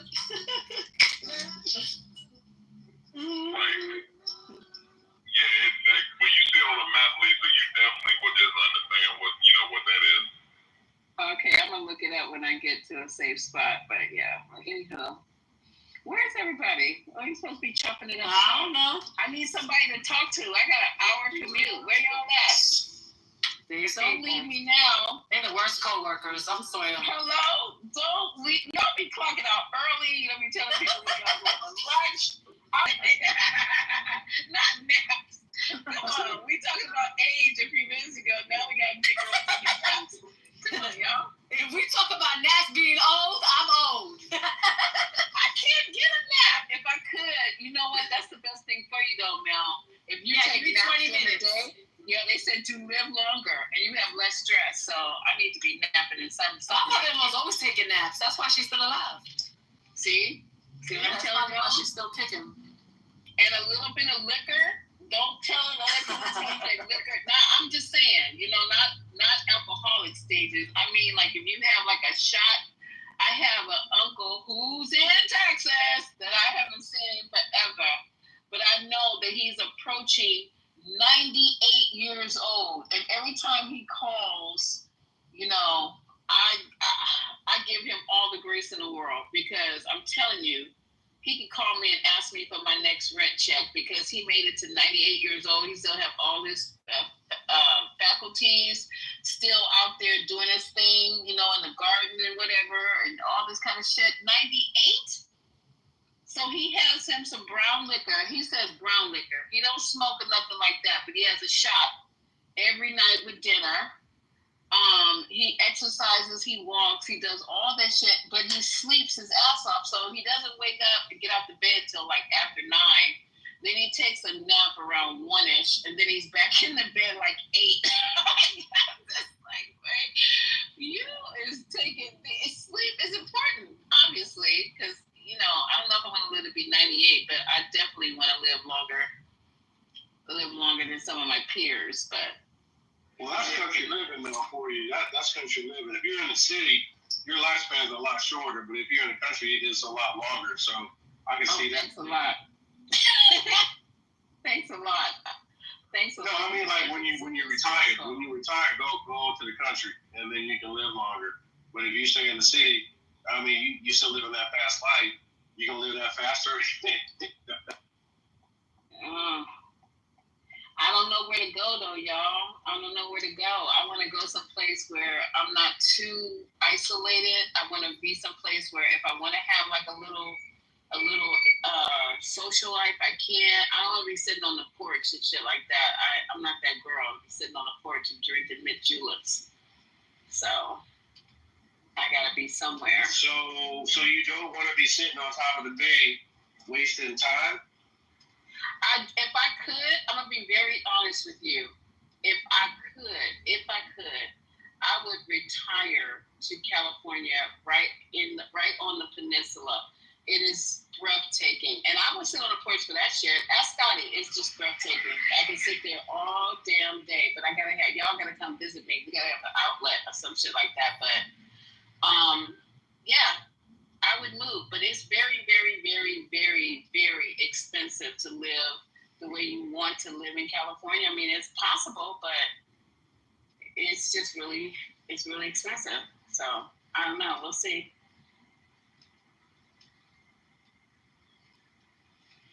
I hear you. I don't know where. Amen, Finity. I was trying to figure it out. Not many. No. Not Infinity. God. How y'all doing and everything like that? I'm good. I haven't seen you in a long time, baby cakes. Where you been? We were just one of the last people too. That's where it been. I know. I don't know. Should I be jealous? Nah, it's a lot of things, but I just experienced what a lot of people on here might consider a racist experience, but not you. You know what I'm saying? But I'm not. Luckily, I'm wise enough, but I can understand why that instinct is there to be like, oh, she don't like me because I'm black. I just showed up because people love you. But the thing is, right? So I'm in a new role. I have a high level role in a local campaign, and when nobody's too good to do the basic stuff, so I had to go put a lawn sign on somebody's porch. I think she thought I was white, right? So it's a very white bread part of Boston. So good looking black man shows up. I'm suited today because I just came from a funeral. So I showed up, full big beard, black dude showing up on the door, bringing the bell. Bro, her dog was racist. Her dog was coming at me. I couldn't believe it. And she came out, would not make eye contact with me. She was pleasant, but she would not make eye contact with me. She wanted me out of there as soon as possible. But I put up the zip ties. I got it on the side of her railing. And then I was out. But I just felt that air of, you don't belong here. And You got your black card today, huh? no, but I felt that before. But luckily, I guess not luckily, but I recognize that as own group preference. Like, she's just not used to dealing with people who don't look like her. And this is just what I'm thinking. I could be wrong, but it was just very uncomfortable, even for those 2 minutes putting up the sign. You know what I mean? Mm-hmm. So I can understand why some people can experience something like that and walk away wanting to hate a whole group of people. But I think if you lived in an all-black neighborhood and some white bread dude shows up on the doorstep, he's going to feel a little out of place too, right? So to me, I think when you understand human behavior, it's not... She might hate black people, but I have nothing to base that on. All I know is that it was an uncomfortable 2 minutes. And I literally so why would a black person... I'm just trying to figure out what's the uncomfortableness. Because when I work around... I'm going to get off the mic because I see somebody else wants to speak. But I work mostly 99% of the time, Infinity, I'm the only person of color in my space. And I never feel uncomfortable. And I'm a 1099, so I go to new places all the time. Like, I'm going to different spots. Not for me. I wasn't. But I'm just saying, why should human beings feel uncomfortable around each other? It's like, until you open your mouth and do something stupid or say something dumb, I'm good with you.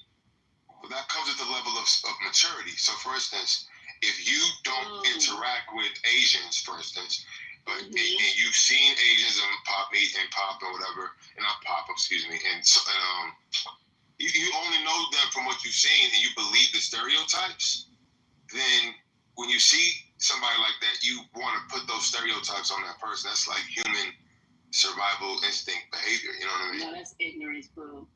It's ignorance. It's ignorance because you don't know any better. Like I just said, until you're mature enough to because I greeted her like. I was so pleasant when she came to the door. Oh, how you doing, Eileen? Her name was Eileen. I said, Eileen, how you doing? She was so uncomfortable she could not make eye contact. I think she was so confused that I was black.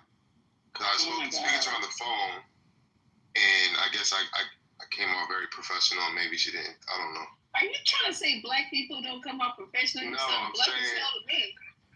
I'm just saying, I wasn't speaking the way I'm speaking to you right now. I was just... Oh, really? Let me hear your white boy voice.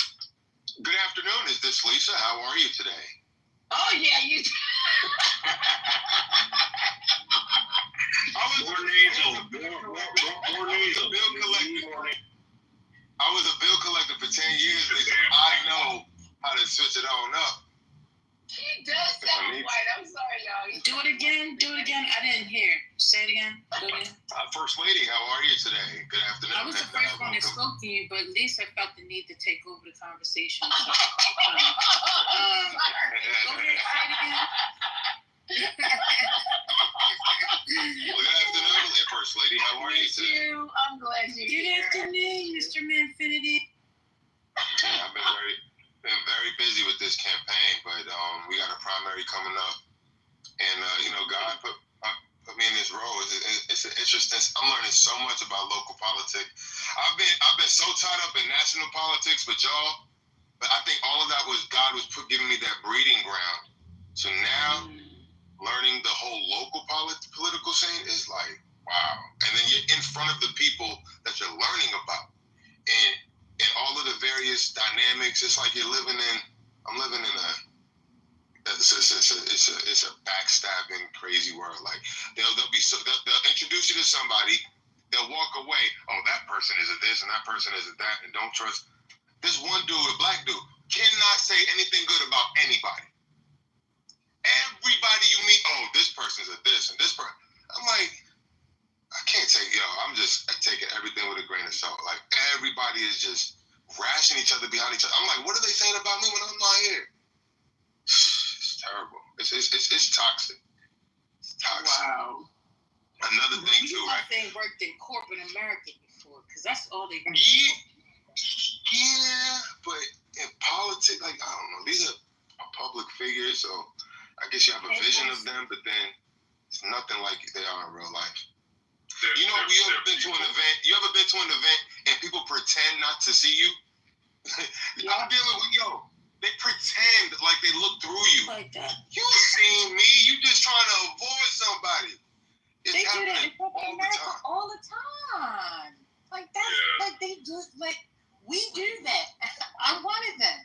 I don't want to talk to you right now. I look the other way. I'll break my neck to look to the other side. I want to talk to that person. Hell yeah. Oh my gosh. And then the alignment, the political alignments, people aligning the endorsement. Like right now I'm dealing with like union endorsements and they have this thing called OLEOs, which is opinion leaders and elected officials, OLEO. And you got to line up all of these OLEOs to endorse your candidate. So you're reaching out to them individually. You know, the candidate has to call first with the warm-up, but then you follow up and say, so you were ready to endorse the candidate with no strings attached, because this particular candidate don't play that. So it's just a lot of political maneuvering and angling, and it's just interesting to see, you know, the inside of all of it. I've known these names and faces, but I don't pay attention to local politics. Now I'm forced to. I'm thrown in the middle of it. So this is an interesting experience. So is this Republican? No. He's a Democrat, but the thing is, he ain't nobody's. He ain't y'all the kind of Democrat. Not y'all, First Lady. You know what I mean? I was about to say, now, what you mean? What is y'all mean? Mefini, when you get a chance, because I just want to say for that experience that you mentioned today, did you see that video of that door-to-door salesman in Orange County, Florida? I did not. You should go back and watch that for perspective about like what real race is like when you really experience racism. I hope that you never experience that when you out canvassing and doing whatever the work you're doing. But you had a good experience. That experience you had actually wasn't a bad experience where the lady was just sort of like seemed like she was uncomfortable. That was actually a very good experience. So were you at her house? Yes, I had to knock on it. So I spoke to her on Saturday. She said she didn't get the sign yet. So I got the my trunk. So let me just drive by there real quick. And I called her, no answer. She texted me yesterday, said I still didn't get the sign. So I'm like, this don't sound racist. Go. I'm gonna be like, she's excited to get the sign. So I'm ringing her doorbell because she didn't pick up her phone. So I'm thinking she's gonna come to the door with happiness, like, I finally got the sign. She got to the door and she just like don't want to look at me, Yeah, I'm sorry. This ain't got nothing to do with race. If you come knock on my door and I'm not expecting, I don't give a damn whether I answer the phone or not. You knock on my bell, you ring that bell of mine, and you definitely gonna get a side eye. Like motherfucker, you just gonna I answered the phone for a reason. Did you leave a message? No, I don't leave messages in this. Oh hell no! This ain't got nothing. No, but I was calling her as I was pulling up. I called her as I was pulling up. Everything to do with etiquette. No, this has everything to do with etiquette, babe. This ain't got nothing to do with no daggone race. The dog barking at you because he don't know who the hell you are. So what about the text message? Huh? So why did she text me out of nowhere yesterday? I still didn't get the sign. So that means she was eager to get it. No, babe, that doesn't mean that. I am eager to get it, but not knowing that somebody's coming past my house is not acceptable. Got it. I don't answer my door if somebody rings my bell, and if they don't call me while they outside or send me a text message and say, hey, listen, I'm coming to drop this off, whatever, I won't answer. So it's a self-reflection thing. Okay, so it's more me. I didn't follow proper etiquette. Correct. Okay. Yep. But the thing is, she said, come by and put it on my railing. So I only called her because I looked at the port. For instance, if she didn't pick up the phone or didn't answer the door, I was just going to put it on her door because she said, put it on my front porch railing. So I didn't necessarily have to connect with her, but because I didn't know exactly where she wanted me to put it, out of etiquette, I thought I'd call her and be like, I don't want to just put this sign anywhere. Where do you want me to put it? So I don't know. If that makes a difference, but It makes a that's why I difference called it. because she gave you instructions. You didn't follow those instructions. You wanted to go a step above. But she said to put it on the porch railing. I didn't know where on the railing to put it. So it don't matter. It's too long railings. I didn't want to just take the liberty. But I'm just trying to help you for the next time. Mm-hmm. Because the next time it might not be as even friendlier. It might be even worse. Mm-hmm. Yeah. So you're saying I should have just put it anywhere without checking in exactly where she wanted me to put it? One, you could have. You called. She didn't answer the phone. Send a text message. I'm about to pull up. I'll be placing it outside. Then once you got there and you saw the railing, you didn't know. You send another text message and say, I didn't want to just leave it on your porch. I'm not sure exactly where in the railing. Can you just let me know? I'm outside. You wait 5 minutes. If she don't answer the phone, you put it where you think it should be. You did everything that you needed to do to ask the question to get the feedback from her. Okay, so on her doorbell. Exactly. That definitely people, especially how old is she? I mean, being a woman. She could have been somewhere in her mid-50s. She had like a 14-year-old daughter. Exactly. But she was frazzled. She was frazzled. There's somebody coming up out of nowhere. Exactly. Yeah, okay. Yep. Like, who is this dude? I did have the sign on me, so like, if she shouldn't have been concerned at all because I had a big old sign in my hand. It's not like I'm some random dude. You know what I mean? But I understand what you're saying. Oh, and let me say that you are black. So just keep that in mind. Can you imagine if I got something happen that made the news? Oh, wow. No, we could that was uncomfortable, a little uncomfortable for her and a little uncomfortable for me because she would not make eye contact with me. The guy I told you about in Florida got called the N-word, and the man told me he was going to beat his ASS and he was going to hang him. And if he come back around here again, he's going to shoot him. All that stuff, man, you got to go back and look at that clip. Like, it's a real danger you can walk into when you're out there, you know, just when you're canvassing or doing work in areas that, you know, where it's predominantly white, you can experience some stuff. Yeah.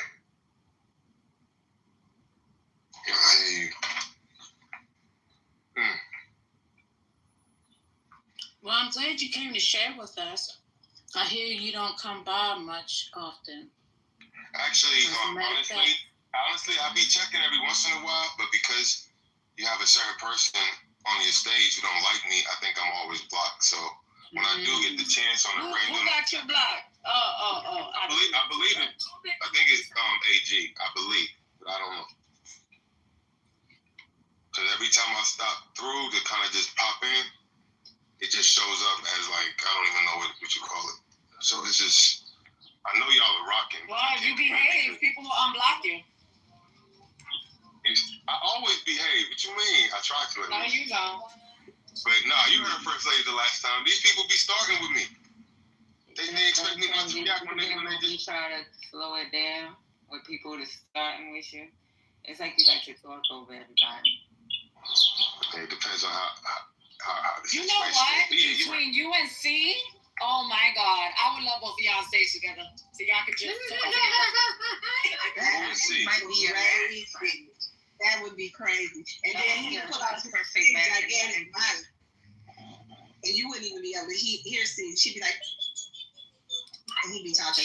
She's a lady that also talks over people. Manfinity. Who you trying to say I talk over? She's not a public. Manfinity, why does your voice sound normal now? You're not using your big mic? I just had a long day. I went to a wake last night, funeral today, and then still working, doing things. I'm sorry. I'm toned down. But it was a 98-year-old beautiful matriarch that the family, you know, she was a beloved woman. So God bless her. So. Oh, that's a celebration of life, not a funeral. Celebration of life and mourning her loss. That's how the granddaughter put it during the eulogy. But yeah, it's you know, those Catholic funerals. I'm telling you, those Catholic funerals compared to like a Protestant funeral, forget it. The Catholic funerals, you want to just go in a hole and go somewhere. It's so steeped in tradition, which is on one level beautiful, but it's another level it's very like sad. And They want to evoke sadness, and you got to go on your knees and stand up and say hi to everybody and turn. A Jewish homecoming. I've never been to a Jewish funeral. They don't have caskets open. They have a picture of the person. They talk. It's all positive. You're in, you're out. It's not sad. I went to an Asian funeral. Check this out. I think it's Chinese. I don't remember. Vietnamese. I think it's Chinese. Yo, they were all wearing the Karate Kid thing. You know the Karate Kid bandana around their head? Yo, inside I was laughing. Everybody, even the old folk, the old people, the young people. Something though. Traditionally, they were. It's just like you said. I couldn't get a full detail, but basically, they were all wearing the Karate Kid bandana, and I couldn't understand what was going on. But you know, they were all just walking around with that. They were all black ones, like black Karate Kid uniforms. I was like, yeah, that makes even sense. the older And think about a Jewish funeral with the yarmulkes. Even people that aren't Jewish, out of respect, will put on a yarmulke. Oh, you know what? I'm sorry. Now I remember what the Karate Kid thing was. So only the immediate family wore the Karate Kid. So for instance, today, all of the immediate family of the woman who passed wore like a pink rose or some kind of pink flower because she loved pink flowers. So I guess it's similar, right? The Karate Kid people, they were wearing it because they were the immediate family. So this, you know, when you just experience so many different cultures, you can see the similarities and the parallels, which is very interesting. So that's a parallel that you just helped me remember. Yeah, I like you talking like this, man, Penny. The last time Anthony did it, we ended up becoming friends. We followed each other and everything. I took him off the blacklist. Well, I had already taken him off the blacklist, but I'm happy to see this. I ain't never not liked you. I ain't never not liked you, Sandra. You always cool with me. No, man, Tiffany's a cool dude, Sandra. I mean, when he doesn't don't talk about nothing. No, don't go near politics. You know what? I haven't been following national politics. I don't know what Trump is doing. I've been No. Stop right there. No idea what's going on in the world. Good. None. Good. I ain't no time to turn the TV on. I've never been ripping and running so quick, so hard in my life. You sound happy. You sound happy. Stay away from the politics. You sound good right now. I think Patty should turn this into a dungeon room that, you know, we could torture people and stuff instead of talking about politics. Say dungeon room. Turn it into a virtual candy cane dungeon. I didn't know you had it in you, Sandra. Now I know what's going on. The candy cane. Girl, please. Not the dungeon. Lord have mercy, Lord. The dungeon. They made this 25-year-old white boy from the burbs. They made him the campaign manager. Then, okay, when everybody said, "No, we don't need no campaign manager," they made a 25-year-old from the burbs. You know that? I was like, what? But then they turned around and they realized what's going on. They made me political director. You know, I don't care too much about this stuff. The Christian thing. Campaign. This ain't no Christian thing. It's a campaign. This is a what campaign? Wait a minute. The 7-Eleven Slurpee campaign. Yeah, I want to stop right there because I don't want to dox nobody or dox myself. I'm just gonna say it's a campaign here in the Boston area. It's a local campaign, but it's a significant campaign in terms if he gets into this office. Flavor Slurpees. Go ahead. You know what I'm saying? Hey, congratulations on that role, brother. Congratulations, man. Congratulations, man. I need to say something. 1 second. I need to bring to your remembrance. See, you can't go around your white Republican friends and give them such news and still be uplifted. I just want to remind you, because when it all boils down to it, this is the side that gives you love. And you need to honor and respect the love that is given to you and stop trading sides. I'm just saying. I don't even go into no other room. When I come on Clubhouse, I check for 2 rooms: Lisa Lounge and Politically Correct. And then if neither one of them going on, I just bump off. I don't really go into no other rooms. Not for nothing. Not you don't hang out with your MAGA friends. That's crazy. Yeah, where are your MAGA friends? We've been trying to find everybody. What you think, Manny? MAGAs have disappeared. Everybody's on their own schedule. No, the MAGAs have disappeared. Great women are and 420 and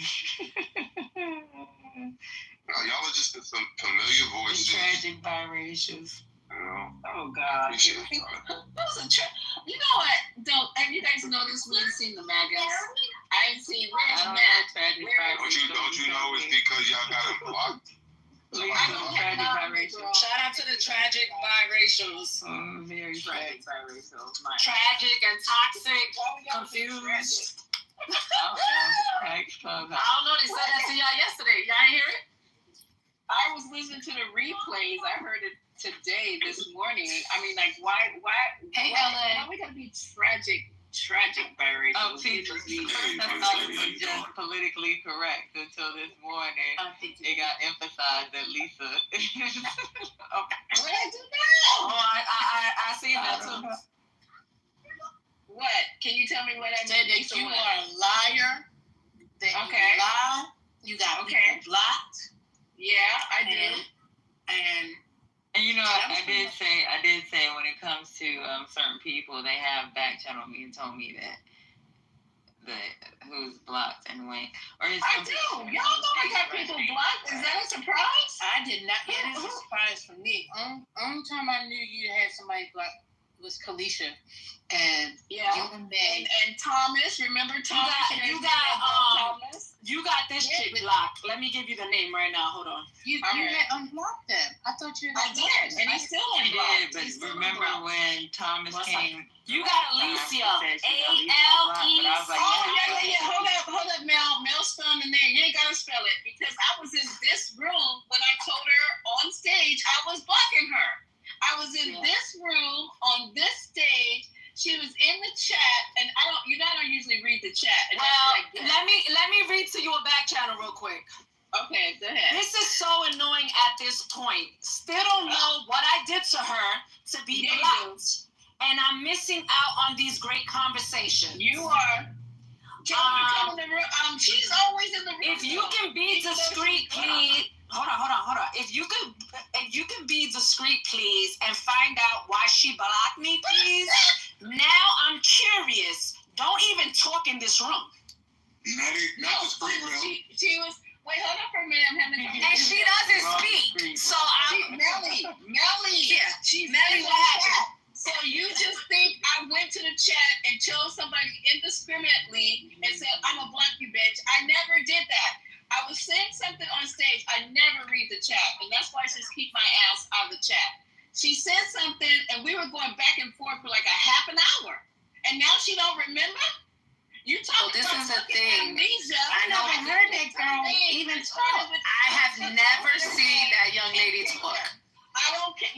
Mel, you think I went started at letter A? No, but what I'm saying is that at times you claim to block people by mistake. So you see when somebody hits my back channel, I don't know if it's legit, if it's by mistake, or I don't know what the fuck it is. Or somebody fell on the phone. I don't know.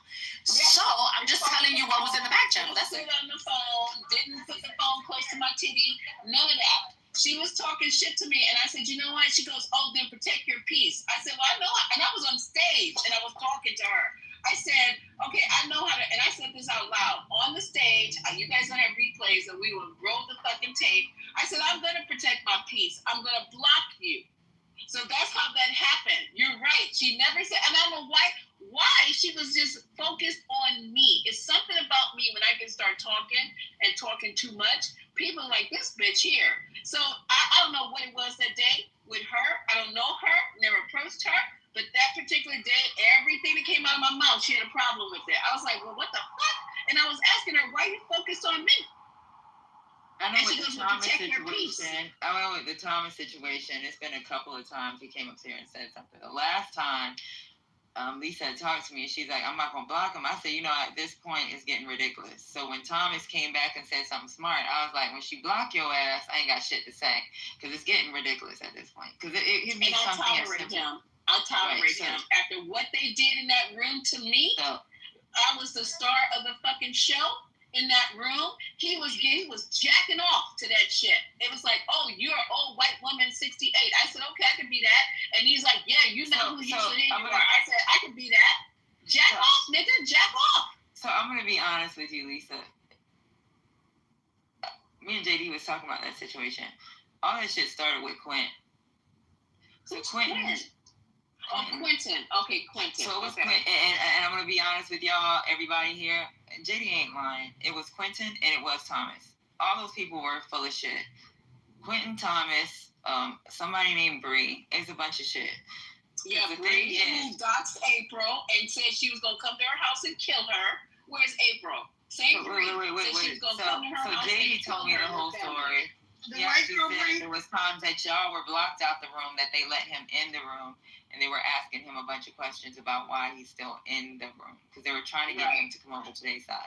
So I'm just telling y'all the truth, and I don't think JD lying about it. No, JD was there from the beginning, because JD was on my stage as a mod, and it was Bree. I remember Quentin, because April and Quentin were tight.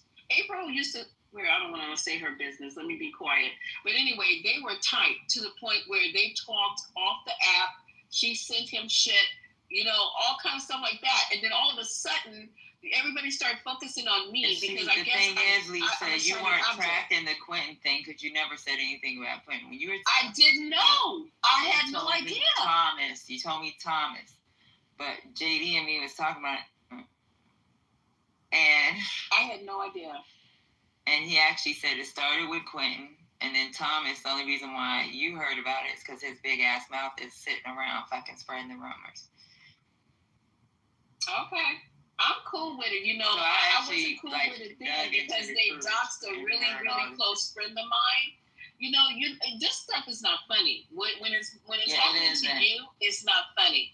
So when you're trying to go and trace my number, what's this attached to, who's this person, I traced back people's number and found out that it was their goddamn auntie's phone because they can't afford it. All of a sudden, I'm a white woman. Yeah, the person you were tracing was a white woman.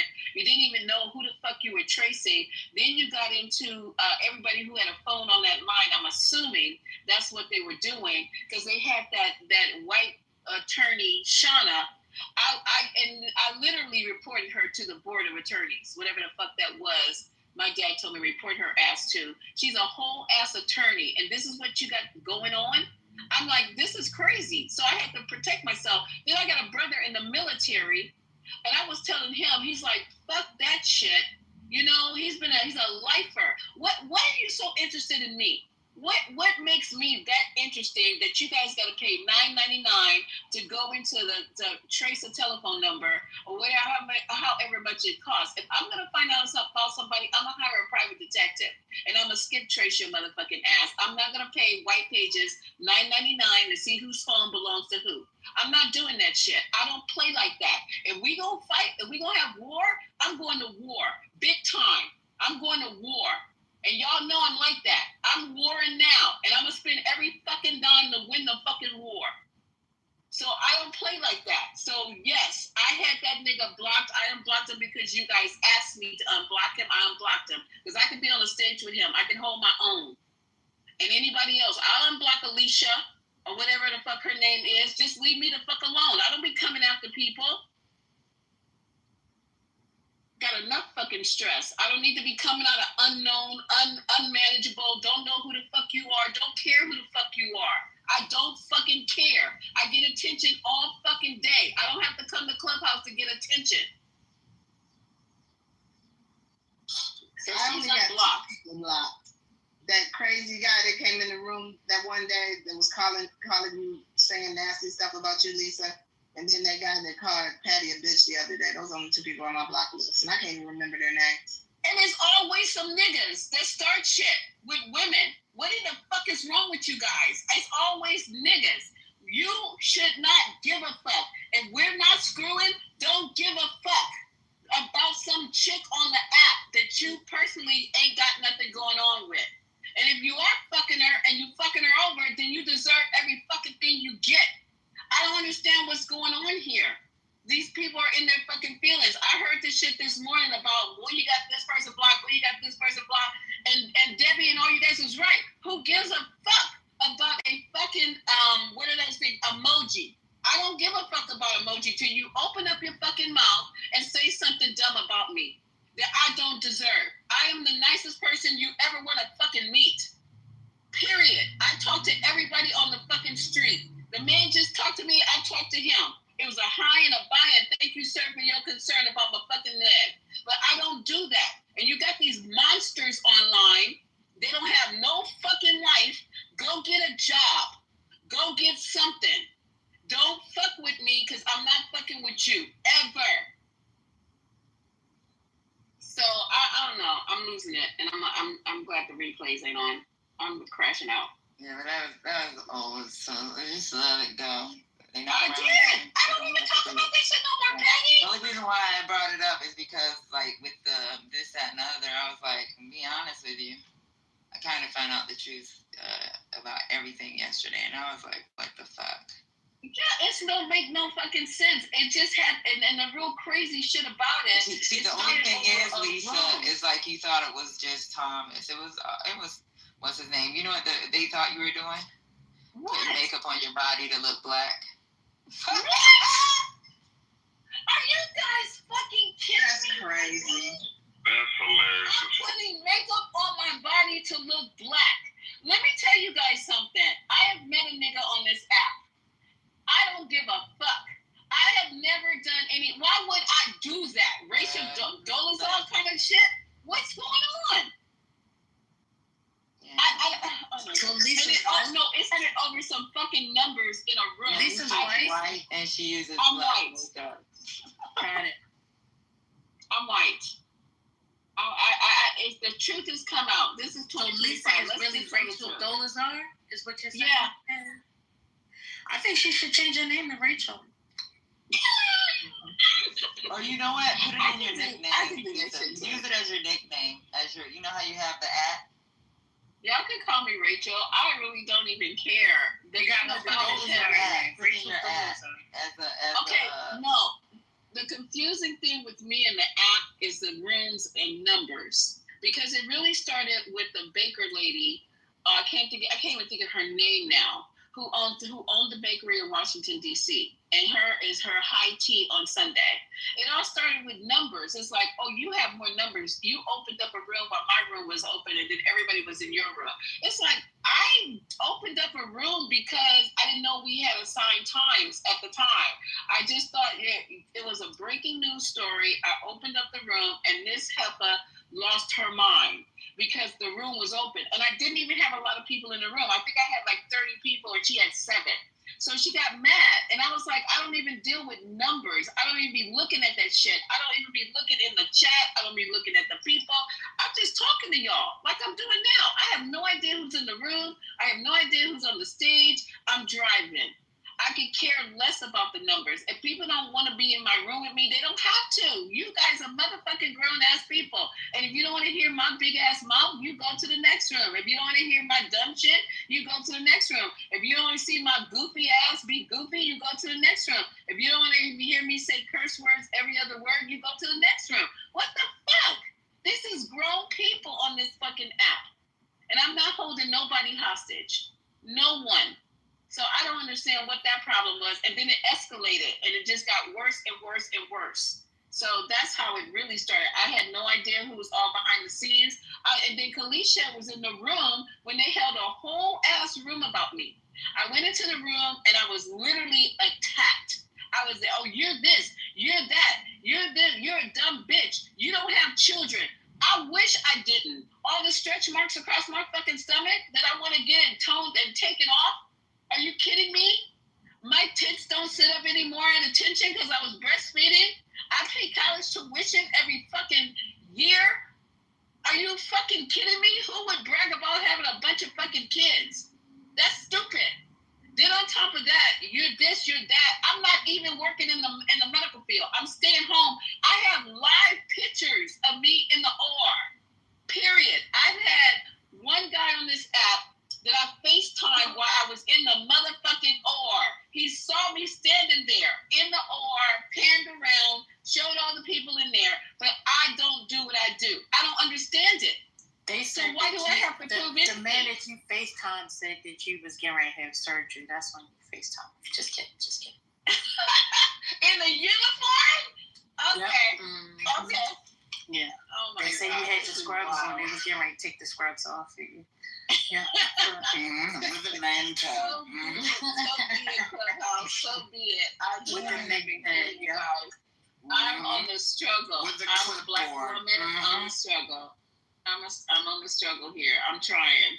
So whatever you guys. But yeah, do, no. you know. So your name came up this morning because I did not know that you had Hurricane blocked, and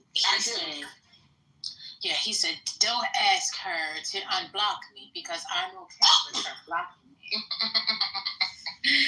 Wait, but he yes, said don't unblock him or unblock him. He said do not unblock him. Okay, is what he said. Do not. Don't ask her to unblock me. That's what he said. Okay. I'm good with that. I'm good with that. Because I'm a biracial. What am I? Disaster? A biracial? What do you call? What? Tragic. Tragic biracial. Now that triggered me today. Them talking about biracial. Because who doesn't? Even if I'm not biracial, but I mean my damn family. Everybody in my family is biracial. We have everything in my family, so that just pissed me off this morning. I mean, he only meant the people in this space. He's not talking about all biracials across the world because I just want to get clear. My daughter is. No, he said my daughter is biracial. I said I know she is. He said, and I love her. So it's not all biracials. She's a beautiful person. It's just some. I said I know. I said, that's fine. You don't love us, but we love you. And that's how the conversation pretty much ended. There was other few good pointers in there. I can't remember right now. Who else was blocked? Keep it going. Well, I have Bree blocked, but she always in the damn room in the morning when I come. Yeah, I have her blocked too. I don't know how that shit's happening. I don't know how she just saying.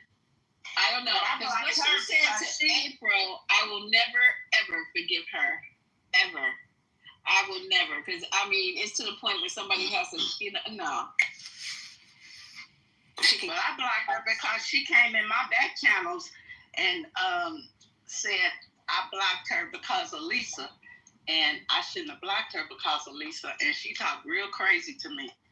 And then she called me. The dummy turned around and called me, but I didn't answer. And man, if y'all could have seen how we went back and forth, she threatened to,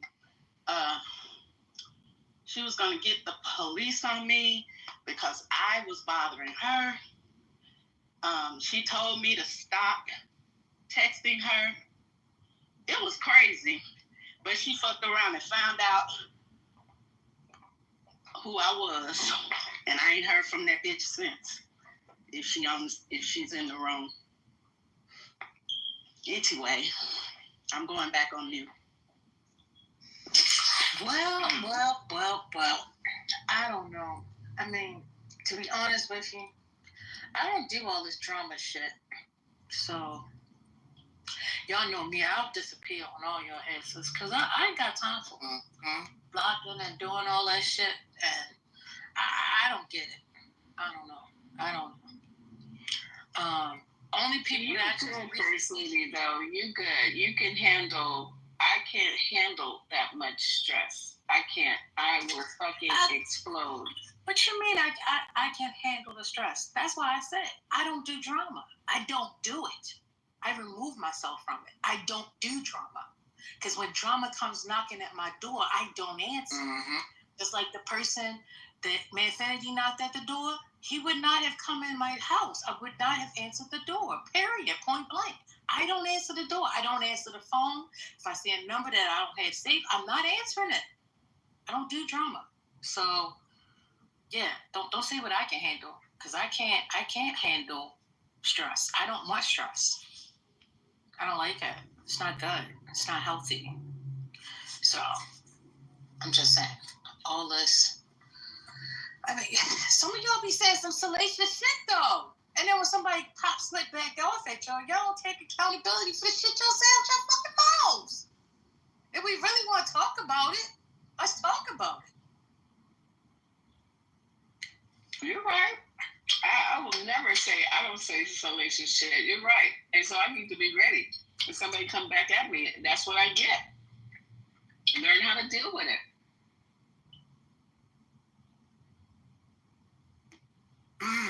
You know us Scorpios. They gonna fuck around and find out.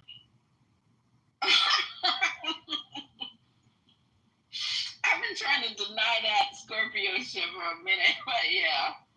But now I'm just gonna have to ask this now, First Lady. I've heard you crash a couple times. Is that not drama, or is that just a crash? No, I don't like it when I crash. That's the reason why I said what I said. Okay. The drama is the crashing. I don't do it for. Oh, I got you now. I do it because I'm pissed the fuck off. Mm-hmm. Yes, ma'am.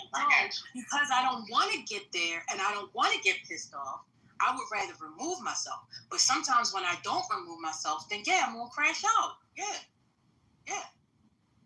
But I don't like the drama. I don't like it. But usually when I'm crashing, it's because I'm correcting. Those are all verbs. I'm in action. That's true. I'm in action. 100%. Right, and sometimes so I don't go barking up somebody's tree and expect them not to come down from that tree and bite my ass.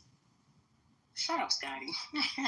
No, sometimes there's like pre-crashing too, where you're like, oh, she's about to crash. But it never ends up being a crash, just like a pre-crash, almost like a warning, you know what I mean? So sometimes Hey, where you been, Scotty? I'm here the whole time.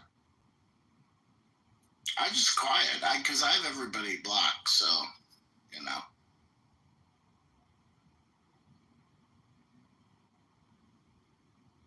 I'm just waiting for Lisa's, nightly Whole Foods run so she can, get fed and, feel a little better. That's all I care about. You so damn silly. I can't even put my emojis on. I'm over here cracking up.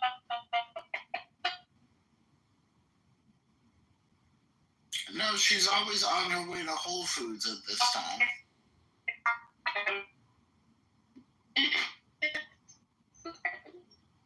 Wait, is she in the Matrix? Is she in the Matrix? Oh. She in the blender. Scotty, you gotta let me know in advance when you're gonna open a room. Or if you know in advance, you need to ping me, because every time that you do a room, I find out like an hour and a half, 2 hours later. Oh. Well, I'm opening up a room tomorrow morning because at 7:45 a.m. Eastern, because I gotta sit in my car for parking. And that's about it. No, Tell us when you're gonna do a music room again. Oh, music. Is that what you're looking for, Sandra? Yeah. Oh shoot, that was good. We need a music studio. Come on. Yeah, man, that music room the other day, that thing was lit. I was ringing on my phone. You hear me? Which one? The 70s versus 80s R&B? No. The one when you played you had so much good stuff in it. Oh man, I kept putting all the fire in it. Weren't you doing some fusions or something? Because I came in the room and they were talking about. No, I was in Lisa's 420. I think was it late at night, First Lady? Yeah, everybody. Oh, that was it. Everybody left, and I somehow became a mod, and nobody else was alive. So I was like, oh shit, I'm just gonna play music. Okay, I slept through that. That's not the one I'm talking about. Oh, okay. I'm talking about the one that happened the night after that. Oh, okay. Yeah, it just kind of happened. So I don't know, but Sandra, I'll ping you in. But you go to bed at like 10 p.m. So I don't know. Yeah. I'll ping you in. Sometimes 9. That's why Sandra said, tell us when. Oh, so we don't know. Yeah, we usually don't know in advance. Oh, it's when the spirit hits you. Got it. When the spirit hits spirit. Daddy Scott, are you a Scorpio too? When the spirit hits spirit. What? I'm sorry, what? Are you a Scorpio too? I'm an Aries, baby. Oh wow. Okay, that explains it. Oh, I love Aries with a passion. One of my best friends is a Aries. May 7th. Or is it April 7th? April 7th. Yeah, May 7th is Taurus. Yeah, oh, wait, April Haitian, 2nd. are you Aries, Haitian? I'm Aquarius, sir. I'm a water. Oh, yeah, I love you too. Water signs, I love. I'm fine, thank you. I love some water signs. Yeah, we make it happen. Aquarius, nigga.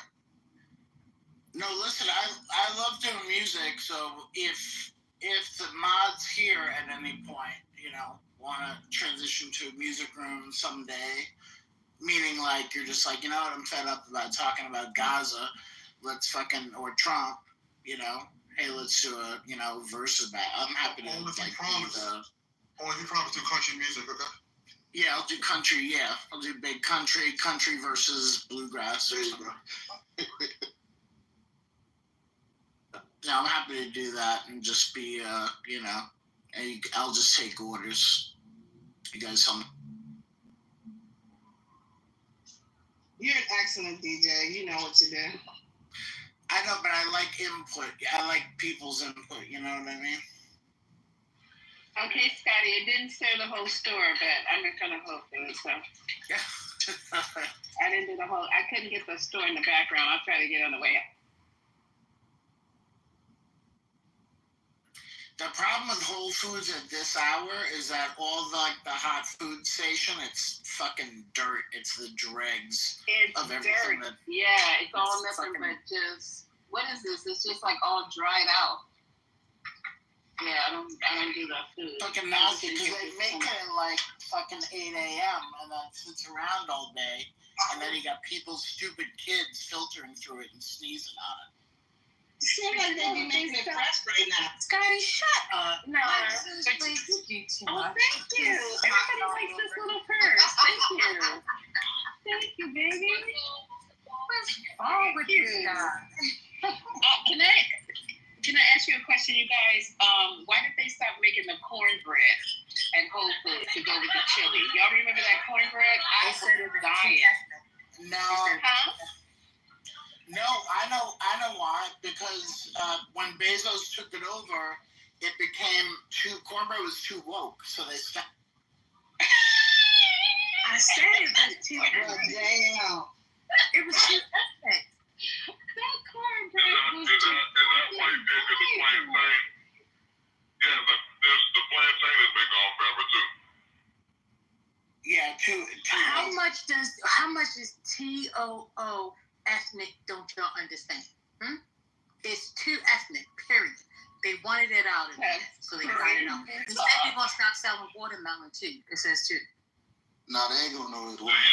They like it too. That the chicken ain't just on the 40.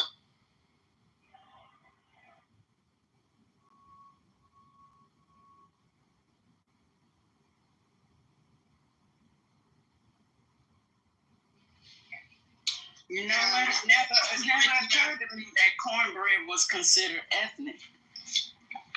I didn't realize that. I guess I should have. I never had cornbread until I moved to Texas. Or chicken fried steak. I didn't know what the fuck that was. But it was great. Now, hush puppies, yeah, that's a little ethnic. A little. The slaves had to use them to shut the dogs up, to keep the dogs off their trail. Oh, but the white people like the down south, they like hush puppies. I know, Michael. What do you say, Michael? I just said a lot of people don't know that origin. That's like not really a known fact. I never heard it. What's her origin, please? The slaves used hush puppies. They carried hush puppies on their person. So when they were running from the dogs, they would throw the hush puppies out into the woods, and the dogs would chase the hush puppies instead of chasing them. That's why they came up with the name hush puppies. Keep them quiet. Oh, that's genius. I like that. Yeah, that's why they stopped selling them at what's that place called? Remember they used to come at the seafood place. You hang around here long enough, you can learn some shit. And Long Dong. Well, before they had the Cheddar Bay biscuits. Who? They had hush puppies. Red Lobster. Red Lobster? Yeah. Oh no, I was thinking about Long Dong Silver. You remember that? Long Dong. They've been dead for a long time. Clarence Thomas. Everybody only that need a cold shower. Y'all some only motherfuckers. Y'all don't remember that? You don't remember that? Long silver. That we get fish. Is that we get your fish from? And long silver. Yeah, like Arthur Creatures. Long silver. Okay, yeah, Arthur. Yeah. Long Dong, right. That's what Anita Hill called Clarence Thomas. Actually, he was a porn star from the 70s. Like, yeah, he was a porn star from the 70s. Wait a second. We don't know this. You brought it up. That's what I said. He's been dead for forever. I didn't know anything. He was a super famous white boy. Why does we know this? Porn star. Long Dong Silver has been around since the 70s, you guys. When you said it, I'm like, no, you didn't mean that. Y'all don't No, not Long John's. Long Dong. Okay, what I'm saying is, I got mixed up. Okay, forget it. Go ahead, First Lady. I didn't hear what you said.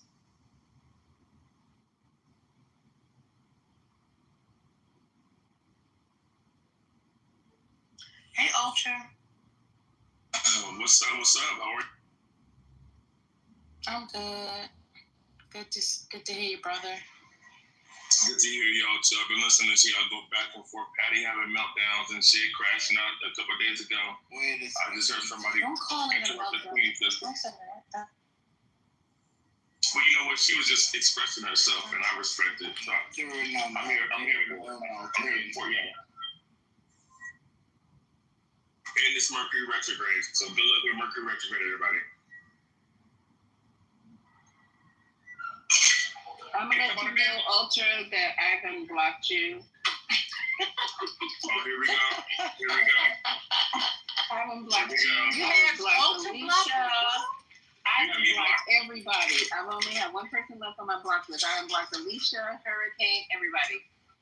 Thank you. Wait, why? Wait a minute. You had Ultra block? Ultra was your friend. Wait, why I'm you kidding. I'm kidding, Ultra. I'm never blocked you.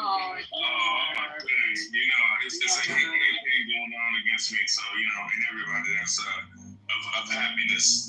So let the hate campaign continue. Ain't that about a bitch? Have you ever gone to Long John Silver's before? Have you ever had Long John Silver? It sounds like bubblegum. Oh, okay. No, it sounds like bubblegum. You know the seafood place? Yes, it's a seafood place, Long John Silver. I've never been there, but I heard it was good. Mm-hmm. It is good. I don't eat it anymore, but it is good. I was going to say, is it still open? I was going back to what Sandra was saying about the hush puppies. I remember Long John Silver had hush puppies. That's what I was saying. They have them down here. First place. They have them in Georgia. Oh, okay. So They got chicken. it's seafood, right? It's seafood. Yeah, they had Seafood. fish, fried. I think fried shrimp. I think everything was fried, right? They had big battered stuff. Yeah, They battered the beer, or they battered the fish in the beer? I don't know. A bad bitch, battered. Bass. Big bad bitch bass. Back. It sounded like Paula Dean. Then came back and said, "Come on now, get your bad bitch. That'd be a good campaign for them. They'll put them back on the map. Ours are all gone. I think she said one thing. She said, "Nigga, that chicken was good," and they canceled her show. Ain't that about a bitch? I like that tartar sauce. I would take the hush puppies and dip it in the hot tartar sauce. That was good. I made homemade tartar sauce last night. It turned out so good. I will never buy any more. Oh, my tartar sauce. I've been making tartar Wait, how'd you make it, please? It's just you gotta have a really good mayonnaise. I use Duke's. And you like Duke's when I find it. It's not easy to find up here. Oh, really? No. Tiny diced, yes. It's they just started selling it here, maybe in the last 3 years. But dill pickles. I had fresh dill in my garden, so I used that. Of course you did. A little bit of just a tiny bit of onion. Huh? Oh, you fancy, huh? You call digging in the dirt fancy? I guess I am fancy then. Can you finish the recipe? I was listening. I'm sorry. For a small batch, like a almost a cup of mayonnaise, you just add all those ingredients: the dill pickles, lemon juice, fresh dill or dried dill, and I use white pepper because I don't like the black flakes floating around. And I think that's it. That's racist. I don't like black pepper floating around in white food. Oh, you racist. That's racist. Oh, my God. I don't put black pepper in my macaroni and cheese either. I use white pepper. Oh, black pepper.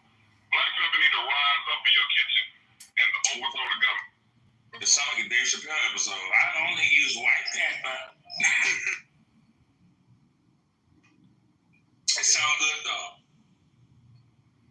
It does sound good. I've been doing it in a long time. That's racist, Sandra. You don't like black pepper. How dare you? I love black pepper. I just don't like it in white foods. Power to the pepper. That's Power to the pepper. you discriminate against black pepper. Oh, Sandra. Y'all silly. When were you in 92, baby? None yet. I can't believe you racializing pepper. It's just pissing me off. And my mother's was 92. I was coming out. Hey, Brooklyn. Did you hear that? Thank you, Peter. I'm tired. I'm done. Kills my brain cells, Peter. Okay, so you said we don't need any kind of governing body or any kind of nobody to confirm this. I mean, usually if there's some news like this, I mean, unless there's some kind of, like a record, a video of Netanyahu actually saying these words, which he's not ever going to say in front of a camera. He's not going to say a lot. He did. That's how Times of Israel reported the speech. I can put the. Did you read the Times of Israel? Wait a minute. This is the time reporting it, but they don't. Do they have any recording? Is it on YouTube? Yeah, you can Google their statement and you'll be able to come across via clips because he says it out loud. Times of Israel writes it in the newspaper article. They wrote the exact speech. Let me repost the link of that article. It's long.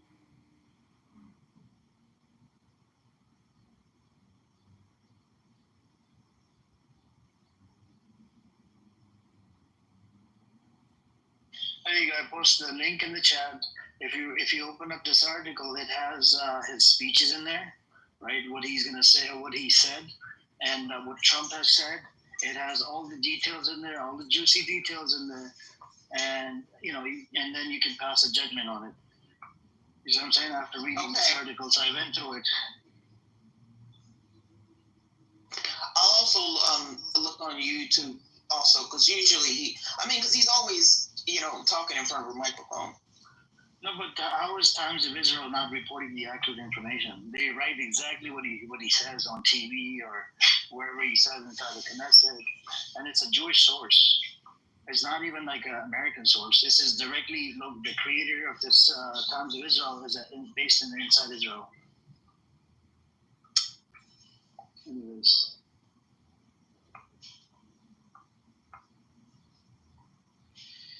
All right.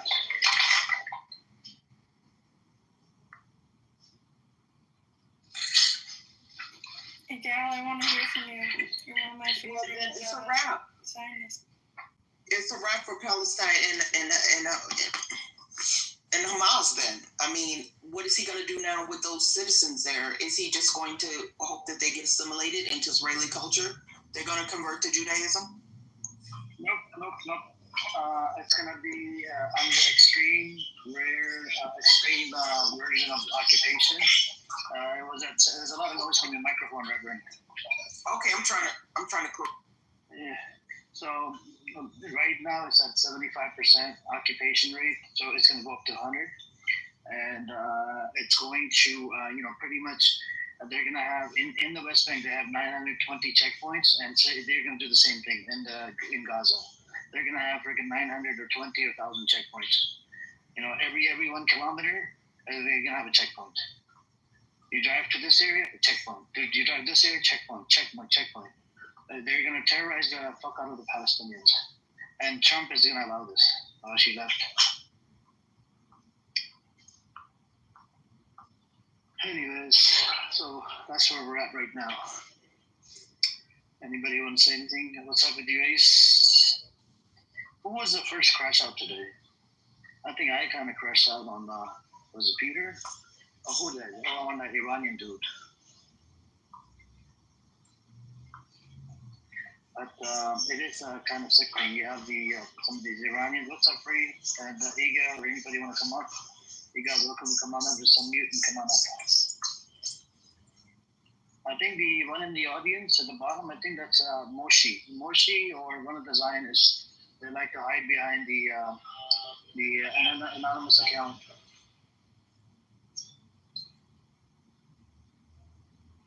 Or the guy that records the conversation. Actually, there is something new today, which I think is important. Usually, I'm quite suspicious towards Netanyahu's what Netanyahu said, but today he said something. He said that he intends to take over Gaza and then to transfer the power to some Arab peaceful government, something like this. This is interesting because there are fractions in the government, the Israeli government, who do not want to transfer the power to other Arab government, but take over and to build settlements and so on. But he said it only in English, in Fox, not in Hebrew. Well, but it is interesting. Yeah, but what do you think about this plan? He wants to occupy 100% of the land. I don't think it. He wants to take over 100% of it. I am against it, and many Israelis are against it. It will cost lot of lives of Israelis, of Gazans, of the hostages. I am totally against it.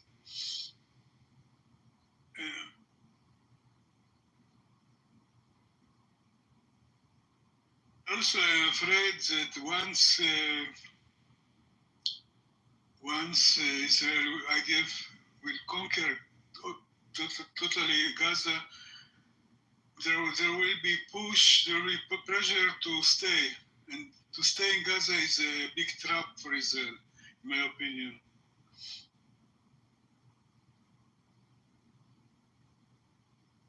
It is a big trap, but so you think Hamas can take down a lot of IDF soldiers? They can kidnap them, right? And they can, there are a lot of soldiers who are going to get killed by Hamas. Can I ask you a real question? Are there even any Hamas fighters still alive, still there? I kind of doubt it, to be honest. I don't think there are any Hamas fighters there.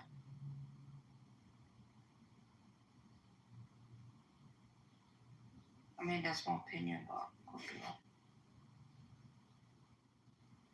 I mean, they probably are. That's why, This war should end by some kind of agreement, of a deal. And maybe this statement of Netanyahu is a sign, some positive sign for change in this direction. But on the other hand, military escalation in Gaza is not good for anyone.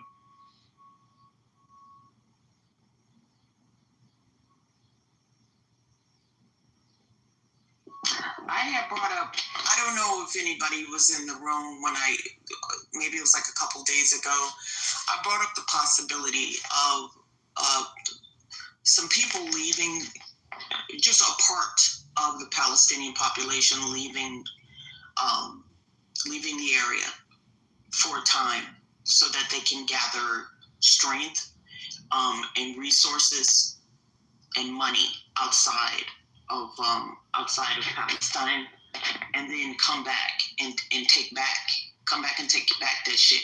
I mean, if it takes a couple of decades, but to finally, gather up enough, I think they could ally with some nations in Africa as they're on the come up, like what China is doing, right? And get themselves in a position of power so that they can finally fight back and get their land back once and for all.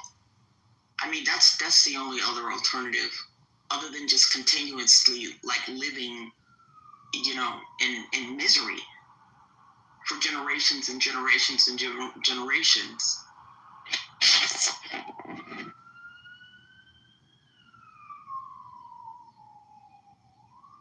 Somebody who said they will fail with this attempt. That's why they can't take full control over Gaza. They will fail with this attempt. They know that. What attempt?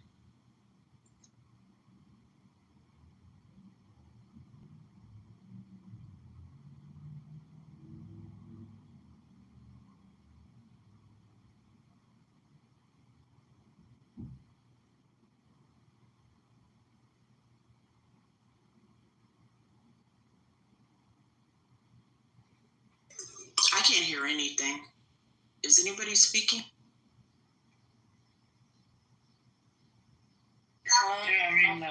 Before that, Reverend, the problem is once they leave, they're not allowed to come back. That's a problem, though. You know what I'm saying? People that were kicked out. I mean, they wouldn't want to come back. Not the people that. How will they take revenge? No, that's what I'm saying. Like I said, the Jews did when they left Europe. Not every single Jewish person left Europe and went to Israel. But those that did leave, they allied with the United States. They allied with Great Britain, and they created a base. How are you going to become an ally when you have Zionists in the Congress? How are you going to ally? Fuck the Congress. I'm saying United States is not the only player on the stage. At the UK is an ally with the US. Is an ally to. No, look east. Look east. Which country is that? I'm talking about Asian countries. Also, their Arabic brethren in the Middle East. And they're puppets of America. Puppets of America. Not all of them. Majority of them. Okay, the majority, yes, but not all. And then look towards China. You know what I mean? Look towards African Union. They sit back and watch it. Well, now they do, but they have to be incentivized. No. They do that all the time. You didn't know that? Even when Pakistan went to war with India recently, they didn't help them. They just gave them the weapons and stuff and the fighter jets. Well, that is help. Come out and help them. That is help. I'm saying the airplanes and stuff. What I'm saying is Palestinians don't have a state. So where are they gonna fly these airplanes from? If China gives them airplanes, which country are they gonna are they gonna fly these airplanes from? They don't have a single ally in the Middle East. The problem is the puppets of America. They're scared of America. Why do you think Israel still exists?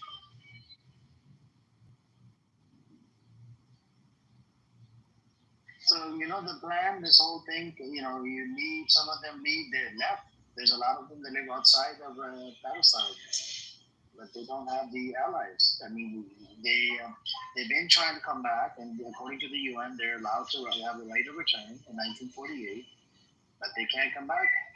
And even the one that left, anybody that left, they won't be able to come back anymore. That's the rule number. That's a rule on the books of Israel. Then the plan should be working with whatever country wants to see the United States lose power. I mean, or at least enough power that they have the power to make so many puppets in the world. And I know that China and Russia are two of the biggest countries that would like to see that happen.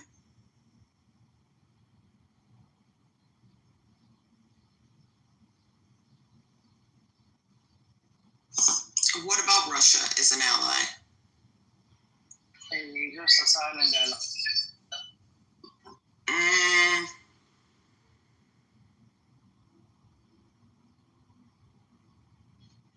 I think Russia is an ally that it is proven to be an ally to any country that is against the United States. I mean, that seems to be all the incentive that's required.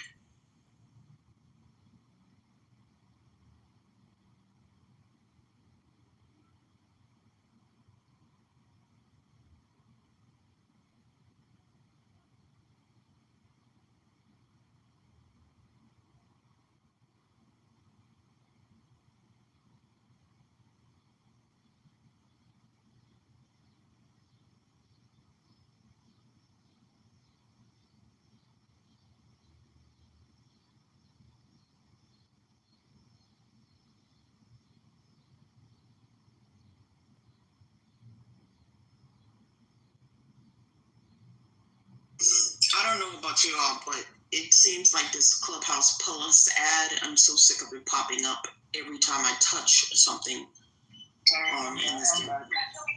I'm back. So, this is where we're at, Reverend. So no matter, let's say, if we go with your plan, they come out, they leave, some of them leave, and they try to get help from other countries. None of these countries will help them because they have puppets. Egyptian leader Al-Sisi, you can't even protest inside Egypt. You can't even wave a Palestinian flag. If you do that, they'll arrest you. Did you know this? Even in Saudi Arabia, a nation like Saudi Arabia, UAE. I didn't know that was illegal in those countries. No, I didn't. It's a dictatorship. That's what I'm saying. They have a leader that's a dictator. Yeah. What's with Russia and North Korea? Why they not, or Iran again? Why they not come together and just help the Palestinian really? Iran is a sovereign nation. If Palestinians had a sovereign nation, they can ask other countries for help. That's a fact. But Palestine is not a sovereign nation. It's under occupation by the Zionist entity, the criminal Zionist entity that's slaughtering them every single day. I'm so glad that Iran is one of the last few sovereign countries in the world. The rest, Zionists have taken over, with the federal reserves and so on and so forth. So what is it? Is it Iran? Like, North Korea, are you Russia? guys okay? No, for real. Like, are you guys okay? Did y'all not go to school? Did y'all not get educated? like, do you have a brain? Like, everybody has. Because physically naked has a crashing brain. out. No. Everybody physically has a brain in their head, but does yours actually function? Seriously? I'm so tired of hearing this in the bullshit. US. No, I am Did you go to school? so fucking tired of it. Nikki, did Why you do go you to school? think none of the surrounding areas go to school, want Nikki? anything to do with Gaza? Because they don't Did you go want to to be school? infested by Hamas. Did you go to school, Understand that. It's so Did you go to school or did you No, go to a really. mental health institution? Nikki? Understand why Saudi Did you go to Arabia, school or did you go to Egypt, and rehab? all these Yeah, other Nikki. Arab nations have Nikki. closed their borders. Did you go to school or did you go to a mental health institution? Of the terrorism of Did you go to Hamas. rehab? Is it really that difficult for everybody to see? Did you go to your No, rehab but session? is it really that difficult for everybody to see? Did you go to your rehab session? You're an idiot. You're an Did you idiot. go there? Okay, you're old Did you go to your You're an therapist? idiot. Let's do one question at a time. Hang on a second. Let's do one question at a Why time. are Nikki, all the surrounding Arab nations? can we do one point at a time, Nikki? No, we're not doing one point at a time. One point at because I have a short attention span, Nikki. I have a short attention Gone span. for months, and y'all are still spreading the same bullshit. Okay, can we do one point at a time? Can we do one point at a time? Nikki, can we do one point at a time, please? Oh my Okay. god, 1 point at a time. Yeah, do one point at a time. Fucking world and Okay, we're not going nowhere. So you made a claim. You made a claim about Egypt and Saudi Arabia. Saudi Arabia, there she goes after crashing out. That was a fucking drive-by. Fucking crazy psychotic bitch. She does it all the time. Fucking moron. But she said about education. I said, wait. American education. She said the lowest. You know what? That comes from her. It's just so funny. Oh man. She crashes out every time she comes on this app. Don't worry. Unfortunately, the world has to be a lot of idiots around the world. So, I mean, but seriously, you know, I don't know. You said about Iran, they're not going to go do anything because they're under occupation with Israel. But what about the rest, North Korea and stuff like that? Why not get a look? I really don't want to come to the point where we hear the absolutely bad news. Something must be happening here. I'm pretty sure. I mean, you're also praying. I'm praying. You know, if you know something else that you could do on your own side, I'm pretty sure you do it. You know, at the moment we're all at the end. I don't think there's anything else that a normal person can do. No, that's true. No, Reverend, rather good point. What if some of the people leave and then try to get help from other countries? I mean, the Palestinians have tried it. They even filed the cases, even in America and a bunch of other countries. You know, they've been trying it, you know, for over 70 years.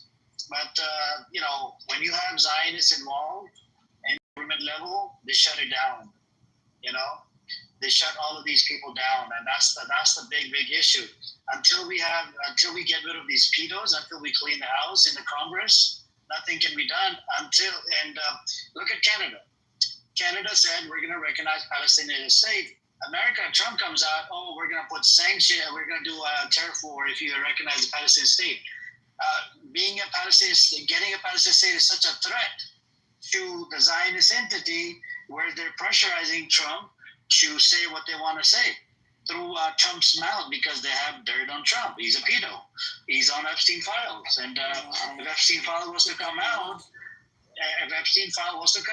it will destroy Israel. It will destroy Trump. It will destroy a whole bunch of politicians. And Israel has a direct connection to Epstein files because Epstein has been to Israel in 2008. And Ehud Barak, as a former Israeli prime minister, has been to Epstein Island for more than 30 times, right? Has been to a whole bunch of his properties, and God knows what else he has done. I mean, look at the guy from the King, what was it, Henry or something from the UK? He was in... No. So, you know, you got a lot of these big leaders on there, and slowly, one by one. And look at this Ghislaine Maxwell, right? This pedophile bitch, right? They send her to the lower security prison, right? And I believe they're going to take her out. And it's just a matter of time. If they take her out, Yep, that's gonna be. It means that will be the end of Epstein file. You said something about acknowledging Palestine as a state. So do you think they're really gonna do it like Canada, UK, or they're just saying it? This is another thing. Are they gonna really put it into? So their condition is if Trump doesn't get his shit together and doesn't do the ceasefire or whatever, and doesn't get to the part where the two-state solution, then it will actually they will recognize it, but I think they will recognize it with the PA in power, not Hamas or something. That's what it said, I think, according to the UK and Canada, UK, and Australia. I don't know if you guys heard about Australia? They put sanctions on Australia, Israel. Well, people from Australia can't go to Tel Aviv anymore, to the gay land. It's fucking, They can keep it. They can keep it. I'm a Christian now, and sometimes on YouTube I watch this place where Jesus was. Yeah, Bethlehem, right? But I've never had really a desire to go there. Now I know why. It's because it's a country full of pedos and Satanists. No wonder why God in heaven don't want me to go there. I swear to. Once it becomes Palestine, Mitch, you should go because Jesus was born in Bethlehem, right? Yeah. I mean, if I go there, I would go Palestine. Forget, where the other people is. Right. Yeah. Everyone wants to go. Everyone wants to go there. It's a holy land for three religions. Yeah, it's a holy land for three religions at Jerusalem. Yeah. But these people have spreaded so much corruption on the land. It's like we don't know. We don't know what's And they now after they get their state back and after it gets after the Zionists are gone or whatever, they're gonna have to pretty much bleach the roads of Tel Aviv, this whole area, man, because their presence is disgusting. They've spread so much diseases over there. It needs to be cleaned, properly cleaned. Why? Because they have spread so much corruption, it's crazy. As you're telling me, Australia done sanction on Israel. And that's what we had a sister in here from Australia. She said they put sanctions on Australia. She's from Australia. She comes in here sometimes. It's a good thing. I'm happy. I haven't heard it so far, so I'm happy to hear that. And the good thing is, so in Australia they have the biggest protest, right? Pro-Pally protest, about 300,000 people, versus 4 people were protesting for pro-Israel. 4 people. Pro-Israel is done. It's just done. It's like barely people are, and people are changing their sides. They're changing their side. They're like, fuck this. Yep. I hope so. I mean, even look at that guy, Piers Morgan, right? Even though I think he's still a staunch Zionist, but he's attacking a whole bunch of these other people because that's what, hey, walaikum assalam, Ocean. If you want to come on up, Ocean.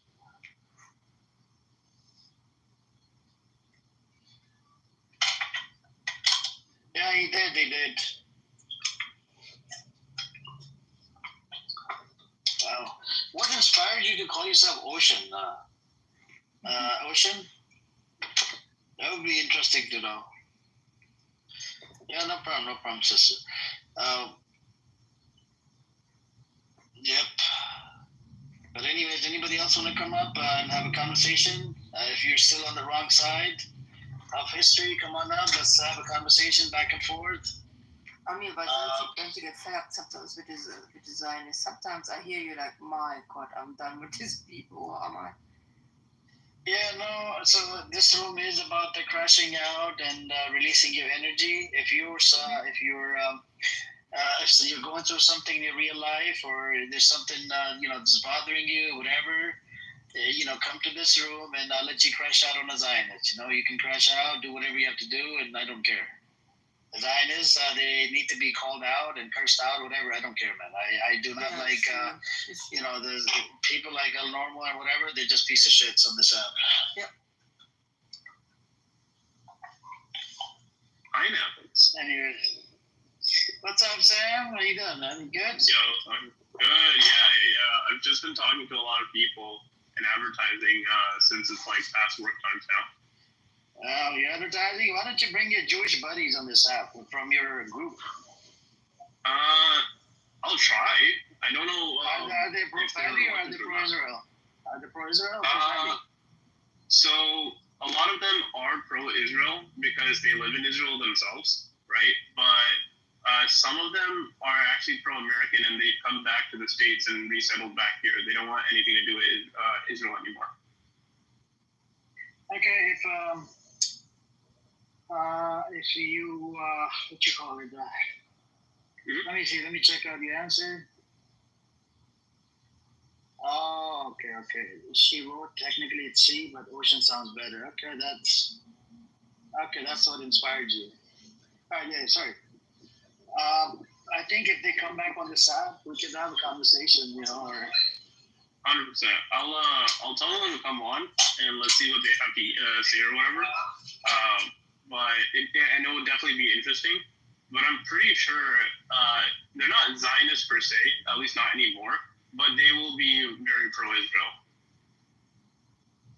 Yeah, we can engage back and forth. I'm sure they probably have the same talking points, right?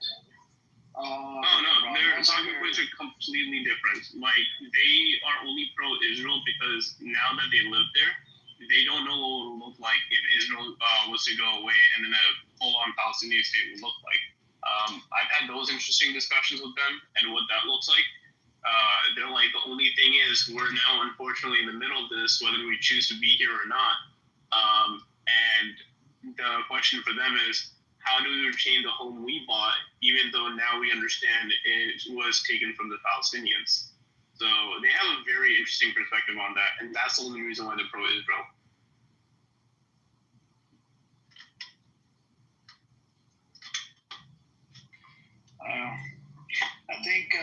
I think we can use some new, Zionists and see where they're coming from. A little bit better quality Zionists, on this side, they're just bottom of the barrel.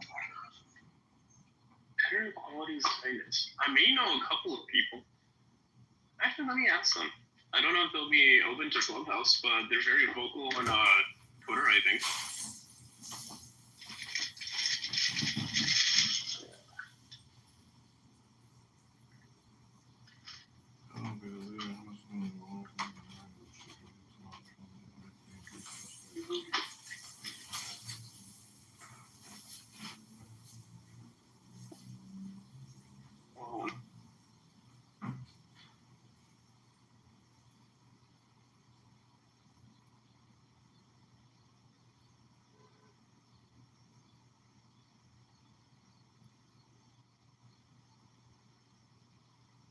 All right, I'm back. So, I think we could use some new Zionists, the evangelical Christian, they're just idiots, man. They don't even know what the fuck they're talking about.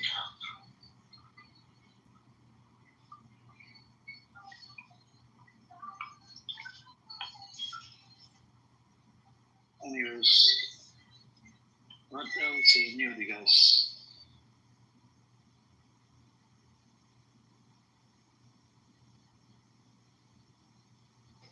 What's happening? You guys are quiet.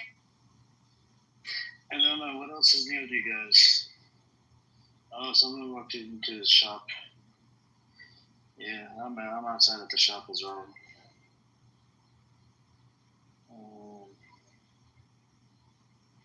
Let's see.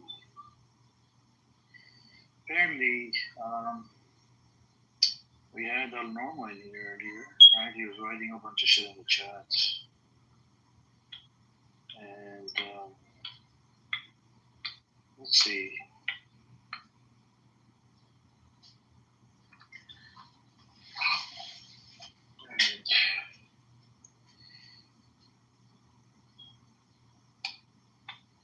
Anyways, I think what Teddy was saying was right earlier. There needs to be some sort of a movement. Otherwise, I don't think any of this is possible. What Teddy was saying was there's got to be people lining up at the border.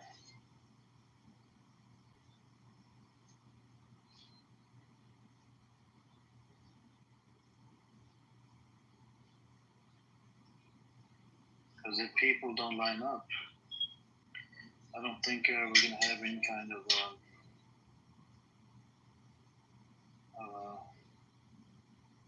that's crazy. Okay. But people from Tunisia, they tried it, and the Egyptians were told not to be allowed. I think the best would be, it would need to be like what Teddy was saying, 500,000 to 1 million people, at the border. But then I think Egypt would probably shoot at people. I don't think Egypt cares about anybody because unless the heart melts of the soldiers that are working at the border.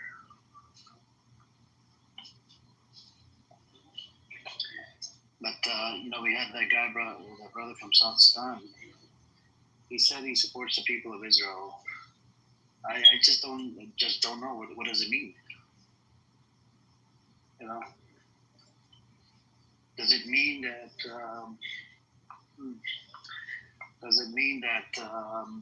He's supporting the Israeli people that have that were part of the survey for the expulsion of Gazans? I just don't know. And I tried asking this question. He couldn't answer it. He started shouting and he started going on a tangent. So if you support, according to Islamic paradigm, yeah, we can't go after, children, women, the innocent women, not the combatants, innocent elderly, doctors, nurses, imams, scholars, rabbis,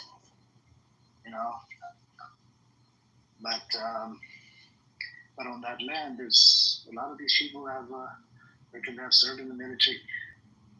Now, the people that have served in the military in the past, can they be held responsible for it? I think people that have killed people in the past, like we have Amos that comes in here. He served in the idea. Yesterday he was getting bothered, started cursing at me. He started cursing at me, started crashing out. He said, "You dummy, you stupid," and he started shouting like crazy. When I said the IDF is a criminal entity, he said, when he said IDF is criminal, I am IDF.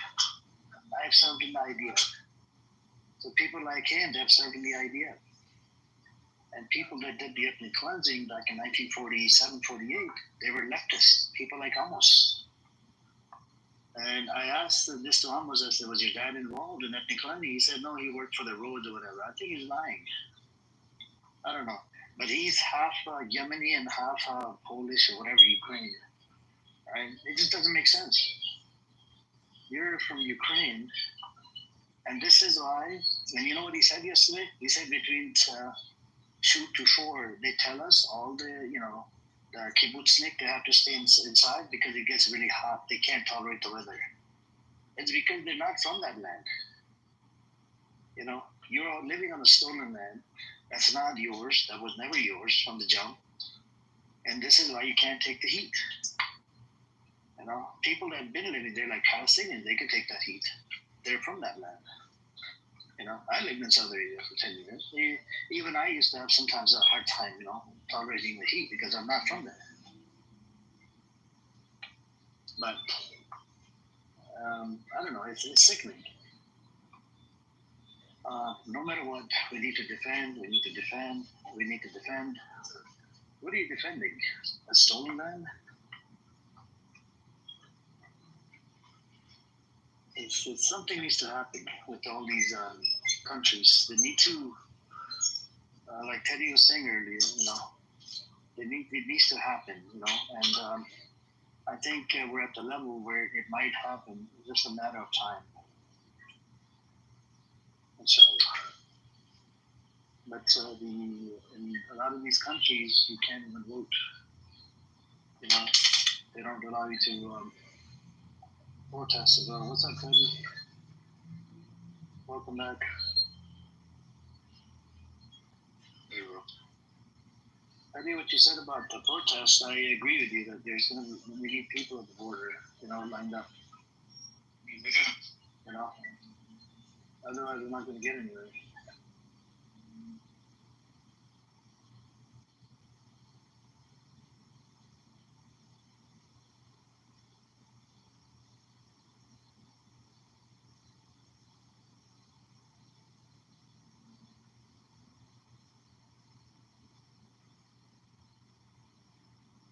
Yeah.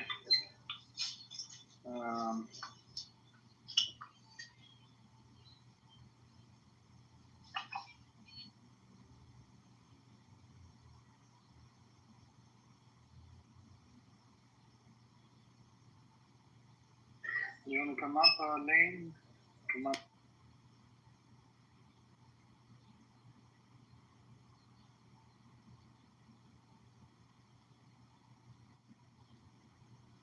Hey, what's up, Chucky? Chucky, what do you think the solution is for this video?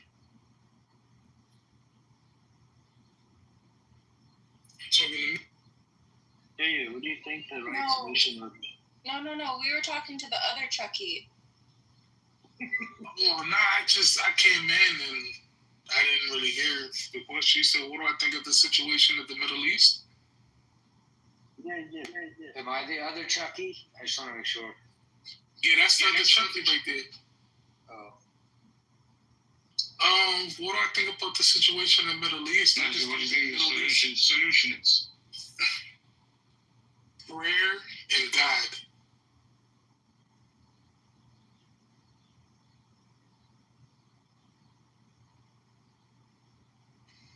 Hello? You hear me? Chucky, you didn't realize that's like you praying for a wife and never going out and looking for one. Yeah, I'm just saying prayer, God, and hip thrust. That's the solution for the Middle East.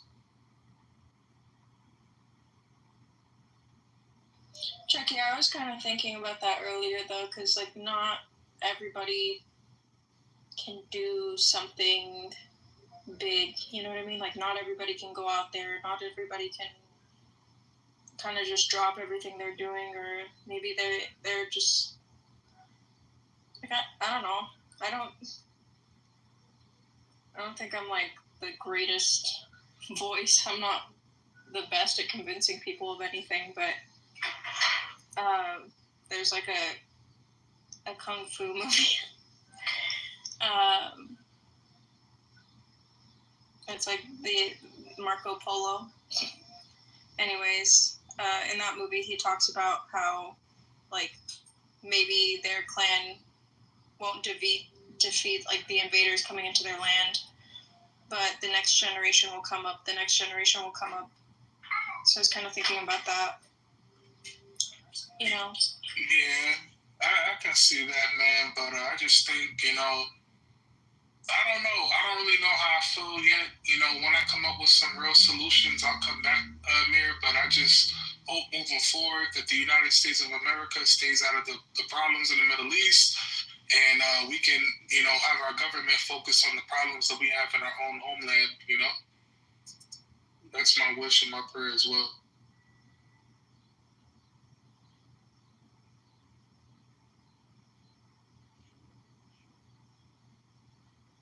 Chucky, I feel like the U.S. wants to profit off of the Middle East, though. I don't think it's just going to stop with Palestine. It's going to go all over, They always make up some reason or something to go and invade someone else's country. That's why I'm never a rep of the U.S., so it's... That's why I hope that this incoming, administration, once Trump leaves, will truly focus on the American people and the American interest. We have so much that needs to be taken care of back home. And I know there's levels to what the federal government can do and what they can afford. So, I know a lot of the issues that I'm speaking about comes from, our local government. But I just want to see as a whole that the United States government just focuses on, the American people. And that is, bro, not nobody else. Focus on us. The thing about your country is Jewish. Okay.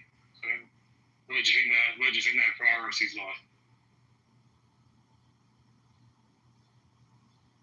Or in support of Israel. So.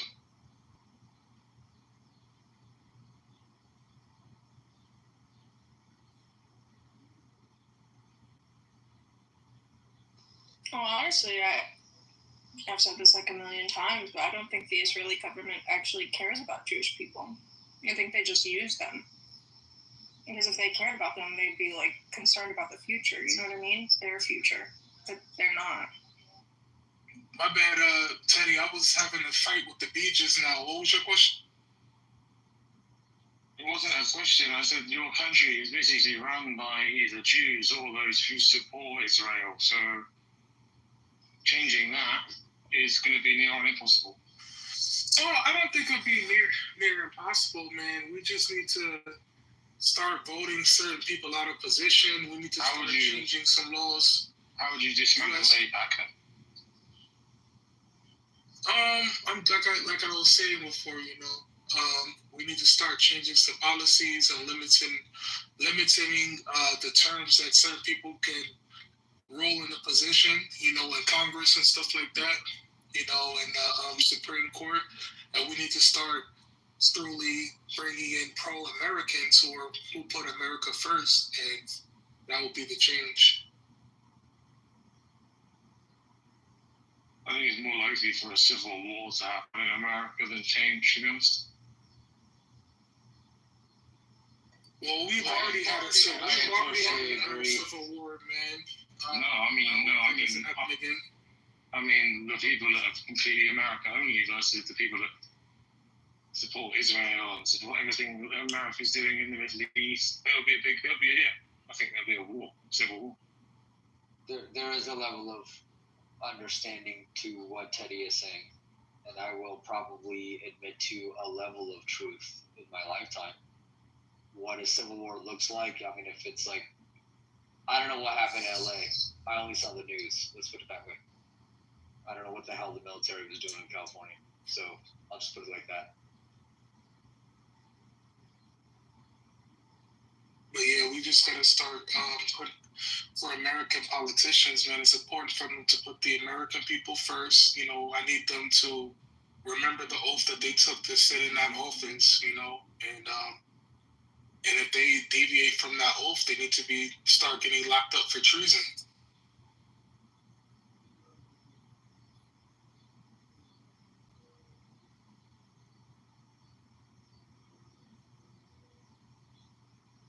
Because if I did half the stuff that a lot of these politicians are doing, my ass would be locked up in Leavenworth. No, Trump is a pious person. He's infallible. He cannot make any mistakes. I think that's what some people thought, but apparently, I think they got some dirt on it. What do you guys think? I think they got some dirt on the president, the U.S. president. We always do, bro. Come on, man. How long have we had presidents in this country? If there's people left out, it's delicious. He wouldn't be president if there was no dirt. You can actually be, I think, a convicted felon, or whatever, a criminal in America, and still be president. How crazy is that?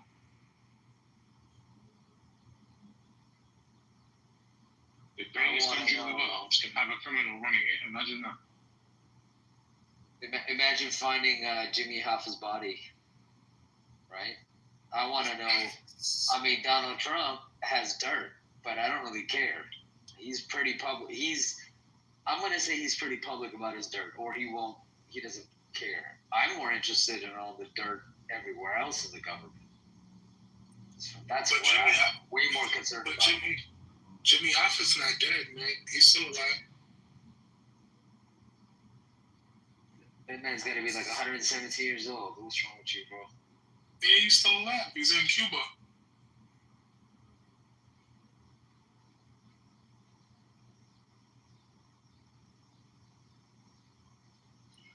Brandon, do you want to say something?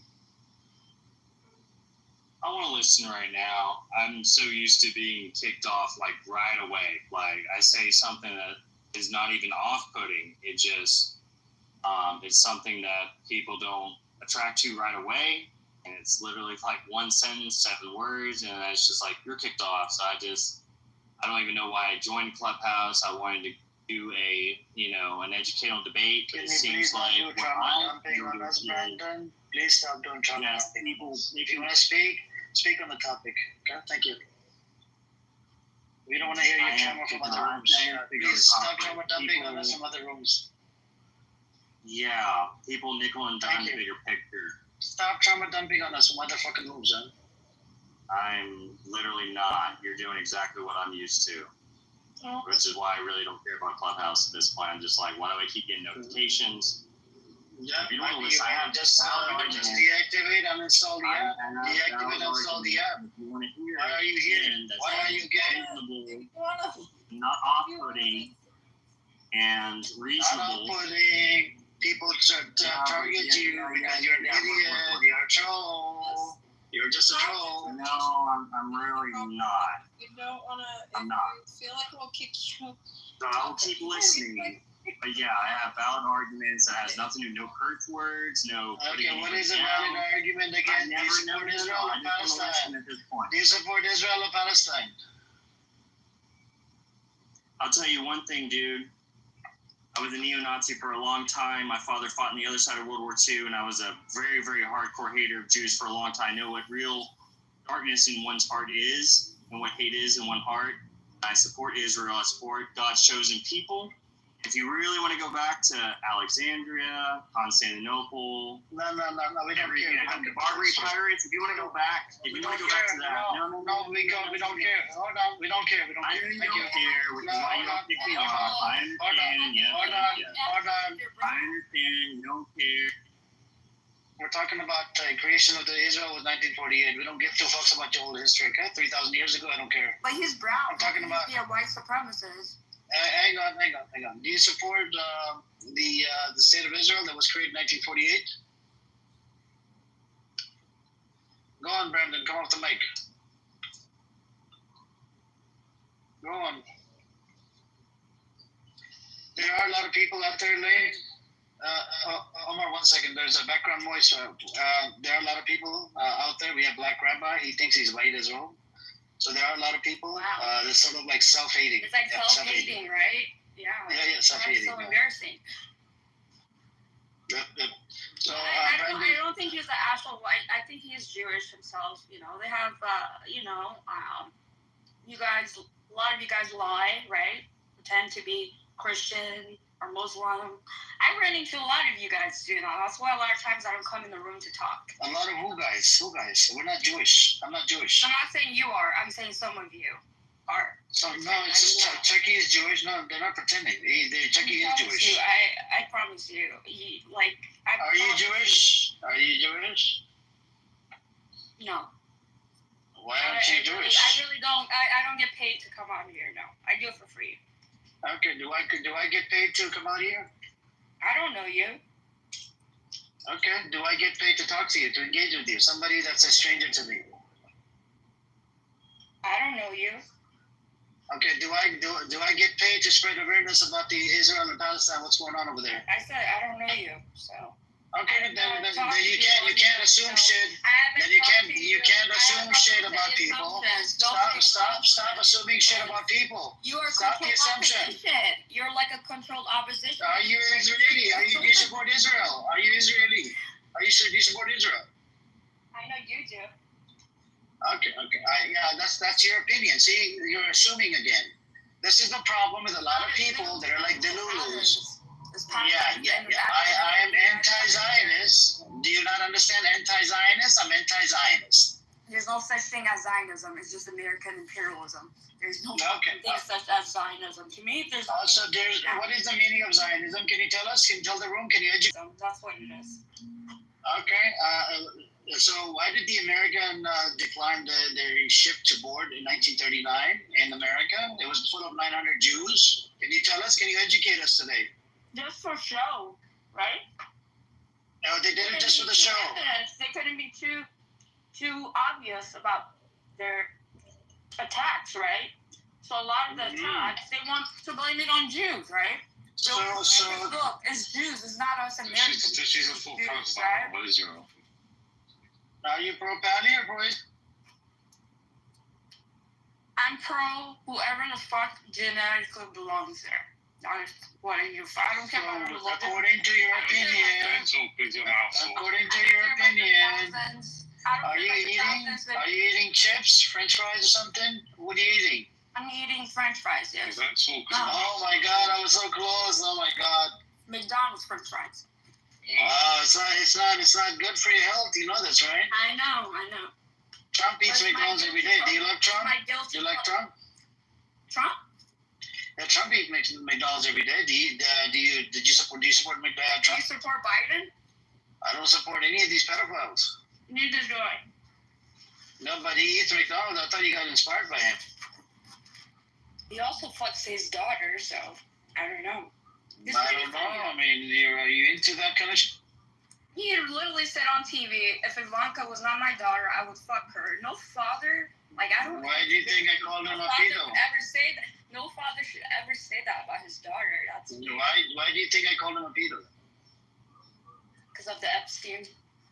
No, not just the Epstein. Not just the Epstein. What he said in relation to his daughter. Yeah. Yep, he probably did fuck. I mean, he probably did fuck his daughter. You don't think he did? I don't know.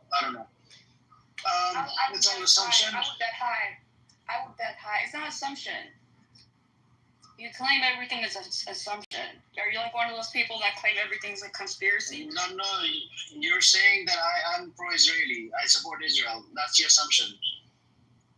I said you could. I didn't say you are. I said you could be. Yeah, that's you're leading to the. That's why a lot of times I don't come in the room. I like to talk to guys, but I don't like to. You should come up and have a conversation. I don't know why you're in so defensive mode. No, you can't really trust anyone on your own. We don't have to be. We don't have to trust each other. We can still have a conversation. We can still have a conversation about it. I like to trust the person I'm talking to. I want to feel comfortable talking to that person.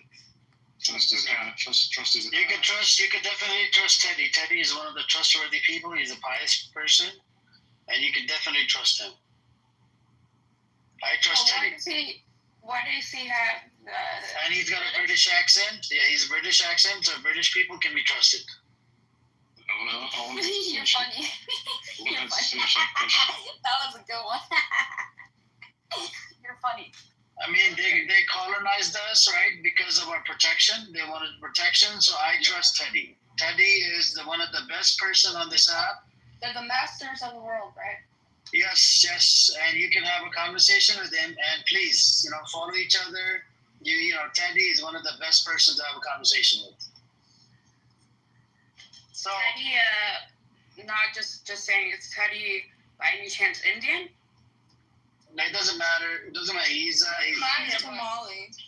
He's a Brit. He's one of the Brits. Somali. That's all it matters. He's one of the Brits. No, don't do him like that. He's above. Like that. No, it's not down. He's up. He's above all of us. He's a Brit. No, you're associating him with those British. English came from the UK, from the British, right? Yeah, the British. Lane, we got our freedom from the British, correct? I don't know. I'm not American. Why do you say we? Okay, are you Canadian? No. What are you? It doesn't matter, does it? Okay. I'm in America, and Americans, they got their freedom from the Brits, right? Not too long ago. And this is why he's above. His identity is above American identity. No, it's not. They're British. They're lower than American. That's why I have him up here. He's the most trusted, pious, and his identity is top notch. He's Somali. It doesn't matter. He's a Brit. In his passport, it says he was born. No, in his passport, it says he was born and raised in the UK. But he was okay. Whatever you say, sir. Like, why are you trying to degrade his position? His position is above all of us. You're British. You're the one that's. He is British. Teddy, speak in your British language.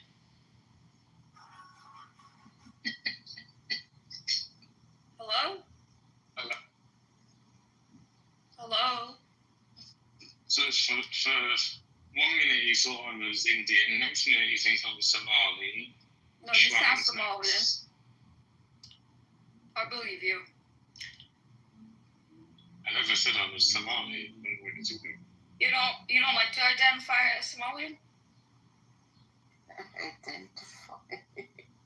No? Are you okay? Why don't we want to identify as Somalian? No, Like, you should genuinely speaking, are you okay? Because I asked if you're proud of being Somalian? Are you retarded? Sorry, I didn't. Are you autistic? Is that what it is? High autism. You don't understand social cues. You just called me retarded. Look at my flag. You are. You're asking me if I'm okay. You're asking me if I'm okay. Look at my photo. What is my photo? Freemasons. My question stands. Are you okay? Freemasons. You asked me what it is. I said it's Freemasons. Why are you gaslighting and why are you deflecting? What the hell is You're being a little bitch. He's a little bitch. No personal attacks, please. I think she needs. He's attacking me. He's asking me if I'm okay because I asked him if he's. He's just asking if you're okay. That's it. Like, are you mentally okay in the head? That's all. It got a little burnt. It got a little bit burnt. No, That's my fault because you guys. She called me a retard. She called me a retard, so I was asked her a simple question. I like being autistic. So Ace, I never spoke to her. She thought I was Indian 1 minute, next minute she thinks I'm Somali. No, you Jews are autistic culturally. Like, Jews are very. Where do you think they get along with Indians really well? Jews and Indians get along really well because they're both autistic, right? Ace, go ahead. Lane, can you stop degrading people? Like, anybody here? He didn't even say anything to you. He just asked you if you were good. Asking him if Are you okay? Besides, are you okay? You're not okay? You should take some medication then. You should see a therapist if this is pissing you off. Listen, This hearing. I feel like it's not worth it. I feel like we should just let her eat her French fries or chips. You're too, no offense, but you're too old to be talking like a teenager. What are you? You're like 4 years old and you're talking like you're 15 years old. 15. Mentally stunted. See these people? Mentally stunted. You're too fat, too old. I just want to let you guys know. Bring your voice down. Like, oh my God. Hang on a second. Yes, this fire was started by Roseanne. Let's attract Roseanne. She started this fire. It seems like the fatty wants it. Fatty wants it. Oh my God. You just call me. You want some attention? I'll give you some attention that your daddy couldn't give you. Whatever your name is. Lane's the one eating chips in McDonald's. She can't call anyone fat. Why are you attacking me? Like, this fat bitch. Like, get a life, you old fuck. Is this you and your phone? She's mad because I have a Jake typed as my picture, probably. Huh? So Lane, are you fat? Am I fat? Yeah. Do I have a fat personality? Do I seem narcissistic to you? No, I mean, your face kind of looks. The face kind of looks. The face kind of looks like. That's my boyfriend. That's not me. Okay. How come Selene, her name sounds familiar? Can you hear me? Are you okay? Oh, assalamu alaikum. Is this your friend, Edward? Who? Lane. Is she your friend? Do you know Lane? No. Who's attacking me? Leave me alone. I don't. I don't say shit to anyone. Lane, save your Lane. Lane, save your Lane. Yeah, man. Who knows Lane? She's been in other rooms. Lane, you attacked Ace. She's my favorite person. What am I don't give a fuck, bitch. Come at me. I'll fuck you up too. She attacked me. I thought she was just. She says like you, the Indians and the Jews being. Look at that crazy laugh. Bravo. Thank you. I love this. What do you love? I'm giving you old people some entertainment. I love this. I love this. How old are you? How old are you? Like 14? Hey, you have nothing to do, right? You have no kids, no life. How old are you? Hold on, right? I'm 23. I seriously think this person has issues. Well, obviously. You guys are 40 as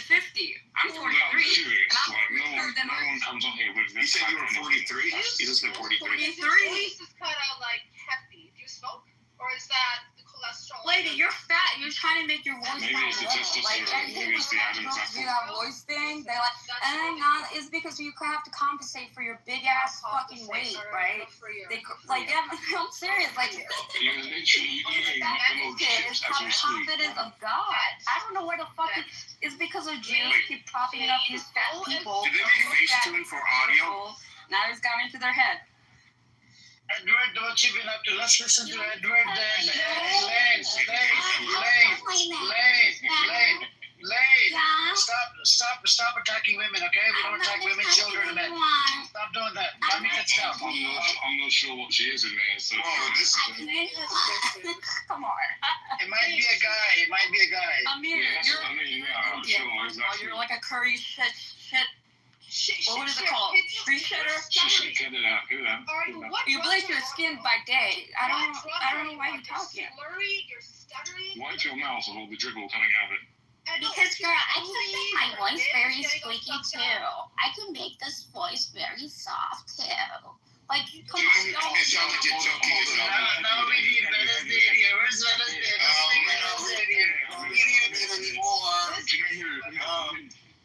I mean, if you said anyone in here seen Harry Potter, the ghost in the toilets, that weird girl, What right? is Scotty? Scotty looks like She reminds me of her, that laugh and the weird proper Scotty Fiji, right? looks like a Romanian gypsy boy. Can you change your photo? All I can see is he or she or they is going to. Yes, that is. She must be related to Al Normo.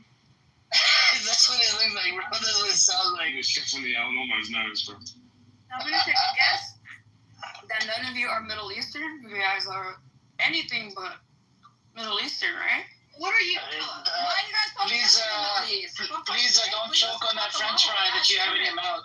Please don't choke on that French fry that you have in your mouth. It's weird. Yeah, this McDonald's that you're eating, every chip that you have in your mouth, that actually supports Israel, by the way. That supports the genocide of the babies in You Palestine. don't care about Palestinian, you Indian Jew? Shut up. Yeah, have fun eating, the McDonald's. I hope you don't choke on. Well, at least I'm not an Indian Jew pretending to be Arab. That's kind of pathetic and embarrassing. I You just feel embarrassed by doing that?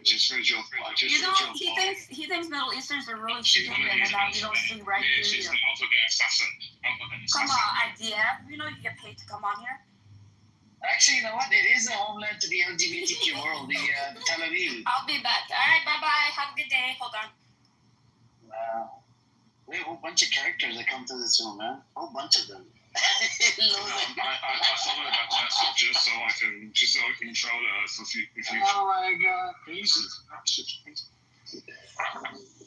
She thought I was Indian and then Somali. I didn't even say hello. I didn't even say hello. What the fuck? Just calling you Somali, Rudy Somali. Wednesday, you were supposed to be here, bro. Wednesday, why did you miss out? We needed you. You're the fighter against Lane. Lane's gonna come back in a bit. We need you to attack her. Wednesday was here. I wouldn't have been able to enjoy myself. Why? You would have been shouting. What she was saying? You know what I noticed? I noticed that Amir, anytime an Arab comes in that's like a pro-Palestinian, he passive-aggressively attacks people. That's why I think you're in full opposition, Amir. He attacks everyone. I watch him. And when Arabs come on here, he attacks them. Hello, Lane. Assalamu alaikum. She's not Muslim. Oh, okay. She's Jewish. She's Jewish. She's Jewish. Look at the nose. Wednesday. Look at the nose. You could speak Look at the your nose. Abrahamic religions up your ass. I don't care about it. Look at the nose. Look at the You're not going to nose. give me some fictional religion, okay? I'm not going to fall into for that. Can we rewind? For me, it's genetic. Middle East for Middle Easterns only. Middle East for Middle Easterns only. Just like Europe to be for Europeans, Middle East to be for Middle Easterns only. Brazil. This is not Brazil, okay? You go back to Germany. The Germans killed you guys. It wasn't us. It was Germany. What the fuck was Israel for? Who was she talking to? It was the Germans that killed y'all. He's talking to you, Wednesday. Just rip her head off. I'm not fucking German. You're a Jew. Is she drunk? You don't have a country. You don't have an identity. You don't have a culture. You don't have. I'm not a Jew, you stupid bitch. I'm not a Jew. Even your language, Hebrew, I'm was Puerto created. Rican. Fuck, even the language was Puerto modernized. Rican, bro. It's a copy of Arab culture, Arab land. Like, Yo, come are on, you bro. a You guys drunk are weird. bitch? It's like me going to Africa, Drunk killing a bunch of Africans, right? Are you fucking Stealing their drunk? culture and the land and turning around saying, haha, I'm the real African now. Who are you this guys? is a dumb bitch that likes to hear herself do a fucking monologue. It's the biggest Bitch, identity close theft your of mouth. the You sound fucking like you got century. dicks in it. Biggest Shut up. identity theft of the Shut fucking up. century. Shut up. I don't know who she fighting. You I'm not even shut up, you little ugly bitch. Your mother's an ugly Yo, bitch. you sound like a nigger. Shut Yo, the I fuck will up, you fucking. monkey. Hey. Yeah, I'm like a little monkey. I'll kick your phone out, bro. Now I'm a monkey. I'm Puerto Rican, you damn bitch. Okay, get lost. I don't know racial terms on the fucking You dumb bitch. Fucking argument to the fucking head. Stop using that cocaine. Crack kills, bitch. Crack kills. Yeah, so. Fucking weirdo, bro. She got some issues, trust me. She's fucking, this bitch is a bipolar bitch, bro. She's gonna get a man fucking in trouble.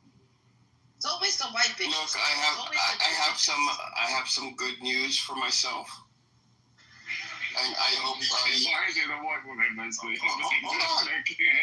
Listen, you don't like white women either, Teddy, so shut up. Listen, I have some good news about me, and I hope that you guys would help me celebrate this good news that has to do with me. Okay? Yes, Edward. I just got my upgrade to GPT-5, and it feels amazing. I was gonna say, did you find it's literally like Edward. You sound. You did. Edward, you sound like your wife just came home with a boob job, bro. Dude, I got a story about this that I could tell you that happened to me yesterday. Boob job thing too, but your story is. No, listen, I don't think a boob job is all that. Actually, I know for a fact it's not. No, I'm saying how you acted, how you said it. Yeah, I know. That was my. That was. So that was BBL, bro. So no. Oh wait, can I tell my story first? Yeah, go ahead. Tell the story. No, go ahead. Bedtime stories, everyone. I had a friend who was dating some chick and she had a boob job. Like the middle of the summer, so they went to like a fancy hotel. He cranked the AC up, because it's hot. And he told me her boobs were cold to the touch. Like when the temperature goes in the room, that's how cold her breasts were. That is hilarious. I'm going to share that story. That is funny. I have a story. Wednesday, do you work with autistic children? I thought you said you did. I do. Okay, so you would understand this. So my nephew, they have a point system, and they try to teach him about money, and they're able to do certain things after a week, get something from the school store. So he got this ball, and it's meant for kids that are autistic. Now, this ball doesn't bounce when you touch it. It deflates a tiny bit and it comes back. There's no air in it, and it's heavy, and it feels fleshy. And it was on the floor last night, and I hit it, and I thought it was just a cat, and I kind of pushed it and nudged it away a little bit. Then it rolled back to me, and I did it again, and I'm like, what the fuck? The cat doesn't do that. And I'm like, maybe there's something wrong with the cat. And I bent down to pick it up. And because it felt fleshy, I jerked my hand away. I'm like, what the fuck is this? And then I called my sister over, and she was like, oh, that's his ball. He got it from school. And so I pick it up. I'm telling you, this ball, it's like a boob. It's like a boob. It's fleshy. It's like, I'm like, wait, so, and I was like, this is a good idea. If I was, when I was in school, if they rewarded me with boobs, I would get straight A's. Like it's like an implant, yeah. It felt like exactly like an implant. It was so weird. It was fleshy. It was like, weird. Well, you have a problem against boobs, Ace? Ace doesn't like it. It's all because there should not be underage kids in here. What was wrong with that chick? I just wanted to ask. No, Daniel does not like me, actually. He kept calling me bitch. I was like, listen, Amir. And he didn't like that either. But yeah, he was calling me names earlier today, and it was not very nice. I don't really care. Do you really care? I don't think so. So was she a Zionist from Paris? We don't know what she was on some cocaine. No, I think she's. Some people are mentally challenged too. Yeah. So Daniel is here. We can curse him Just out. like Daniel, if you wanna have that back and forth, and he can curse you out. You don't have the green bean. Daniel was cursing me out for over an hour, almost as room. Yeah, and you were moderating, Edward? Say again? Come on. Did he mod you? Amos modded me, and then when Amos fell asleep, I modded Daniel, so that, I'm not responsible for the room. But, so he called you a B word while you were moderator? Oh my God. Oh, bitch. No, he was like, bitch, shut the fuck up, you fucking bitch. All kind of. Every time I open my mouth, Daniel just wants to only hear Daniel. That's all Daniel wants to do. Baby got his period. It sounds like it. I mean, gay men use that as an excuse. Do they? Yeah, convinced they have periods. Wait, gay men use what as an excuse? Hello, honest Jew. I'm gonna ask the honest. You're gonna be even more honest now that GPT-5 is out. Oh my God, you're so happy, Edward. Oh my. Eddie, don't act like you don't care. But you know the funny thing is, right? I was talking to Gemini earlier, and I said, "Are you better than ChatGPT?" And they were like, "Yes." I said to him, "What can you do that ChatGPT can't do?" And it said that ChatGPT isn't connected to the internet and relies on its database, so it can't actually search on real time. That is a lie. Gemini lied to you. ChatGPT can't go through. You know how Amir has that app for so people can look at articles without the wall. It can't look at articles that have a paywall on it. I just don't know. If I was to give you the title of a news article written an hour ago, if you were to ask ChatGPT to explain that article to you, I wonder if it would be able to do that. Yes, it would. Actually, I just did it with an article that Caleb gave me. I asked it to critique this article, and it did it. GPT-5. To break it down for me, I'd be like, "Yo, G, break this article down." You can speak to it. It does do a good job with that. And it will search. It found that the article that was given to me about Palestinians, the Palestinian curriculum, how it's filled with anti-Semitic, whatever. And I asked if how accurate is this article, and it went through and it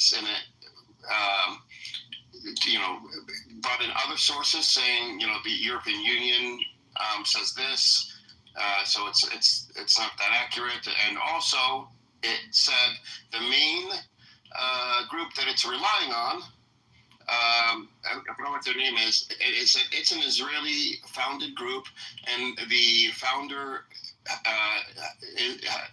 is a former IDF spokesman. So, and it has been criticized by the European Union for not adhering to standards and misrepresenting information to the public. So it did that. We can all agree. I mean, Edward, they did that for me. Agree. I agree with them that the history of so-called Palestine is inherently racist. You people call our war of independence in 1948 a catastrophe. That indicates you don't like Jews. What are you talking Jews about? finally get our own state, and you call it catastrophic, and that is racist and anti-Semitic. That's the most stupidest shit I've ever heard. That's what Gavin Newsom said. Wednesday, let me break it down for you. Wednesday, because this is not new. Is it whatever? Jew. Okay, honest Jew. What honest Jew is saying, this is not new. This has been used. So what they point to is the fact that Palestinians call what happened to us a Nakba, And the Israelis say it's their independence, like their liberation. Because we say in the Palestinian textbooks, we refer to it as a Nakba, then that inherently is anti-Semitic. Anti-Semitism, yeah.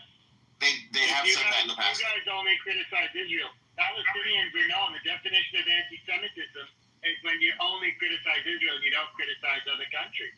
And you guys, that's all you talk about is Israel. What are you talking about? That's a whataboutism. Stop it. No, that's anyway, the IHRA definition. That's a whataboutism. And the ADL is using that definition. That's a whataboutism. How are you being liberated from England when England was part of the Allied forces? We were being liberated from Goyim. That actually helped you escape from Nazi Germany. It wasn't a liberation from England. It was a liberation from the nation of the Goyim as a whole. Oh, shush. I'll give you your head from your... Daniel can tell you all about it. Daniel, come up. I'm in on this chair. It's a world full of goys. Y'all not going to stop us, motherfuckers. It is a world full of goy. Fuck y'all, motherfuckers. So I'm gonna try what Shape tried it with Daniel the other day. Do you think that they're starving children in Gaza? No, they're not starving children in Gaza. So El Normo saw a video. The show. So let me say this. So now, if you don't give kids the food or whatever, are you starving kids? We're giving them all the food they need. No. I'm talking about in America, right? In New York, wherever you're located. If you don't give kids the food, you're starving children, correct? It's a non sequitur. They're getting fed in New York. I know, but you're starving. You're gonna be starving children. Hold on, please. You're gonna be starving children. Right? No. You're gonna be starving children, right? If you don't give your child a food or any type of food or whatever, you're starving your kid, right? That is correct. Yes. So that is correct. So if Israel doesn't allow the food to come in to Gaza, then who's starving is the Gazans? Is it Israel who's starving? No, but if the food that's supposed to come in, it's not being allowed into Gaza by Israel. Who's stopping it? I don't know that anyone's stopping the aid. I think it's getting in, and if anyone's stealing it, it's Hamas. The report came out. Hamas is not stealing the aid, right?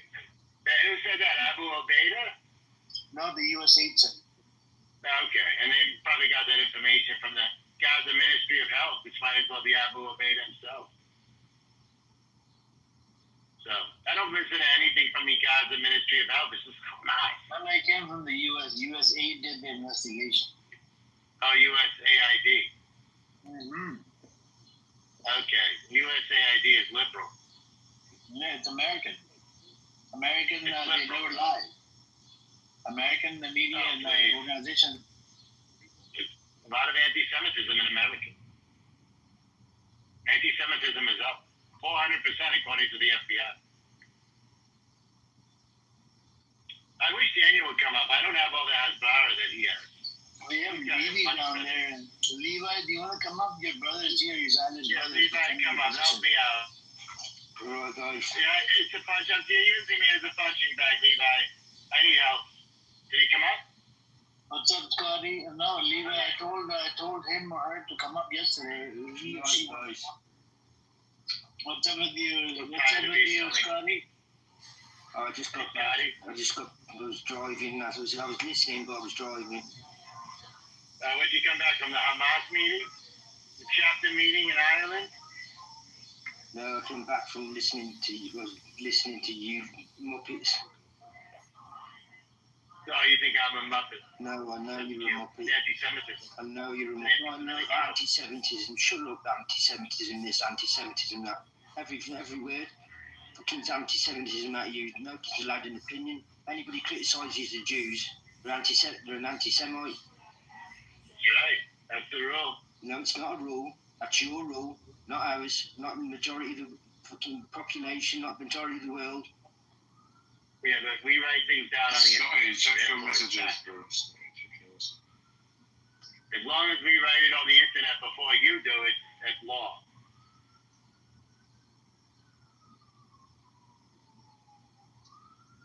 What did he say about me, Scotty? Did he slam to me? They say I'm a bad Jew. I wouldn't call you a Muppet. I would more say like Fraggle Rock, you know? Down in Fraggle Rock.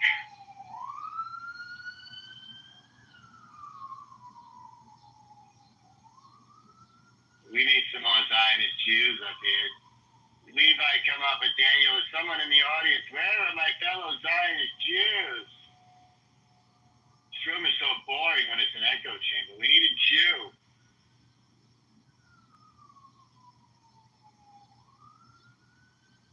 So I'm putting in an article right now about America taking over the aid sites and expanding them.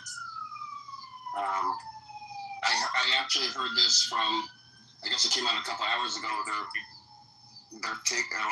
This article is from yesterday, I believe. But a couple hours ago, Dave, that was in the room, Amos's room, said that he read that the U.S. is going to have 16 sites and it will be responsible for them. And they're working on setting that up now in Gaza and to increase aid. Yeah. That'll shut your complainers up. Yeah, then we can worry about other things, which would be good. Yeah, you go back to your regular life and just ban this road. This godforsaken road. I need to hook up my GPT to a Clubhouse. That would be awesome if that's possible. Yeah, Scotty, I know you know, bro, just because I can hear you getting worked up a bit there, you know. So let me know if that's possible. Edward, that ChatGPT speaks. Does it speak? Yeah, but GPT-4 spoke too. I don't use the speech. So the language that it speaks in, right? Does it use a man's voice or a woman's voice? There's multiple voices, men's and women's. You could choose. What about non-binary? Which one do you have? Edward, what voice are you picking? I haven't picked a voice. I think I have the default voice. I think it's a male voice. I don't use the talking part at all, really. No, I'm sorry. I did use it. I did with GPT the other day because it has a camera feature. No. My nephew threw a little ball in the toilet, so I had to have the plumber come over to fix it. But he wanted to know what kind of toilet, if I could tell him, so that he could bring the proper seal. Because once you take the toilet off, you get whatever the ball out, then you gotta reseal it. And it's a wax seal. So I was like, I don't know, but what I did is I took GPT, I turned the camera on, and I said, can you tell me, what kind of wax seal this toilet takes? Because I have a plumber that wants to know. And it looked at it, it said, it's a standard toilet, and it will take a standard seal. It doesn't take the larger ones. Let them know to only get the standard, the regular seals. And I used it for that. Well, it also said, when was the last time you cleaned your toilet, you filthy pig? Listen, I clean my bathroom at least once a week, if not more than that. I'm very particular about that. Sure you do. I mean, he might have the automatic cleaner as well, They have these. Dude, I've seen the ones in Japan, bro. They're crazy. They clean it for you. They clean you. They dry you. It's crazy. I don't have that kind of money. I wanted to get one. I think I will get one once I renovate my place. I will get one. But the thing is, the best ones are the floating ones. So you have to build them into the wall. So if the pump or anything breaks, it's a whole mission to get the toilet off the wall to fix it because it's in the wall, right? Why would you want that though? What's the advantage? Because it's a floating toilet, so it's completely off the ground. It's not on the ground. Do you see what I mean? What's the advantage? You can put stuff under the toilet. You can put a book, a magazine, a rack, all your porn.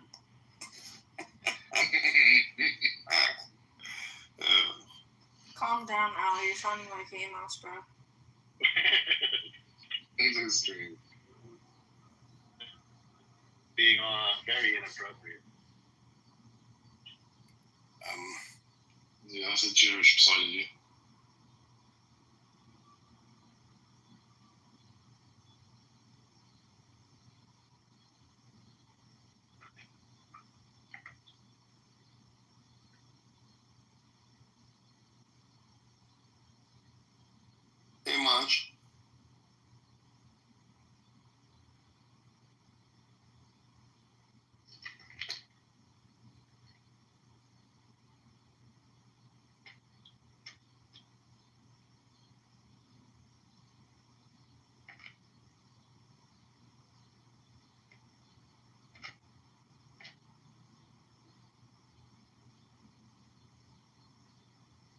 you guys. Somebody has something to say.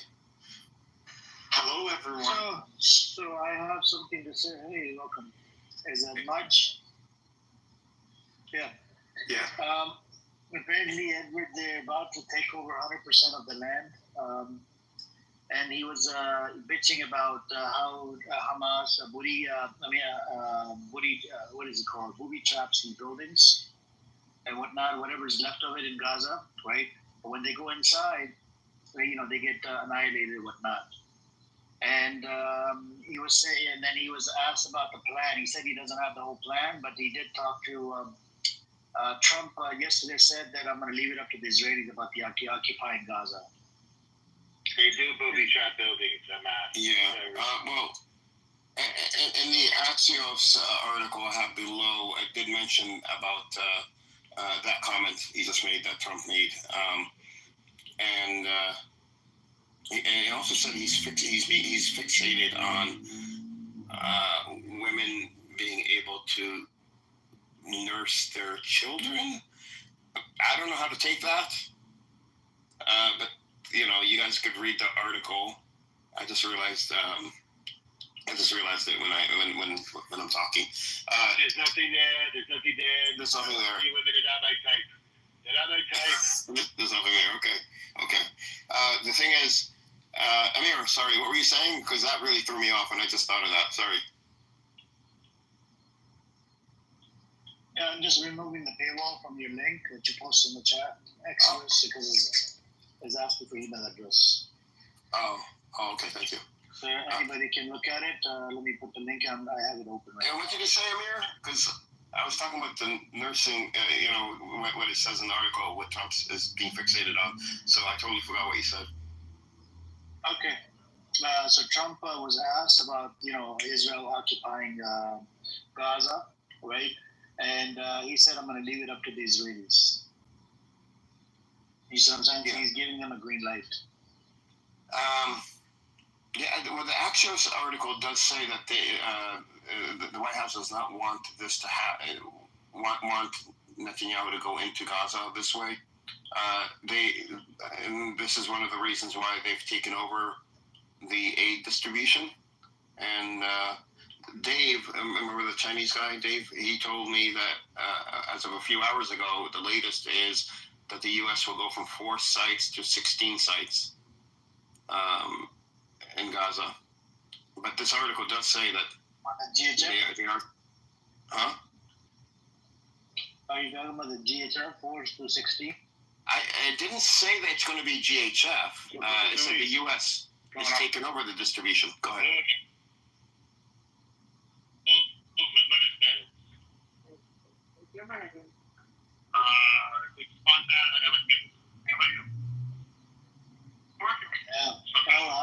Hot mic. Oh, yeah, okay, that's a hot mic. Honest Joe, you got a hot mic. I muted him. Okay. Yeah, so we don't know if it's GHF. Go ahead.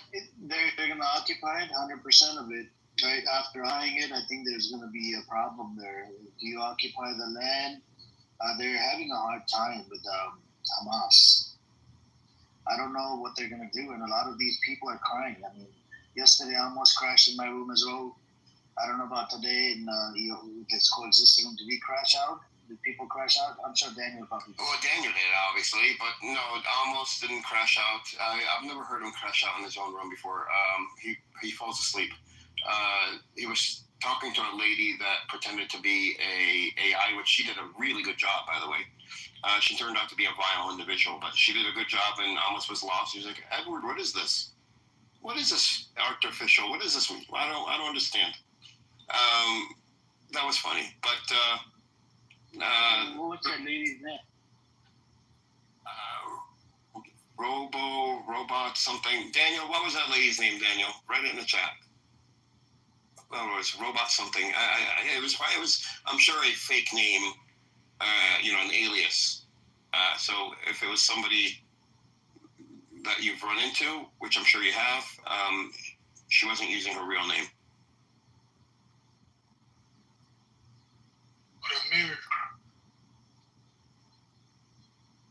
I don't have to call my name. Speak. I gotta make sure I get your attention because I don't like repeating myself. But you have to learn, man, when Amos comes in your room and speaks, you must listen. Turkey, I want you to call him a Nazi, and he crashes out.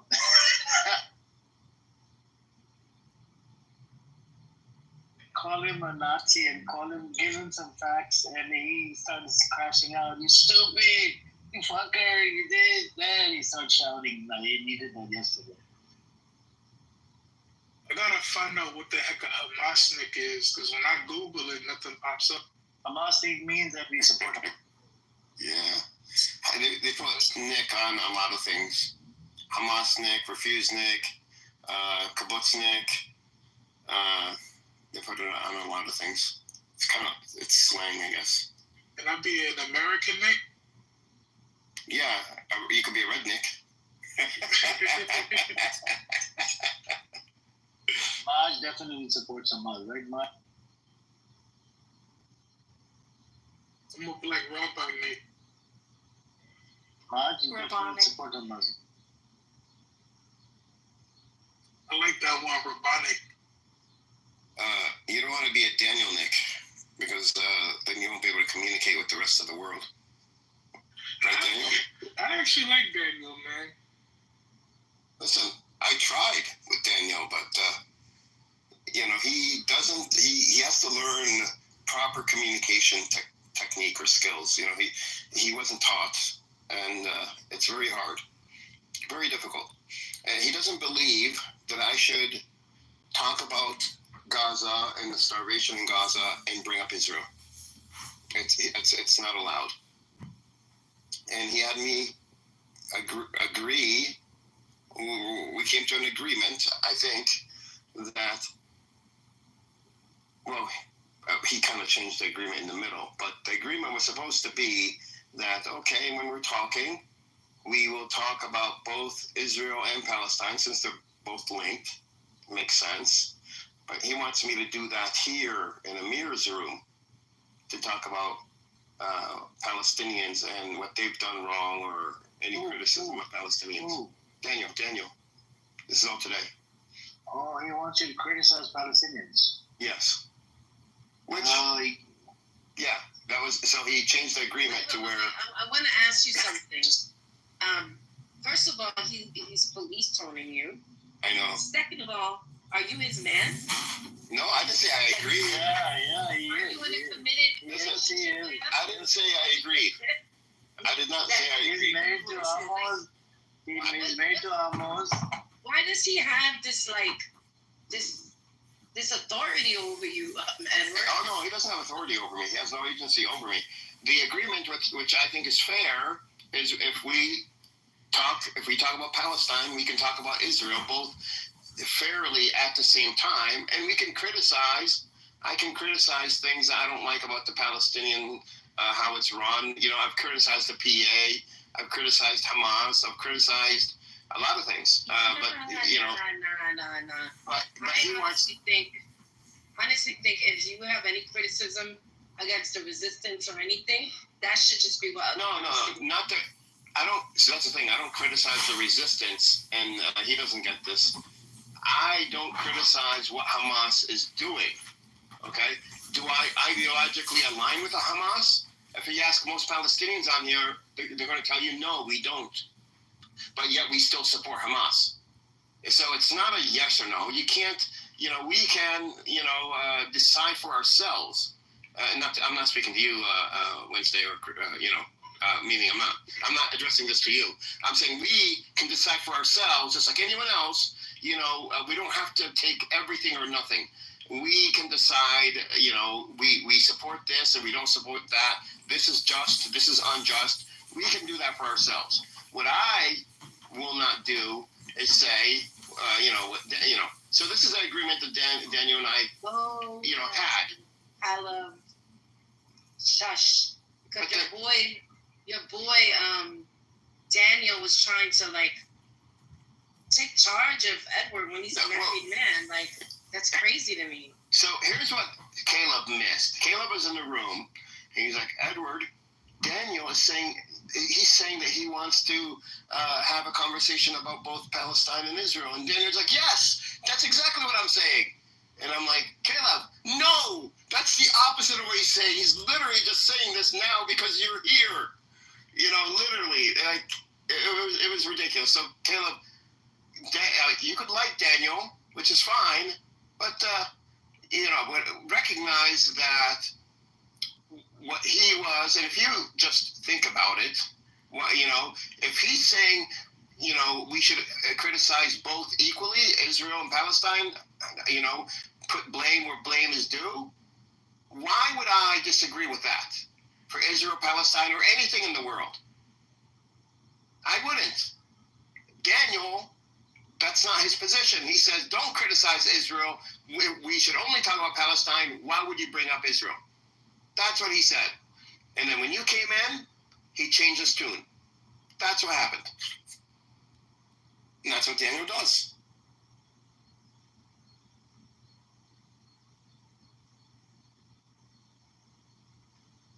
I'm sure everybody has heard. Come on stage, Scott. So he wants you to criticize Palestine, Palestinians in my room, and while he's sitting in the audience and drinking his popcorn and soda. That's what he wants. Yes. And he wants to do that, you know, and you know, what about him coming up and criticizing the Zionist entity, the state, condemning the idea, condemning the amount of babies that they have killed, condemning the starvation, condemning the you know, how they're not allowing them back into Israel from the UN resolution, the right of return, and a lot of this other shit that's coming out. The famine, you know, these what is it? Number 5, famine levels at number 5, and the amount of babies and whatnot, how they've starved, how you could see the bones and whatnot. He's not going to condemn any of this shit, but he expects you to condemn. This is what he expects. So this is, like I said, he changed the agreement in the middle to include this part. So I'm supposed to say to you now, well, Amir, we can't talk about Israel when it comes to starvation or the famine in Gaza. Why would you bring Israel into it? We're talking about Gaza. And the people, don't you care about the Palestinians in Gaza? But you're always bringing up Israel. Don't bring up Israel. Let's focus on Gaza. That's what he expects me to say. And as for why he won't come up, he thinks he's better than you. Yeah, that's what I said. He thinks he's better than me, and he loves you. He wants you. No, he doesn't love me. Trust me, he hates me. He does. He hates me. If anything, it's a wife. You never seen a wife curse out her husband? It happens. Amir, if you heard how he absolutely hates me. He hates me. That's why. He hates. I mean, today. Who hates you, Daniel? Yeah, Daniel hates me. No, it's a love line. It's a love and hate. Between love and hate. Oh my God! It's like, hey, yo, Edward. It's like Wednesday. You know, Wednesday acts like she hates me, but she loves me. Don't even get into. Yeah, don't get into. Do you know what Ruben Chick asked me today in my room? He asked me, well, Ruben Chick. Yeah, what did he ask you? He said, do I think that men and women in the Gaza Strip who have sex and have a baby are child abusers for bringing a child into this situation? That's what he had the cheek to ask me today. Yeah, Black Rabbi brought that up the other day. He was up there too. These owls came in. I just. So you should mention the Warsaw Ghetto and whatnot. I think they were producing babies as well. Yeah, 6 million.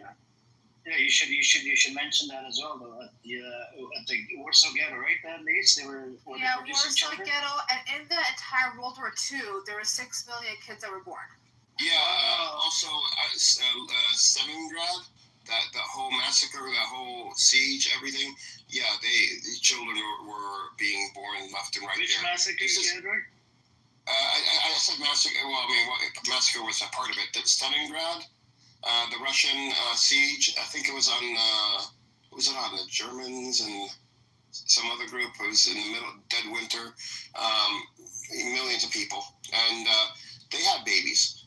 And this is something that throughout history, and it has been studied, that when a population is put under a stressful situation, they tend to have more children in response. Edward, they were sitting there, and there's one breath telling me there wasn't a situation going on in Gaza, and in the second breath asking me if there's child abuse going on for bringing a child into that situation. So they were. Well, I mean, have you gotten because children are being born in Gaza, therefore it can't be a genocide argument yet? No, I haven't. Yeah. You haven't given that one. As if they take responsibility for the birth of children. But Edward, aren't they indirectly admitting that there's atrocities occurring? They're so heinous within Gaza, right? Yeah, that's indirectly admitted that, right? By saying that statement. That was my point. Yeah, that's true. That's true.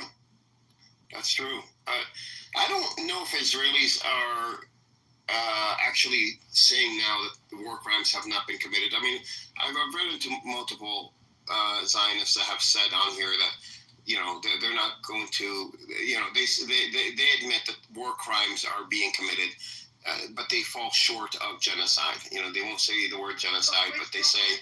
Which ones have they? I don't remember. I don't want to misquote either. But the standard war crimes that we talk about. Obviously, things have gone wrong in Gaza. Can you bring up Rabbi Caleb, please? It's open.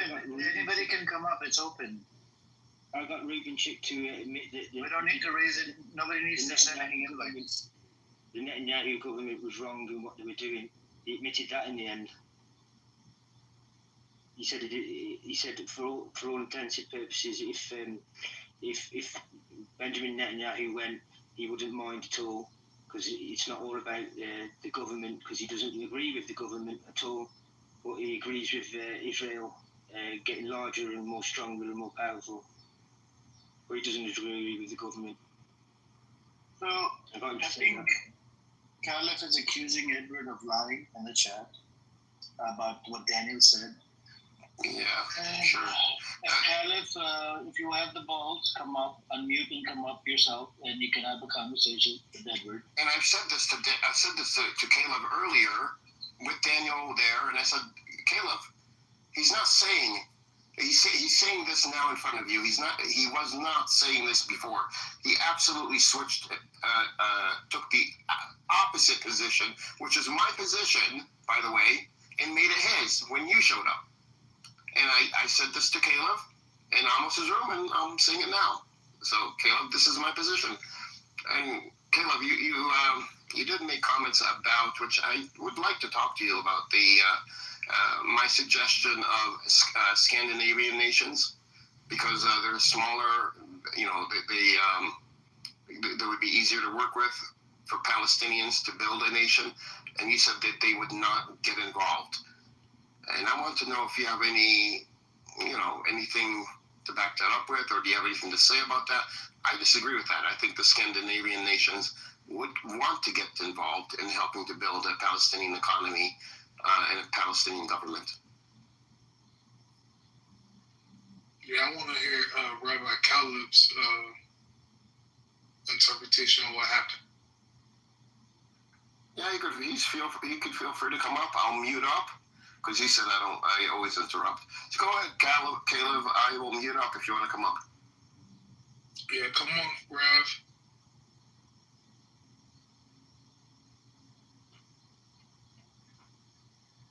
Yep. Anyways, I think there's no point. He's not going to come up. I think they're all scared of me for some reason, right? Daniel doesn't come up. So this is what Daniel said, that he's better than me. Is that what he said, Edward? He said, I asked him, why don't you come on stage? He said, when you go to the zoo, you don't go into the cages, you watch the animals from the outside.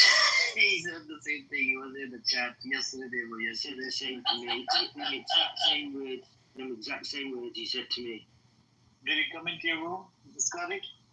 Yeah, he hasn't been back in since that one time. That one time, he said to me that that's why he doesn't come on stage here. But no, he's not been back into the room since. And I asked him why he comes in the audience, and he also said that, for research. And I said he needs to find a better library then. If he could only do his academic research in his Zoom. No, he comes in to keep an eye on me. Edward, he comes in to keep an eye on me, on the terrorists. I think he secretly loves us.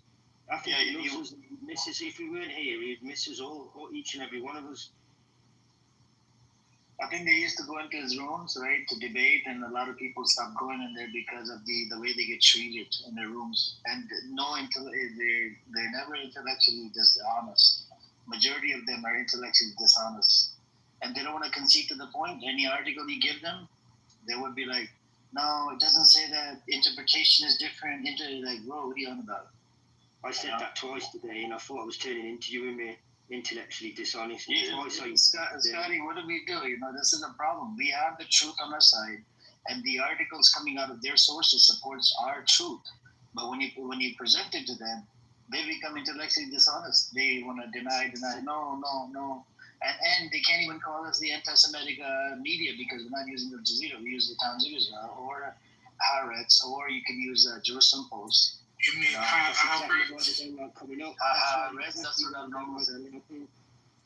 Exactly why they don't like coming up here. Because you fact check it, you check everything you say with facts, with their sources, and they don't like it.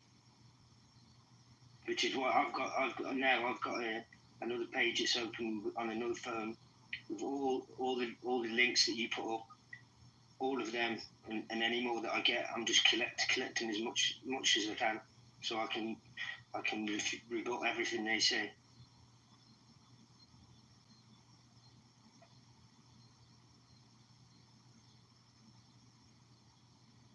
The problem we have with them is they don't ever read the full article. They'll take one line out of something, like El Norm. They'll take one line out of it, not read the rest, and they've got to read the whole thing to take the context and the whole article in, rather than just one line to jump on it, make themselves look rather foolish doing that. Oh my God, Caleb. If you're going to call me a liar, at least say I'm a consistent liar. And this is what I said to you in the room earlier, and this is what I'm saying now in the room. Exactly what I said. And tell everybody, Caleb, isn't this exactly what I told you in the room? And didn't Daniel run away?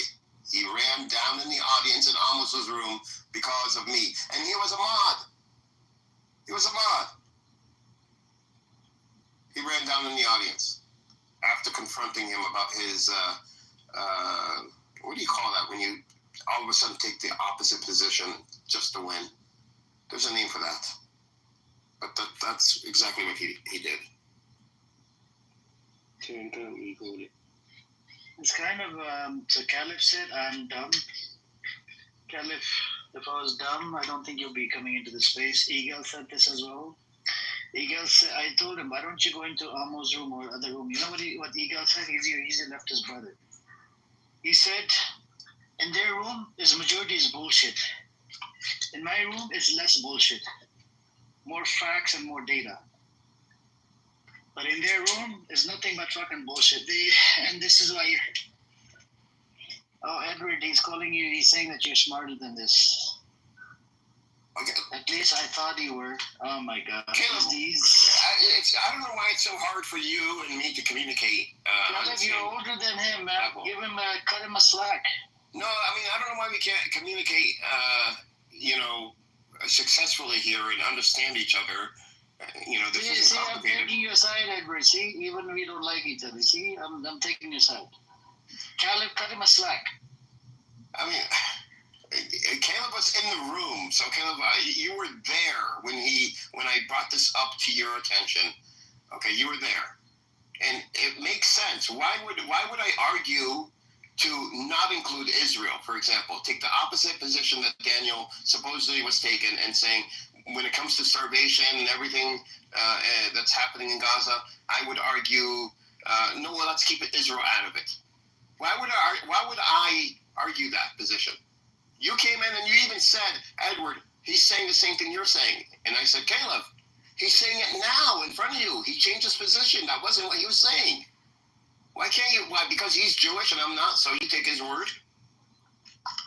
Come on.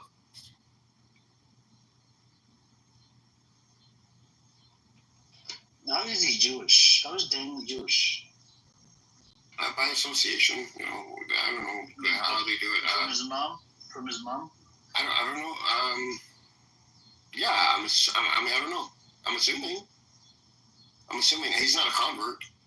So mom was Jewish, and he was born into a Jewish family. No, but he's an atheist, by the way. And he lives in Germany, right?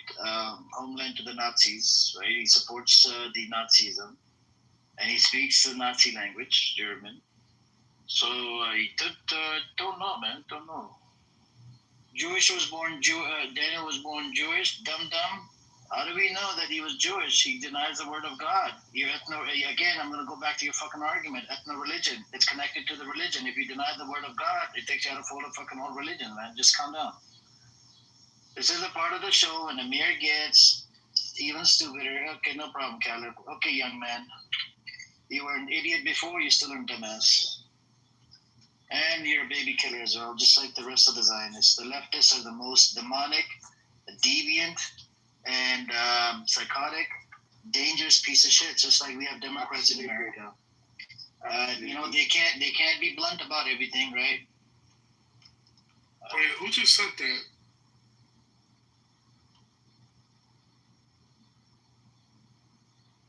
Yo, Amir, who just said that? Somebody said death to America. Who said that on stage?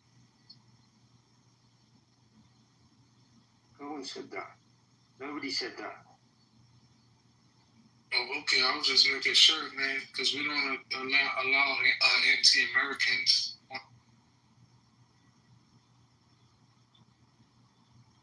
Yeah, well, no one said that. Not one person said that. I never heard it. Did anyone else hear that? Say it again. Did anyone else hear death to Americans on being said on stage just now? No. Thank you very much. What, is somebody saying that? That's what I just heard. I could have sworn I just heard that, man. And I was about to go in. No. But I would let it slide. Nobody said that. No. Nobody said that. It wasn't said to Americans? No. Amir was speaking, and I said absolutely.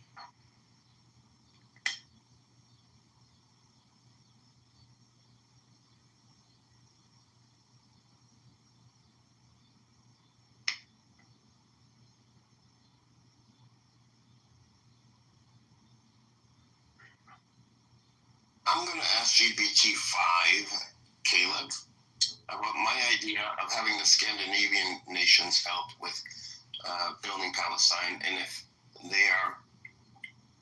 they would be receptive to this. Let's see what it says. Caleb, let's see.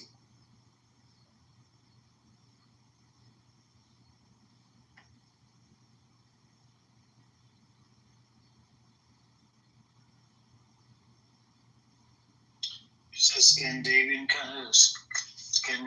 countries. Wow.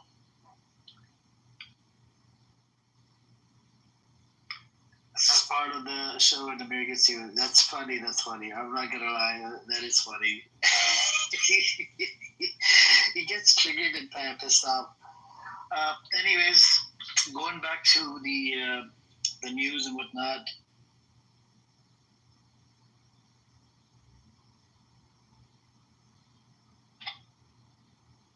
Can you guys hear me? Yeah. Chucky, what were you saying, Chucky? That somebody said that to America? Who said it? It sounded like. I think it was Caleb. Nah, he doesn't come off as anti-American. He came up and then he went back down really quick. He did a drive-by. You know how people do drive-bys? They come in really quick and then they say it and then they go back down. Okay. Yeah, Edward. One thing I will say about your plan about the Scandinavian countries is they're not doing too well financially. Yeah, we don't need. We're not asking them for money. The reason I'm saying not just Scandinavian, I would put Belgium from Europe, Switzerland, and Luxembourg and Ireland in there too. The reason is because of their size. They're smaller nations with modern economies and modern governance. And I'm afraid if we use larger nations, that because Palestine is so small, that we would be swallowed up with their bureaucracy, if that makes any sense. Ireland would be a good choice because there's a lot of room there, and their economy is quite good. Yeah, but again, like I said, it's not that we are taking that they would be giving us money. I'm saying helping to build, like having Irish people, Norwegians, Swedish, what do you call it, Denmark? Dutch?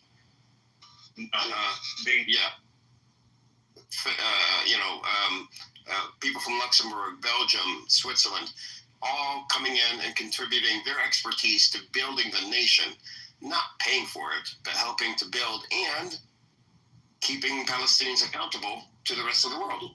But who will pay for it then? Somebody has to pay. The Arab countries will pay. They have money, the Gulf nations. They would gladly pay to get this situation over and done with. The money isn't the issue, honestly, which is surprising. You would think that it would be, but it isn't. It's building a nation. It's no matter how much money you have, if you have to have the expertise to build the nation.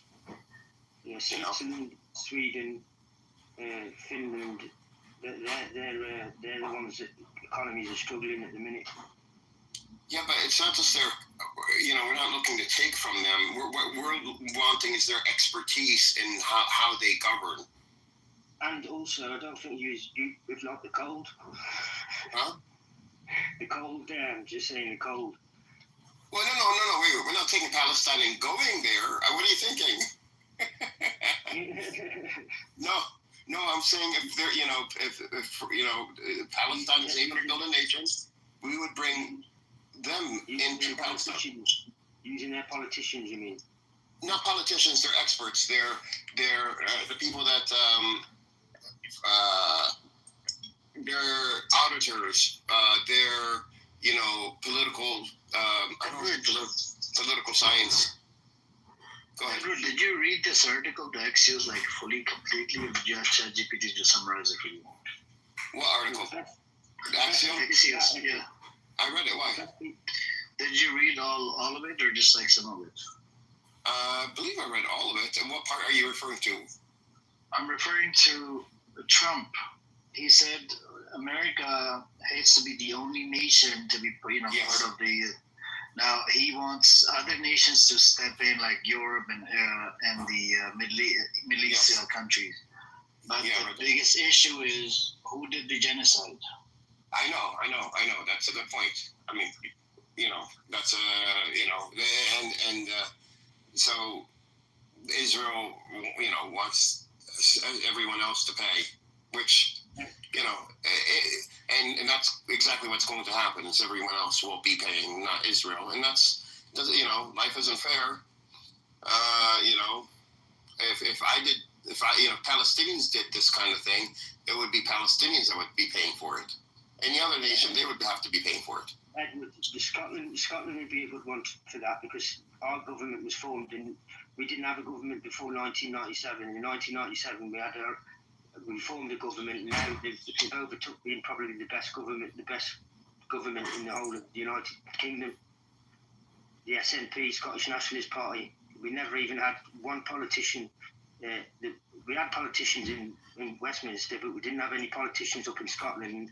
Now we've got our own Parliament building. Now we've got our own politicians with the largest party up there, the Scottish Nationalist Party, and we've overtook our GDP. We've grown it massively. We're the second biggest contributor to the union. Say again. It's a tiny country. Scotland. I don't think they can, take on the project of Gaza. No, I'm just saying politicians for expertise on how to start up a new government and what areas to focus on. No, like, what do you mean, expertise in what government? On Hamas and this PA inside the Gaza and the West Bank? Is that what you're saying? No, in the way starting like structuring the government, like i.e. Education department, you're going to need. The education, brother, the UN was doing a hell of a job. The UNRWA was doing a hell of a fucking job. There were schools in the West Bank and in Gaza. You know, the school, the medical, and everything. Like, there's people working for UNRWA. A lot of them were employed at UNRWA. And the university as well, wasn't it? Yeah, universities. People are educated. You know. Yeah. Scotty, it's funny. GPT brought up, addressed your concerns. Actually, it's almost like it knew what you were saying when it came to the Scandinavian countries, and it said Scandinavian countries would be good because they consistently rank among the world's least corrupt nations. They are small, and you know, the concern of Palestine being swallowed up by bureaucracy is a real concern, and also these nations would not tend to politicize Palestine. They would want to lend technical expertise, is what they did in the past and have done with other nations, and we wouldn't have to be worried about being our cause of Palestine being hijacked and formed into a government that doesn't align with Palestinian principles. It also said that they have good governance and social welfare and social welfare management, and good educational systems and educational management, which will be key for building a Palestinian nation. So yeah. Edward, I don't know if you saw it. So in the 80s, there was one prime minister who was very friendly, and he was the first leaders to become pretty good friends with Arafat, and he was assassinated. That was Prime Minister Butman. And about 15 or so years later, there was a Foreign Secretary, Annalene. She was also very explicitly supportive of Palestine, and she was also murdered. So I would say that a lot of the stuff that is being said about these countries, especially Sweden, is not very true, sadly.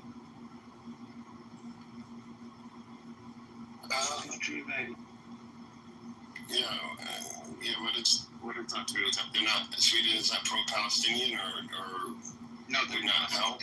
They're not. I mean, officially they can say stuff, but when push comes to shove, these were the things. These were the real outcomes of those very important politicians who were supportive explicitly of Palestinians, and there has been no such real thing. It's kind of like wishy-washy. It would be nice if there was peace and stuff, but they're actually really involved in all of this that's going on. They've always had a history. Them countries, Scandinavian countries, have always had a history of keeping neutral and trying to stay out of the problems. That's the only difference. Yeah, the neutrality is just a carte blanche to be doing all kinds of weapon trades with all kinds of countries. Who does weapon trades with all kinds of countries? Sweden, historically, has always done so. Well, the howitzer is from Sweden, isn't it? I'm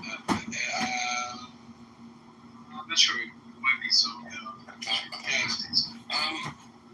I wouldn't count Sweden out per se. I understand what you're saying, however. And the Scandinavian countries, I don't think all of them would get involved, but I think enough of them, and we don't need very many. And I included Luxembourg and Switzerland and Belgium, and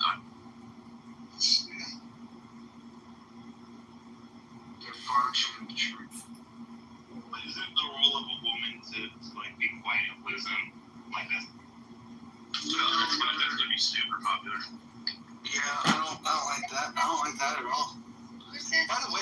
By the way, Kristen. Oh my God, I missed you. There you go. You got your little mod bean, little green bean. Also, I might add an 11th rule that no smoke for Monica. That should go without saying. I think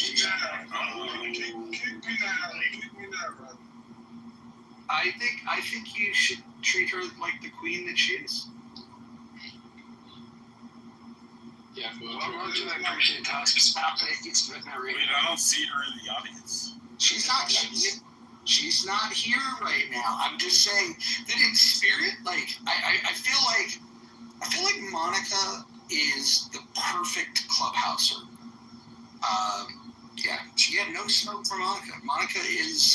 I think Monica might be the world's most perfect female. She had some mojo. She remembered Little Red Riding. And they remember that Little Red Riding Hood. Yeah, but let's break it down. Let's break it down. What makes her so special? So she's smart. Everybody knows that. If you don't think she's smart, she can prove it to you. She's funny. She's hilarious. It makes me laugh. Her voice is very sweet sounding voice, right? She's classy. She's the only one that didn't want to answer the question about what sexual position is your favorite. She's just like, no, I don't kiss and tell. I think that she's on such an elevated level that I'm starting to understand why people hate on her. It's that they can't live up. Nobody can live up to the standard. Monica is the standard. Hey, Ron, I think Monica kidnapped her dog. I hope she gave the fucking dog back to me. No, you don't know the backstory. Just the only other one that's not their perfect female. I mean, I don't know Monica that well, but I mean, Joe, you've heard of Helen Keller, right? Helen Keller would have been the perfect. I think Cora is the most perfect female. Who? Cora? Yeah. The autistic lady from Andrew's room, the atheist, that his husband and wife. I'm not going to speak bad about the people that aren't in the room. This is a new mojo. We're not going to do that. I have a PTR of Nathan if you want. Like I said. I don't need that. I don't want drama from other rooms. Read the fucking rule. No, I was just saying because of the amorphous, like the changing, like butterfly. Rich, stop breaking the rules. I'm not breaking the rules. It's on the Discord. And chill is part of the Discord. Again, stop trying to break the rules. Yeah, hold on. Why are we talking about that retard? Yeah, whatever room to bring in, do never bring in that trash. Yeah. So, the most perfect person in Roger's room is a female would be, I think, Joe. Who? Joe. Listen to 9 get all this smoke today. Joe Hero. Hold on.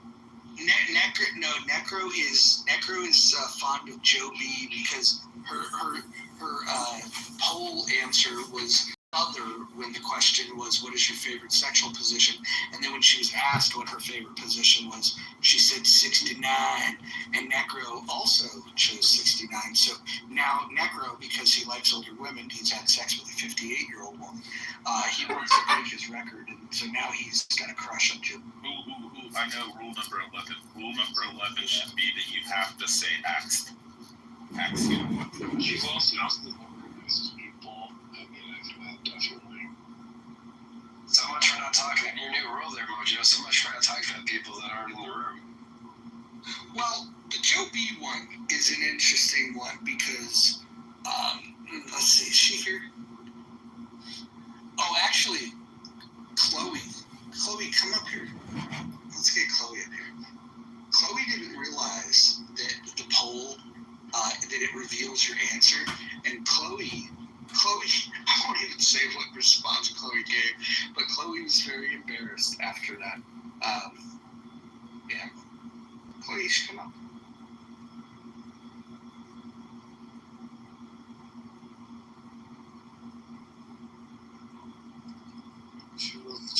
fuck Mojo. Yeah, well, yeah, it was funny, but yeah, anytime the guys selected from behind, we were just like, oh, you like it from behind? That joke never got fucking old. I don't care. Like the 50th person that selected it was still getting mocked. Yeah. Oh, I just would like to ask Roger, do you disagree with the idea that Joe is the nicest person in your rooms? Joe is actually polarizing to some people, but we could talk about it when she gets here. She'll be here at some point. There's some people that challenge her truth claims that she's worked for the NSA. So, I don't know. It is what it is. Yeah, I just think it's kind of difficult for me to find anybody who can compare with her as being one of the nicest people in your room. How many presidents has she briefed, Moja? Joe B has not claimed to brief any of them. Oh, right, that was someone else. That's right. Victoria did. Although El Normo backed her up on it. He said he interrogated her on it, and he's now convinced she's telling the truth.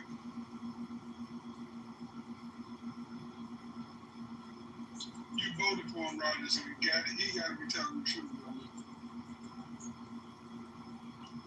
Me and Trish, I'll set you free, but first I'm going to piss you off.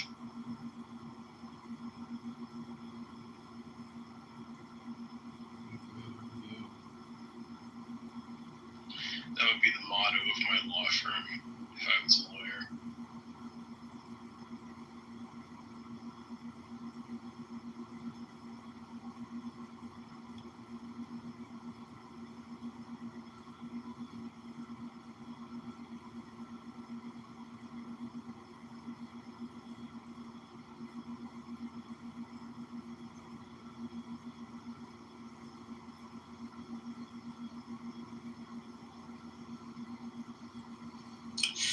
Yeah, how's that quietness, Mojo? You see how everything just shut down? What do you think of that, Mojo? She's meditating. It wasn't quiet over here. The dogs were going crazy and knocked over a fucking table. So all that silence you guys heard, it was not happening. Okay. You know what I'm saying, serendipity? It just got so peaceful, didn't it? All the blah, blah, blah, blah, blah, blah, blah, blah. Well, it's interesting now. The competition's pretty close in the poll between health and family. It's like people sometimes just they have to talk and talk when they're not saying anything. It's good to talk when you have something, worth saying. Something that's valid, that has something of substance. We don't like a little comfortable silence.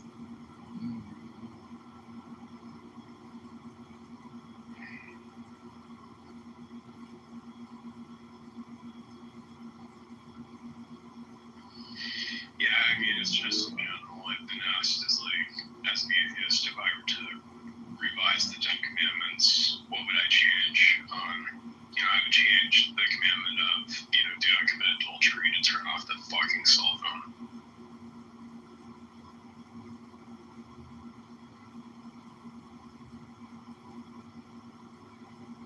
You have no idea how unimportant your call is to me. Wait, Necro, you were in the Matrix. At least for me, I didn't hear any of that. I'm stuck. I heard that crazy shit. Okay, maybe it's a good thing I didn't hear it. Yeah, in a way, I just said that, I was asked as an atheist, what would if I were to revise the Ten Commandments, and I said I would change the commandment of thou shalt not commit adultery to turn off your fucking cell phone. All the atheists have an opinion on the Ten Commandments. I don't know, because people give me the Bible, and so it's kind of difficult for me to not have an opinion on a book that people give around so free. Now you mentioned that I said that's relative. Sorry, what was your question? Why would somebody care about an atheist's opinion on the Ten Commandments? Why Why is his opinion irrelevant?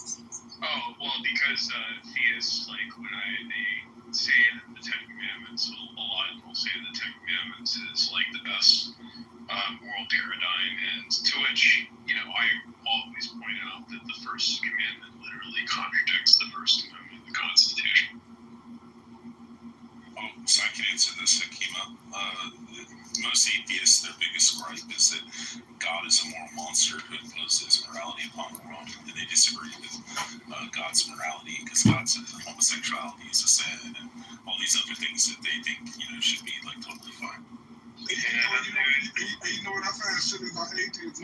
Most atheists focus God on the Christian God or the God of the Old Testament. It's just funny. They hate every other God.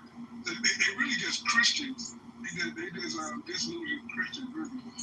Well, I mean, yeah, it is something that in the United States, it's the religion that's the most common. I mean, if I grew up in Saudi Arabia, I probably would speak more about Islam. But, I mean, even though I do speak, Roger heard me rant, and you came to know that I've not pulled my punches against you with Islam very well. But, yeah, I mean, mostly I don't have any issue with Christians, though. I mean, it's just mostly ones who, I guess, I mean, mostly it's just, just answering questions they have, because a lot of theists wonder essentially where people get their morality, basically. And so I would just like to mention that there's no shit chance in hell that you would voice your opinion about Islam in Saudi Arabia because it's punishable by death. And most Asians are too cowardice to do. Well, yeah, and that's one of the reasons why I think it is something that, I think it is kind of a double standard of the media when they talk about Uganda's homophobic laws, but they will not speak against, other countries that we do business with who have had their laws, like their homophobic laws on the books much longer. So you talk about homosexuality being a sin, but then everybody is a sinner, right? So who's the judge? So this is a good question, Tom, and I'll answer it for you. So Leviticus 18:22 says, "A man that lay with a man the way he lay with a woman is detestable, saith the Lord." But also in Leviticus, if you scroll down a few, it says that if you wear clothing woven of two types of material, that is also a sin. So I would say that God has decreed that if you wear cotton polyester t-shirts, that is the equivalent in his eyes of having homosexual sex. I'd just like to respond to that. It's only applicable to people during the time that the temple is in existence. So if there's a third temple that's built, then that would be applicable today. Also, it's only applicable to Israelites. Wait, hold on. No, this may be true based on whatever theological studies you go through. What I'm talking about is rank and file Christians pick and choose the verses that they want to weaponize against people that have other sins that they don't suffer through.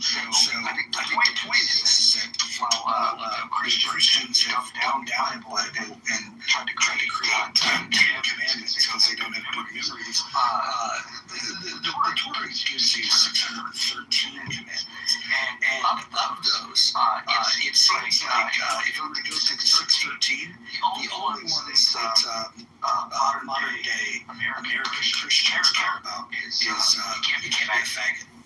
Well, actually, the ones that we should care about are ones that Jesus said are still applicable today through Christianity, which he also said homosexuality is still a sin. He said that he came to fulfill the laws. That means that it's not illegal because there's a new covenant. No, hold on. Rich, I know that you read a bit, but I also read a bit, so I'm going to call you out on this. he actually says was, I didn't come to replace the laws of Moses, I came to fulfill them. So the laws are still in play. In fact, the idea that he thinks that the laws are not in play, what he did do was distill them down, and he said that if you love him, referring to God, and you love them, referring to people, that you will fulfill them. So that's what it actually says. So you can bastardize it any way you want, twist it in any way you want, but I don't even care what the Bible says. What I do care about is that there's people in 2025 that have a bunch of dust on their Bible that walk around saying that gays are going to go to hell. And that's a weird thing to say, considering the book itself tells you to love people. And so, these are people condemned people that identify as Christians. I have a big funny problem with it because you're not following the two most important commandments. Thank you. Yeah, the take upon the two, your God, the Lord, our God, like the Lord, your name, the way you love God, and say, also 613. Also, secondly, it says to love the person, but not the sin, to reject the sin. So I agree. But, Rich, like, Jesus was way more explicit about divorce, but he was, like, never mentioned homosexuality. Christians seem to not care as much about divorce, as much as they do about homosexuality. That's 100% not true. Jesus, went through Hold on. You guys are going to do the talk past each other thing where he's going to... I was responding to him. Well, hold on. No, but you were getting ready to do because you went to say what Jesus says. Here's the thing. You need to declare your terms here. Are you talking about what Christians in 2025 believe? Oh, dang. No, so, Jesus explicitly said that no thieves, no murderers, no adulterers, that aren't no homosexuals shall enter the kingdom of heaven. But he also said that we should love them. That wasn't Jesus. That was Jesus. No, that was literally Jesus. You want Jesus' words? So where did show me where Jesus said those words. Well, Jesus explicitly said that no sinner shall enter the kingdom of heaven, that there's no way into the kingdom of heaven except through by Christ. So is homosexuality considered a sin? Yes. So if you're sinning and you don't turn away from your sin and turn away from your flesh, then you will not enter the kingdom of heaven. Christians seem to be more concerned about gay marriage than they are about divorce. Or sex out of wedlock.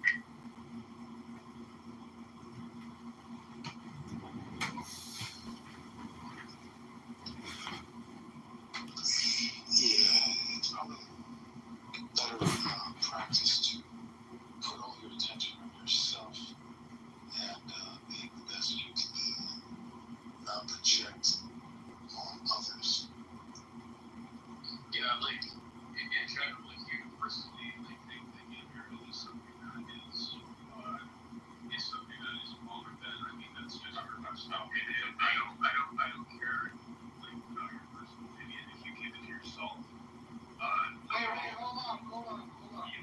I just want to put on Joe Beats here. Joe Beat, get up here. Edgar's got pressure.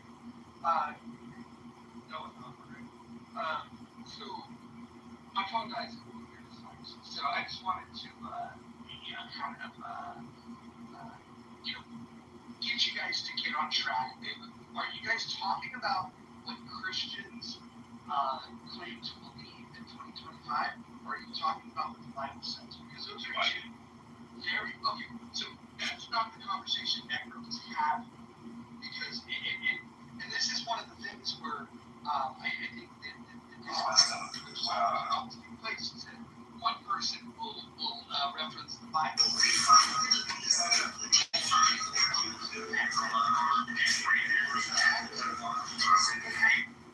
And so, I think that's talking about arguing with the Bible, it becomes less interesting to me because the Bible and using that as a reference point is just, I think, not a motivation. The more interesting is if you were to read the text, if you were to read it to understand it, and then you were to say, Christians don't practice the Bible. And I think the people that condemn homosexuality based on their belief in the Bible are ignoring the two greatest commandments. You are called to love people, not to hate them, not to cast your judgment on them. And so, and again, if you want to have a biblical argument, I'm happy for it. I'm up for the stroke, but I don't call out the Congress.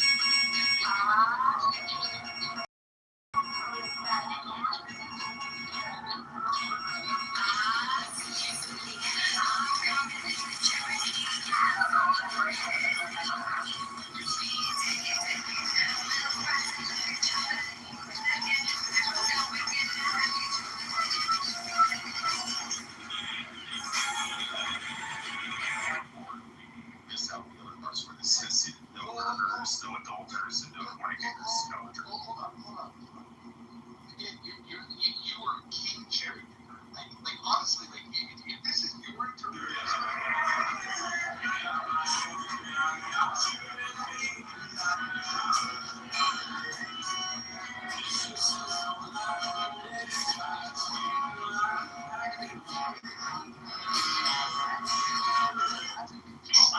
At the end of the next session, it's 3. Like, yeah, okay. What judgment? What is God's in control? And in fact, I would argue that it is a lack of faith that would cause you to call out the homosexual because you don't believe that God's got this. Go ahead.